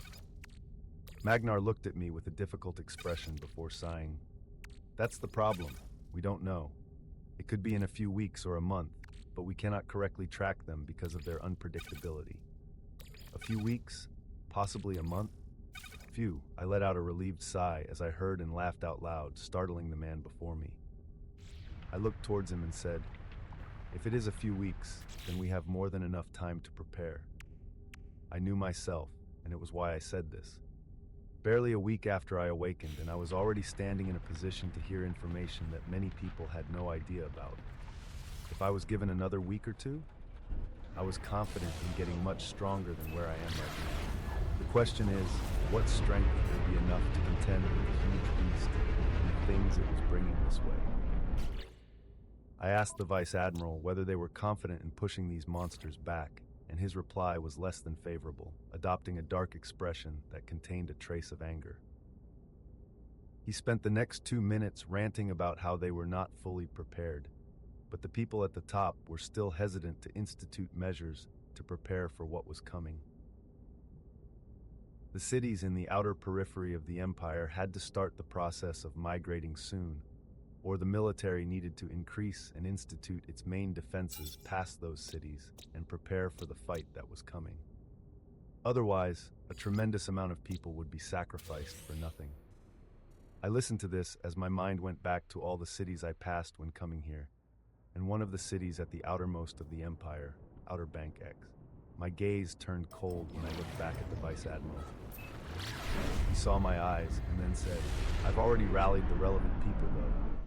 Even though there is still some pushback, we have already begun the process of moving supplies and equipment to the front lines of defense and the outer perimeters." He continued when he saw my gaze calming down. "While this will be an ongoing process to fortify our defenses on the border, we also need hunters to lend their help in diving into dungeons and bringing out as many resources as possible. Cores, items, skill books, they will all go towards the awakened soldiers that will be giving up their lives to fight on the front line." He finished with a sad expression as he mentioned the people that would be the first line of contact between us and monsters. I thought about all this and asked how they were doing things currently. "We have 3 teams of 6 rank B hunters alternating like clockwork to clear the rank B dungeon, Mangrove Swamp. The 3 teams are able to clear the dungeon 3 times a day and have a rest period in between, with other similar teams acting the same manner in nearby cities, but we don't know if it'll be enough." He looked at me as he said the next words. "That's where people like me come in. I haven't met any rank B hunters that have been able to dive alone into a rank C dungeon repeatedly, so your power should be among the highest. I would love your cooperation to hasten this process with one of the teams we have clearing the Mangrove Swamp." He said these words carefully while watching my face. I thought over everything and the amount of time we possibly had before nodding my head. "When is the next team diving?" A relieved expression appeared on his face as he told me the next team was going in within an hour. We then discussed how the resources were split up between the hunter teams diving in Mangrove Swamp. The military would pay handsomely for all the cores, items, and skills they received, while providing for all their needs. If you became a hunter enlisted in the military, you would be given a rank with even more benefits. I thought about everything and decided to go with the plan of seeing the Mangrove Swamp while diving with a team. I would decide how to move forward from there. The talk with the Vice Admiral finished on a happy note, with him leading me to personally meet the rank B hunting squad I would be joining today. Half the group had already gotten together, and I got the chance to meet the first genuine rank B hunters. Their mannerisms were a notch above other hunters, and their bodies seemed packed with power that could explode at any moment. These were rank B hunters that could bring their attributes all the way to 250. When paired up with corresponding skills, it was a deadly force to behold. The first 3 that I met were 2 berserkers, one holding a broad sword that was just as tall as him, and the other holding long blades on either side of him. The third one was a short woman that was about 4 feet 1 inch in height, and she was surprisingly the knight of the team. The power emanating from her in no way matched her stature, as a huge tower shield larger than her was strapped to her back. I got acquainted with the 3 while the rest of the team came in. They were all relatively polite, with a mild interest in their eyes when we were talking, with the only one different being the short woman who went by the name Lana Stone. She was staring at me with eyes that blazed with fire, as she showed much more interest than the others. The remaining team members were 2 mages, a man and a woman dressed in long purple robes with long staffs sparkling with ice elements. The last one was another knight, this one with a round golden shield covering half of his body and a flail on his other hand. More introductions followed, and the 6 usual rank B hunters that were about to dive into the Mangrove Swamp were joined by me. Chapter 27, Mangrove Swamp. I didn't like the Mangrove Swamp the instant we were transferred in. We appeared in the middle of muddy ground where I could feel my feet sink a couple of inches. All around us were huge mangrove trees that shot to the sky. The smell was horrendous. From the information the hunters gave me before we came, this land where we were transferred to was the innermost small patch of land surrounded by a muddy swamp. Our enemies would be coming all around us from the innermost ring of the swamp. The swamp was special as it had multiple rings. The first wave of enemies we would be facing would all be from the first ring, and the moment all those enemies were killed, a barrier between the innermost ring and the second wider ring dissipated. The moment that barrier dissipated, all the monsters from the second ring would rush towards you. There were 5 rings in the entire swamp, with the 5th ring releasing the boss. This really was a killer dungeon. I didn't like the sticky and hard-to-move in environment, but my mind couldn't help but think of the possibilities of this dungeon and my abilities. To prevent the complete wipeout of the hunting squads, the hunters designated one of the monsters they faced with the title of Princess. They could kill all other monsters besides this princess. She had to be protected at all costs. Otherwise, the moment she dies, the second barrier would break, and more enemies would rush in before they could catch their breath. I understood their entire system and soon began to feel the earth trembling. Humongous monsters were coming. The first one entering my eyes was a 4-meter large alligator, its huge jaws wide open as it lunged at our group. I instantly cast Flames of Torment and flung the thick pillar of flames forward as if it were a spear heading directly into the open jaws. SS! Sounds of meat being burnt rang out, with a burnt smell right after as the inside of the alligator was destroyed by the rotating pillar of flames. I was thankful that this rank D skill had reached 100 proficiency and continued to be enhanced by support skills that allowed it to take down rank B monsters. Haha, good work, newbie. The short tank, Lana Stone, was holding the tower shield twice her size, shouted as she and the rest of the group members moved to block and attack the other incoming alligators. I'll hold on to the princess. The other tank with a flail and golden shield said as his body glowed blue and withstood the charges of other alligators. The berserker with the broadsword held his sword now enveloped with flames and swiped at the neck of another one, making a clear, clean cut as if there was no resistance from their scaly armor. The other berserker with 2 swords struck out and unleashed a huge cross-shaped sword light that went forward to butcher another set of alligators. The 2 mages weren't lagging behind as they had already cast their spells. The area in front of them quickly became icy and froze all the incoming alligators, which is when the berserkers came in and shattered them with a swing of their swords. The mages then pulled back behind Lana before continuing to cast other spells. I liked their teamwork and began moving seriously myself. 10 golden swords appeared in the air and rushed down to each of the remaining alligators besides the princess, piercing their hard, dry scales and nailing them to the ground. I did this repeatedly a few times, taking down tens of alligators before the hunting squad looked at me in surprise, after witnessing the enhanced power of Smite, and shouted words of encouragement soon after, as they went to reinforce the knight with the golden shield on holding off the princess. Newbie, I knew I felt something special from you. Don't hold back, Lana said as she went to help hold off the one remaining alligator, her small body powerfully moving the large tower shield as if it was weightless. The 2 knights rotated on holding off the princess until 10 minutes passed, when everybody had regained most of their energy. A sword bathed in flames ended its life. A sound was heard as if a bubble had popped, before even more tremors could be heard as more alligators rushed in. The squad members always stayed in a tight-knit formation throughout, with the mages and I in the middle, the knights and berserkers on the outside. Even while being swarmed by tens of alligators, they held them off successfully. I was casting Smite after about every minute thereafter, cleaning off a majority of the alligators without completely overpowering everything, and making the short tank throw me even more fiery gazes.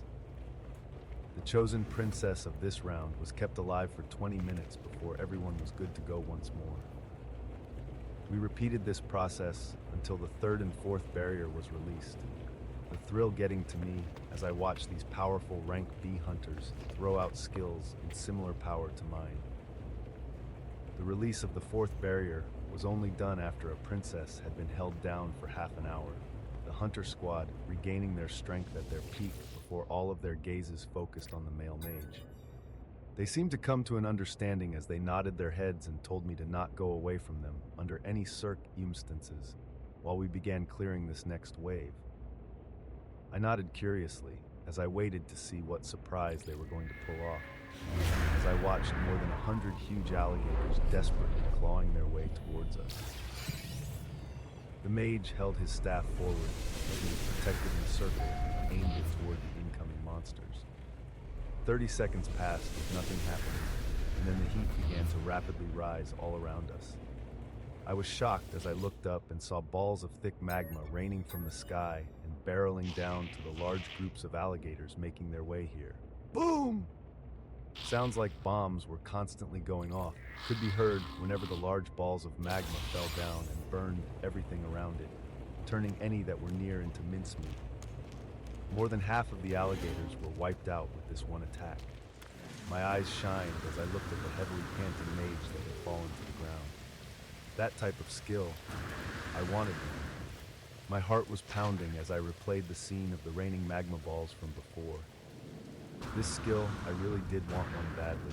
If I could grab a skill like this with my abilities, I was imagining how I could easily clear out large groups of monsters in seconds. I was daydreaming too much, as someone had to scream to get my attention back to the monsters. Come on, newbie, don't lay there gaping, and let's take care of the remaining beasts. The miniature tank was laughing crazily as she went forward to block the remaining wave that had reached us. I clicked my tongue while bringing back my focus and cast Smite once more. I shaved off a majority of the remaining crocodiles by casting the 10 golden blades every 30 seconds. With the 2 berserkers butchering with their swords, only a princess soon remained. The moment this remaining alligator was killed, an unimaginably large titan would be coming for us. I was curious to see how they usually handled this boss, if their mage chose to cast such a powerful skill just before to avoid being surrounded by hundreds of alligators. Which hunter would come out with another surprise now? Chapter 28, Mangrove Swamp 2.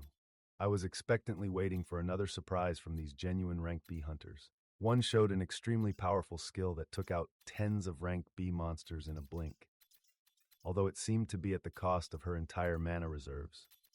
The knights continued to solidly defend even when they had tens of monsters surrounding them, never letting a single one pass through to their squad members. I wouldn't be waiting long to see the boss, as half an hour quickly passed and the last princess was killed. I waited to hear the furious tremors of a huge titan rushing through the swamp, but instead just felt the entire swamp shake once with everything going silent after. It then shook once more a few seconds after. These were just its steps? I was shocked while feeling the tremors that traveled through the murky waters. The titan was slowly making its way towards us in unhurried steps. This was something that would instill fear into the hearts of hunters.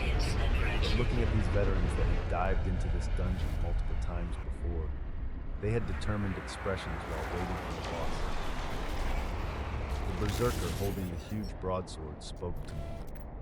Continue casting your golden blades to disrupt its attention when the fight starts. If you can aim them at its eyes, it'll reduce its combat power even if it can still sense us. I nodded and prepared to face off against the huge beast on the horizon. It felt like a big mountain was gradually coming closer. The beast neared, its scales shining a dark green color, with its eyes shining a terrifying light. It looked at us a distance away as its humongous jaws opened and an unnatural sound came out. The sound was grating to the ears as the huge alligator's mouth now showed rows and rows of glistening sharp teeth. Its upper jaw was much wider than the lower one, causing its teeth holes completely hidden as its jaws were snapped shut. But now that it was open, the sight was horrible. The man with the flaming sword continued to hunt the rest. Spread out, knights, keep it busy, don't get eaten. The 2 knights nodded as this wasn't the first time. They took their positions to the left and right of the alligator. The flames on the sword the berserker was holding began to dance wildly before they exploded and went to cover the entire body of the hunter. I was startled at this type of skill as the man in front of me had his body moving. A howl escaped me and rushed forward to meet the titan. There was a blinding expanse of light as the berserker was flung back right away, taking a huge fireball. 10 golden blades had quickly appeared, and half of them went towards each eye in a straight line. A pain sound rang out as the eyes of the humongous alligator erupted with pus. The berserker with dual blades took this chance to release 2 large sword lights that smacked the right side of the alligator, heavily injuring him. didn't sit still as it turned to the side. The next moment, its scaly tail, twice our size, was shining in green light as it whizzed its way towards us. The two knights shouted as their bodies glowed, and transparent shields of light appeared in front of both of them as the tail struck. Boom! The land shook from the impact. The knights stood their ground, and the strike was stopped. Continuing with the momentum, the flaming berserker rushed in once more, spinning in the air as he constantly released fire blades. It struck down on the head of the alligator and passed once again. It had the 10 blades aimed towards its open jaws, howling like rupturing the softer skin inside. The remaining mage that was silent all this time finally acted. The glimmering staff pointed forward, as the size of scar came down, and pierced the already mangled head of the titan, cutting short its screams as blood and brain matter splattered all around the firm. My blood was boiling as I watched all of these fantastical skills and couldn't wait to start amassing higher-ranked skills of my own.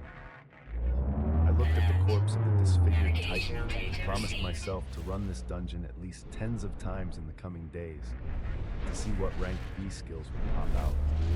Of course, the rare chance of a rank A skill drop. The hunting squad members were cheering at the finished raid as a green crystal appeared. Lana came towards me and said, "Not bad, newbie. Those blades of yours allowed us to finish our raid in record time. Our profits are about to increase." The rest of the members laughed as they gathered together and checked to see if anybody was injured.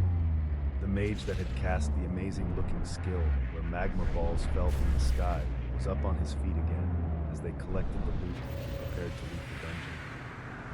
I looked around me at the multitude of alligator corpses and the even larger one by the side. I knew I could clear this dungeon if I came in alone, but it would take me a lot of time to take down hundreds of alligators and this huge beast, and I loved clearing dungeons as quickly as possible. My highest ranking offensive skill was C, and I felt like I needed a high damage rank B skill similar to these hunters for an even smoother boss run. The face of a chiseled man popped in my head as I thought about what to do next. After the cores and an item that dropped were collected, we placed our hands on the green crystal and were transferred to the outside world once more. Officers that were standing guard near the monolith were surprised and checked their watches when we came out. The dungeon was completed in under 3 hours this time around because of my addition. I took down the contact information of the rank B hunters as they invited me to go with them to celebrate. I thought about it as I recalled I hadn't really associated myself in any social settings for quite a while. Maybe this would be something good to do. The dungeon wasn't going anywhere, and a few hours of new places wouldn't hurt. I told them I'd catch up with them as I already planned to do something else at the moment, and went towards the office of the Vice Admiral. Bypassing the many security points, I came back to the office filled with stacks of paper once again. Magnar looked at an antique clock on the wall before smiling at me and saying, "Everything went well, I presume?"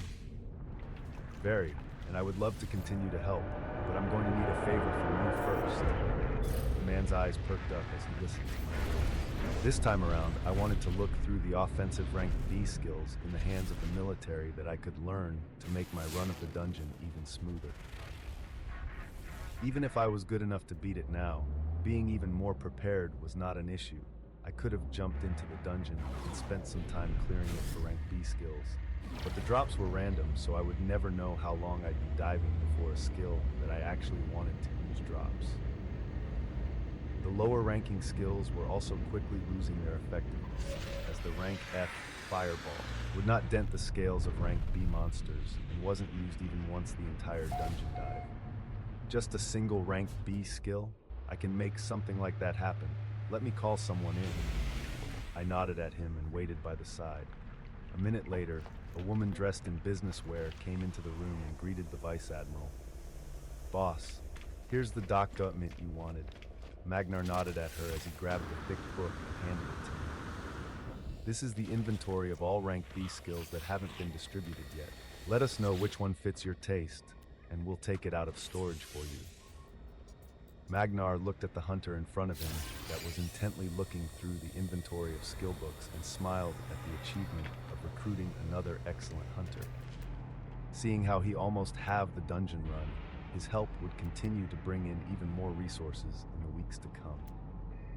He just hoped this hunter's addition, along with everything else they were trying to do, would bolster their strength enough to stand against what was coming. What they really needed were more of the peak rank A hunters, but they couldn't be cultivated as quickly. He was also looking favorably at the hunter in front of him as another candidate, as his power had skyrocketed just in the past week. Maybe there were still more surprises from him. Chapter 29, The Colosseum. The book held a list of many more skills than I expected, making me spend some time deciding my first rank B offensive skill. A disastrous skill caught my eye with its high damage potential, and the fact that it would match extremely well with the mangrove swamp, its huge calousters of alligators that would swarm towards me once I went in alone. I let the Vice Admiral know of my selection, and spent a few minutes talking while the assistant went out, coming back 10 minutes later with a suitcase that held a thick book. I received the suitcase and absorbed the skill. Miniature Tornado. For 10 seconds, unleash a rotating column of sharp winds that follow your commands. The skill appeared in my panel without an issue, and I was looking forward to spamming as much of it as I could when hundreds of alligators swarmed me from all sides. I gave my thanks to the Vice Admiral and stepped out of the office. The short tank, Lana Stone, had already sent an address on my phone of where I should be joining them. I'll indulge myself in this bit of socializing before going back to my lone ways of decimating dungeons. I got out of the military sector and got a ride towards the location. The streets of Star City were packed with energy and people, making you rethink whether half the land had really been turned into a desolate wasteland and people were still fighting for their lives. This being one of the core defense cities of the Empire, there were very few incidents of monsters causing deaths and destruction once things stabilized. The unawakened people thus looked up to the hunters that were diving into dungeons to protect them every day and aspired to be like them. The car neared a grand structure that could be seen from anywhere in the city. It took my breath away as I remembered seeing videos of structures like these that were in multiple inner cities across the Empire. The excited faces of people rushing in through the huge double doors and the shouts and screams could already be heard from here. This was the place where hunters fought and competed for fun. This was the Colosseum. I shot a text to Lana that I was here, and someone approached me a few minutes after to lead me past the lines of people. Booming sounds of boos and cheers were already resounding throughout the huge building as we went in and neared spaces with fewer people. The Colosseum was built similar to those in ancient cultures, a huge oval amphitheater with thousands of seats. The hunting squad had a huge space all to themselves close to the arena floor in the middle, where there were already hunters fighting. I joined them and watched the ongoing match, which seemed to be between two rank C hunters. The fights were brutal, as the bloodier they were, the more cheers the crowd gave. Drinks and food were already brought in, and we began talking when the short tank turned to me and screamed in my ears over the loud cheering. We might be lucky enough to see an amazing show in a few minutes.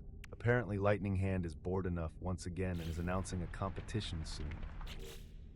I listened to her words as I recalled who Lightning Hand was. This was one of the few known rank A hunters of the Empire. I didn't realize he was in Star City. What was someone strong like him about to do?